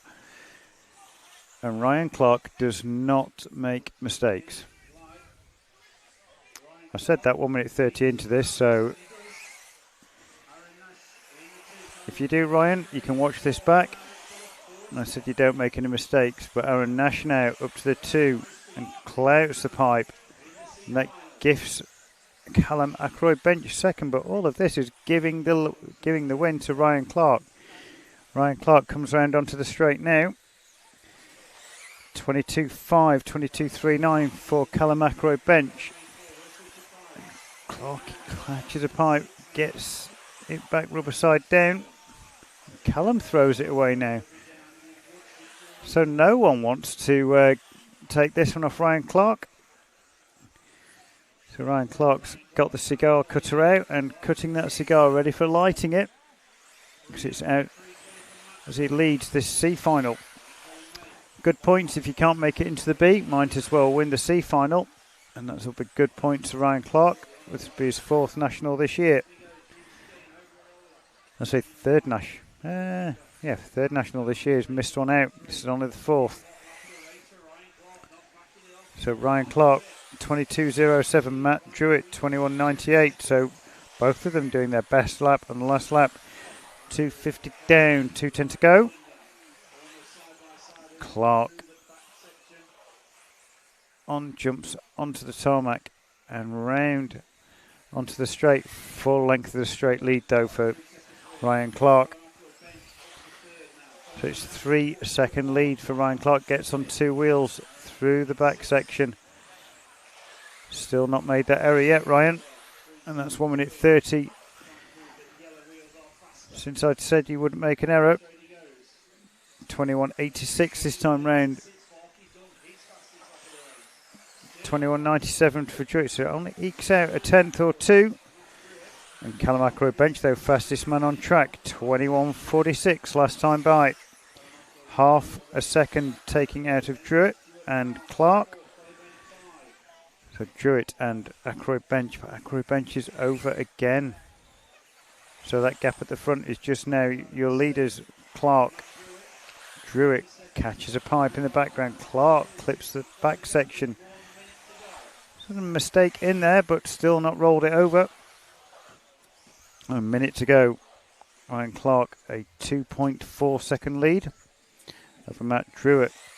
And that gap has come down now to 1.6 seconds with that error from Ryan. 22.15 for Matt Druitt. So here comes the pressure from Matt Druitt now. Closing in. He can smell blood now. Can he catch pitmate Ryan Clark? These guys pitting in the X-ray tent. Here comes Druitt. Through the back section.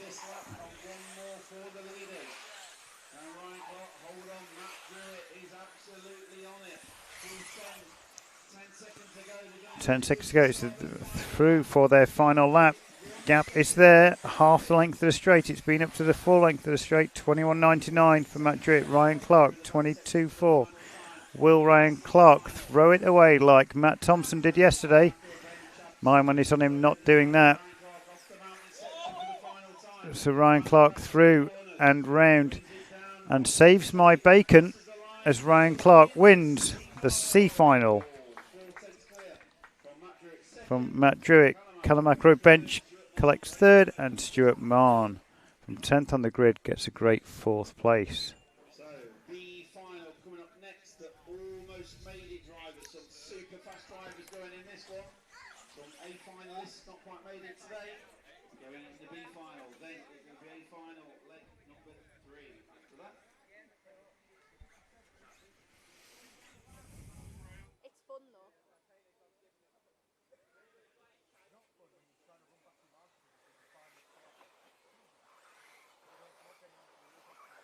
I like Marshall Point. I like Marshall Point 7 more than 5.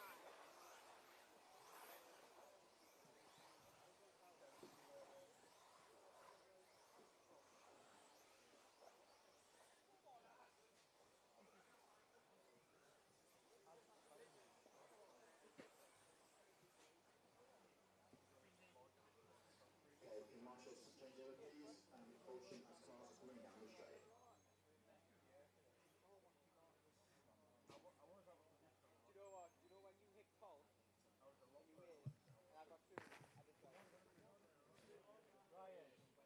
change over please?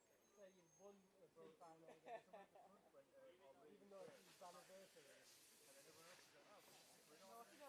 as cars are coming down the straight. And in about 3 minutes, I was just like, I think I need to speed up so I can see you coming. We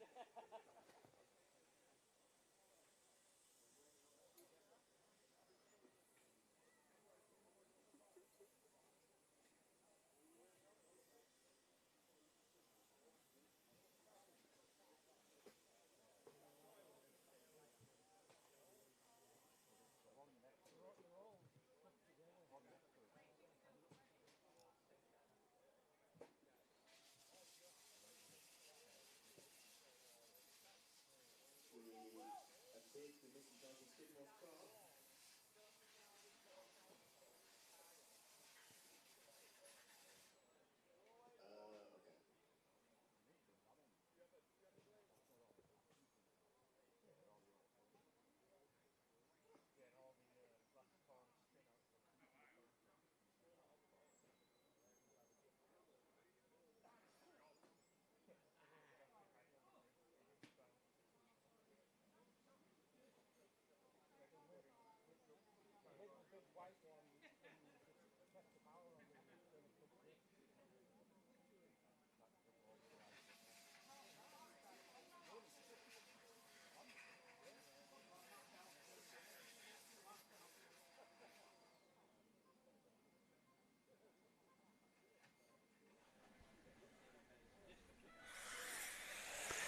So Thomas Phipps gets away in this B final, followed by Skidmore, Mark Anthony Jones, Ollie Natras, Matt Thompson, Isaac McFadden. It's Reese Ward. A couple of people getting tangled up in the mid-pack. But out front, Thomas Phipps, unlucky to miss out on the A final by 0.05 of a second in the last round. Archie Bowman sneaking that last place on the last lap, and Ollie Natras is over. Sorry, Graham, but Ollie's over. And Thomas Phipps is out front and looking to dominate this B final and collect as many points as he can. It's almost as good as an A final. Matt Thompson, though, making his way up to the 3 spot. But out front, Thomas Phipps holds a commanding lead over Mark Anthony Jones, then Matt Thompson, Isaac McFadden, Ollie Natras recovering from the early roll. Back up to the 5. Looks like Johnny Skidmore's dropped right to the back. Not sure what was up, but he needed to get his car through scrutineering again at the start of this one. So Johnny now, those two guys look like Reese Ward and Will Skidmore, so the Skidmores at the back now. Racing together. And Reese Ward in the middle of them. But out front, it's Thomas Phipps, Mark Anthony Jones, then Isaac McFadden, Ollie Natras and Matt Thompson. So Phipps now 21.56, 21.41 now, That's 2.6 second gap up front for Phipps as he leads and tries to do what he should have done early on in the day and not left it to the last 2 rounds, as his dad put it. Looks like he's been contacting the midfield. So Phipps from Mark Anthony Jones, Oliver Natras, then it's Matt Thompson and Isaac McFadden. So out of shot, Ollie Natras recovering now up to the 3 and putting pressure on Mark Anthony Jones. But out front, Thomas Phipps has this one well in control. Gets past Reece Ward, who's started well but had a bit of a nightmare in this B final.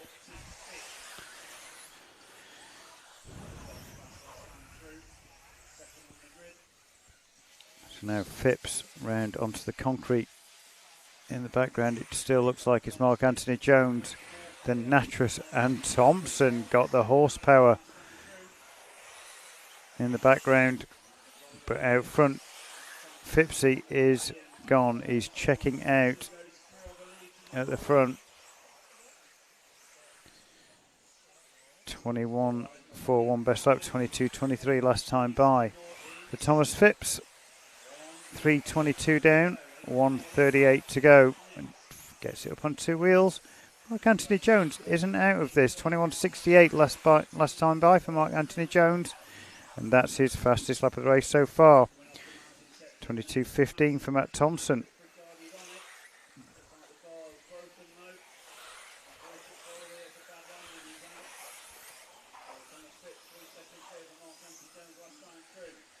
It's Phipps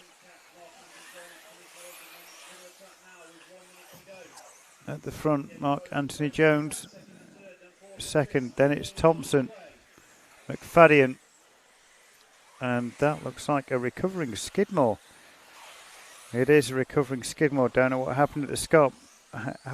But Skidmore into the 20s now. 20.99. 1 lap ago. Last lap for Skidmore 22.15. So a little mistake. Thompson's over. Hopefully he's not trying to throw this one away like he did yesterday. And it's Thompson up the inside of Isaac McFadden onto the straight. It's Thompson, McFadden and Skidmore in the background, but out front Thomas Phipps, 20 seconds to go, has led this one from flag and will lead it to flag. Hopefully Reece Ward pulls out.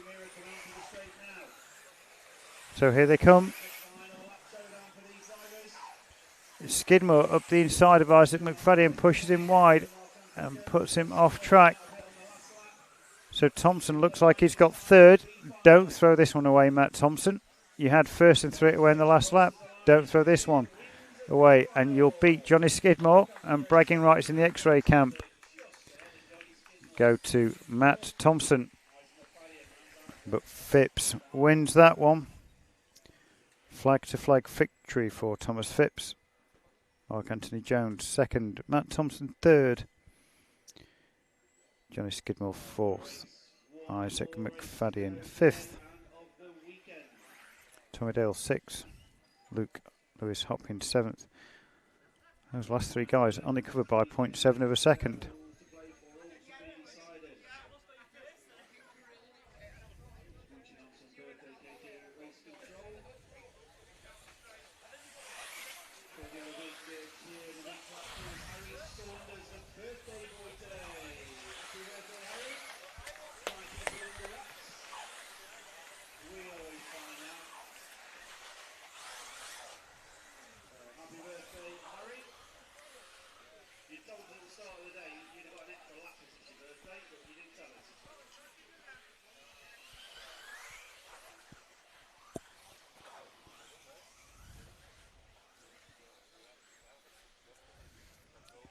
Marshall start to change over, please. Marshall start to change over. Thank you.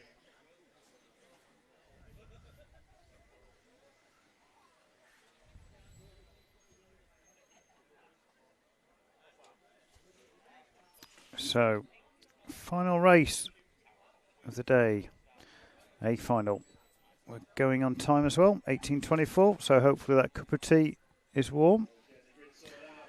Biscuits are sorted. Getting ready to go. We've got the results so far from legs 1 and 2. Ben Smith won leg 1, Josh Holdsworth won leg 2. All to play for leg number 3. And just remind everyone that it's spectating only. Marshals are 2 marshal cars and quiet around the rostrum.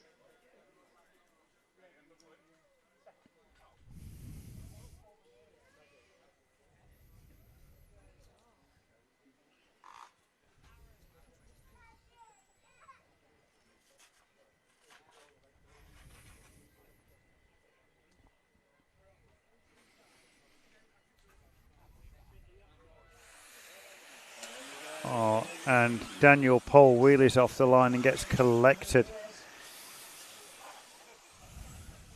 Ben Smith then knows what he needs to do, win this, and that's the championship done. So it's Smith, Holdsworth, Daniel Pole vacates 4th, and Charlie Saunders benefits. Lee Martin 5th, Hudson Knight up to 6th, Tommy Hall down to 7th.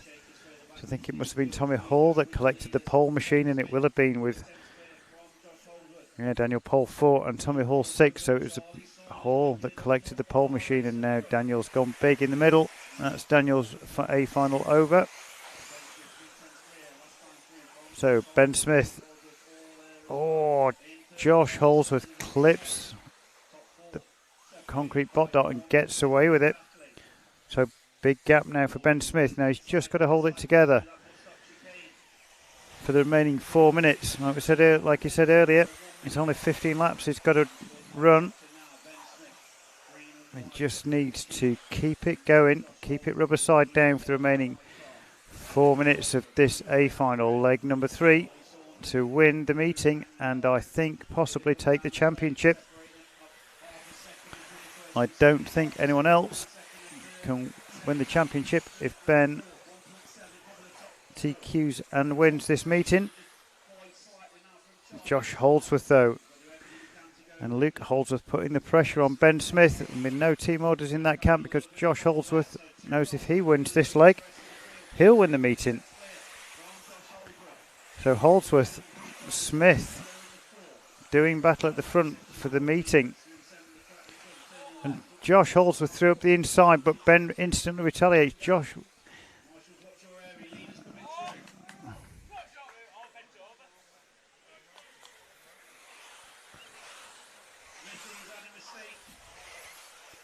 Ben Smith has had a mistake with that marshalling and pulls off.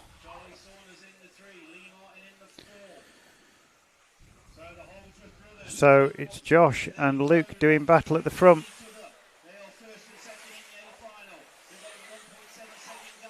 So back to Charlie Saunders.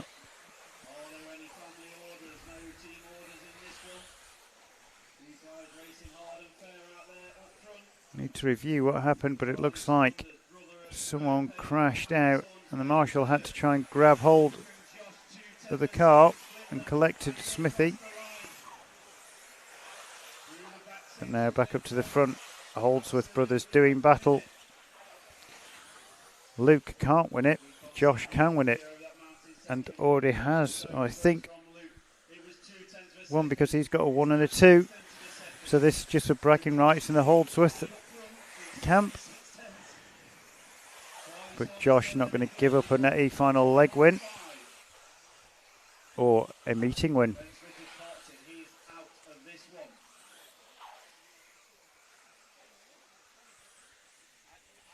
So 3:30 down, 1:30 to go. Luke Holdsworth gets on 2 wheels at the end of the straight, brings it down. Loses no time. These two guys both been quick over here the last couple of years. One of their local tracks, only about an hour away. Northwest guys. It's Josh Holdsworth for Luke Holdsworth. Charlie Saunders running third.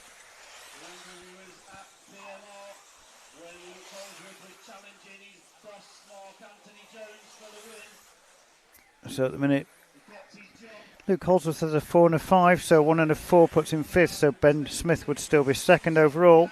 Daniel Pole got nothing in this one, so looks like 1 and 2 will still be Josh Holdsworth and Ben Smith. And Ben still might have done enough with a 1:30.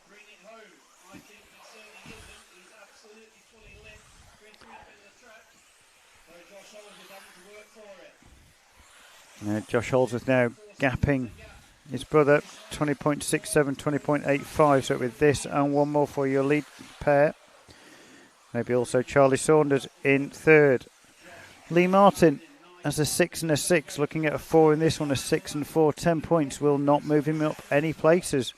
So his challenge at this meeting will go. So all the results are going Ben Smith's way at the minute. So holds all your top 3 are through. Josh just got to bring it round. But Josh Holdsworth brings it round to take the win and wins leg 3 of your A final 4-wheel drive.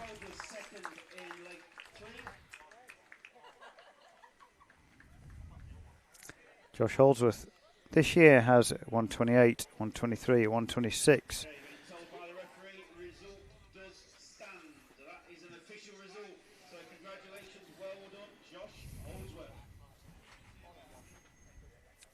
Lee Martin.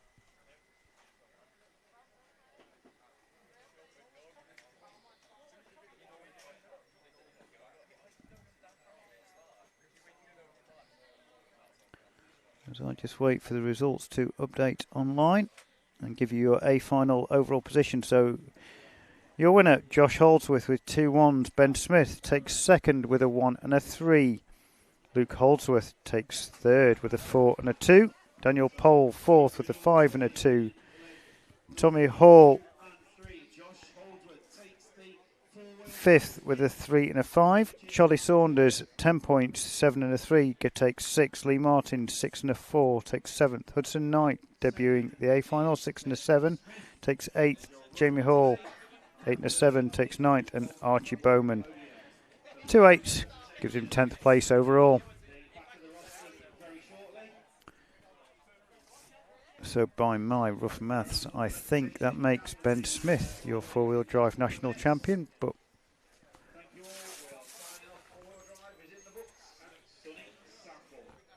try and get a quick chat with Josh.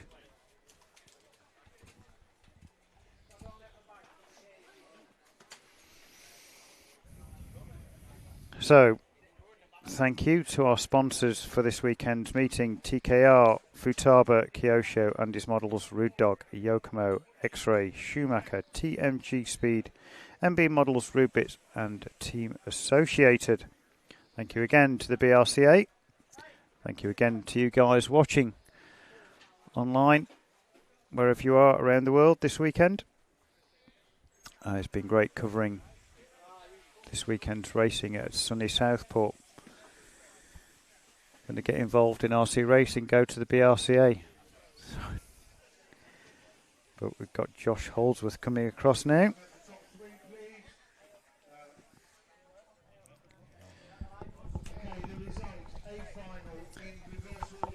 Well done. So, Josh Holdsworth, well done. Thank you very much. A win. Yes. Is this live? Oh no, it's... No, this isn't live. This is up to so this is up to like... I've not got the live one just yet. So you need to drop that 123. 130 today. Ben gets a 130. I think Ben might have the title. I'm not sure. I'm trying to work... He needed the win to for it to be complete. Yeah, I need to do some maths now. I think it's pretty close. It's pretty certain. But if it's mathematically, it's not yet. Yeah, so. I'm not sure. I've not worked it out yet. But if someone else has worked it out, then. But great driving in legs 2 and 3. Thank you very much. Yeah, it wasn't easy. Luke was giving me some there, wasn't he? Yeah, Luke was giving you some. He couldn't. The weird thing was, none of you could improve your position. No. So we knew, even if I came second, it was still. Yeah, you'd won, and Luke, even if he won, wouldn't have gone up. Well, I crashed in the last lap, and he just started laughing on the rush jump because he was just like.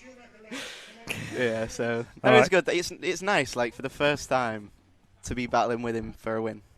Yeah. Never really done that, so Yeah, that's good. yeah, some That was nice. brotherly love. What happened with Ben over the back? There was some, I don't know who it was, but there's a back marker that like had just got marshalled, and then Ben like landed on him. So then I went up the inside, and then Ben like, and I think he clipped the next corner or something. Then that was it. Done. All done. I think Tony wants you, so I will let you go. Yes, okay, So well done. Yeah, well done. Congratulations. Thank you very much. See you home track next time round. Yes. Bury, pressure's on. Well, you know. Thank you very much. Well done. Cheers. Congratulations and good luck for Bury. Thank you. See you soon.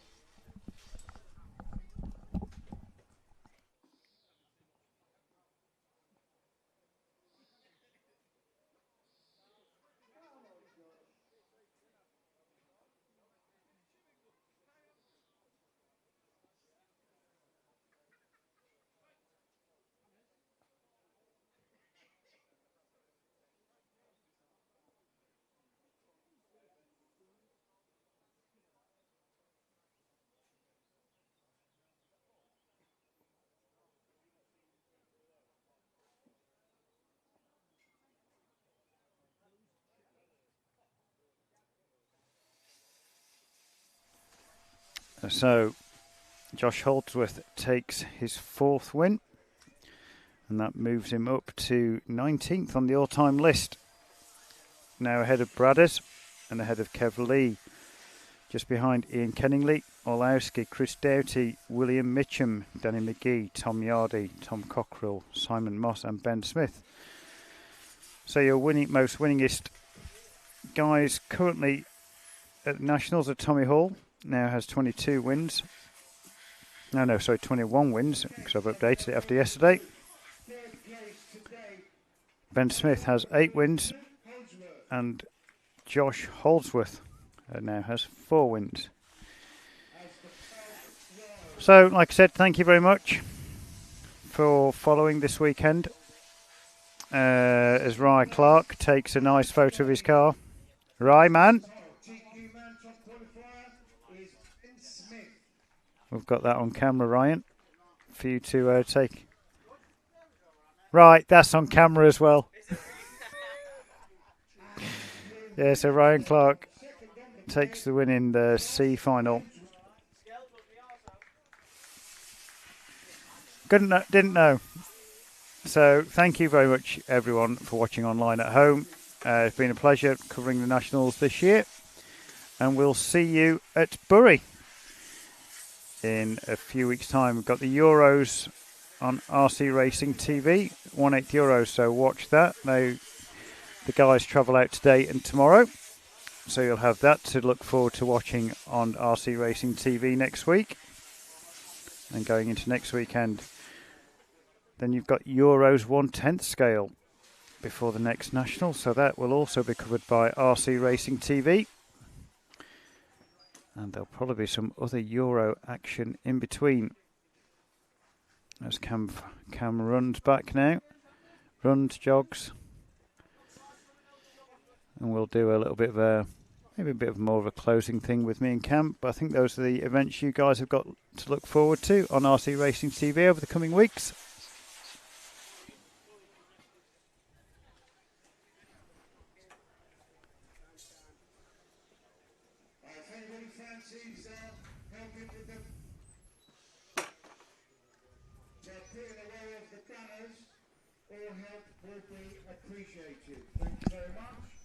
So I was just telling our lovely viewers what they've got to watch next week, apart from EastEnders and Home and Away. Yeah. So they've got the Madrid, 1/8 Euros. Yeah. Then a couple of weeks' time they'll have the 10th Euros. No, 3 more before that, before 10th Euros. Yeah, so I mean, but I can't remember what those were. 8th Euros, 10th Euros, what else is in between? 8th Nitro. Yep. And then the same week, 8th IC on road, 8th e-buggy, yep, and ETS. And then we're in Stayregg. Stayregg for the 10th Euros. So, yeah, you guys at home don't have to watch Neighbours or Home and Away or EastEnders or Coronation Street. You've got RC Racing TV. Lots and lots of content. And there's that weird World Cup thing going on, which no one cares about. Because everyone should be watching RC Racing TV week in, week out. I mean, if there's anybody coming to the Mid-East regionals next week at Endor, I know we are... I think the Mid-East is one of the most... popular region. Yeah, and I think we send more to the Nationals than anybody else at the minute. Yeah, and it's also good practice for...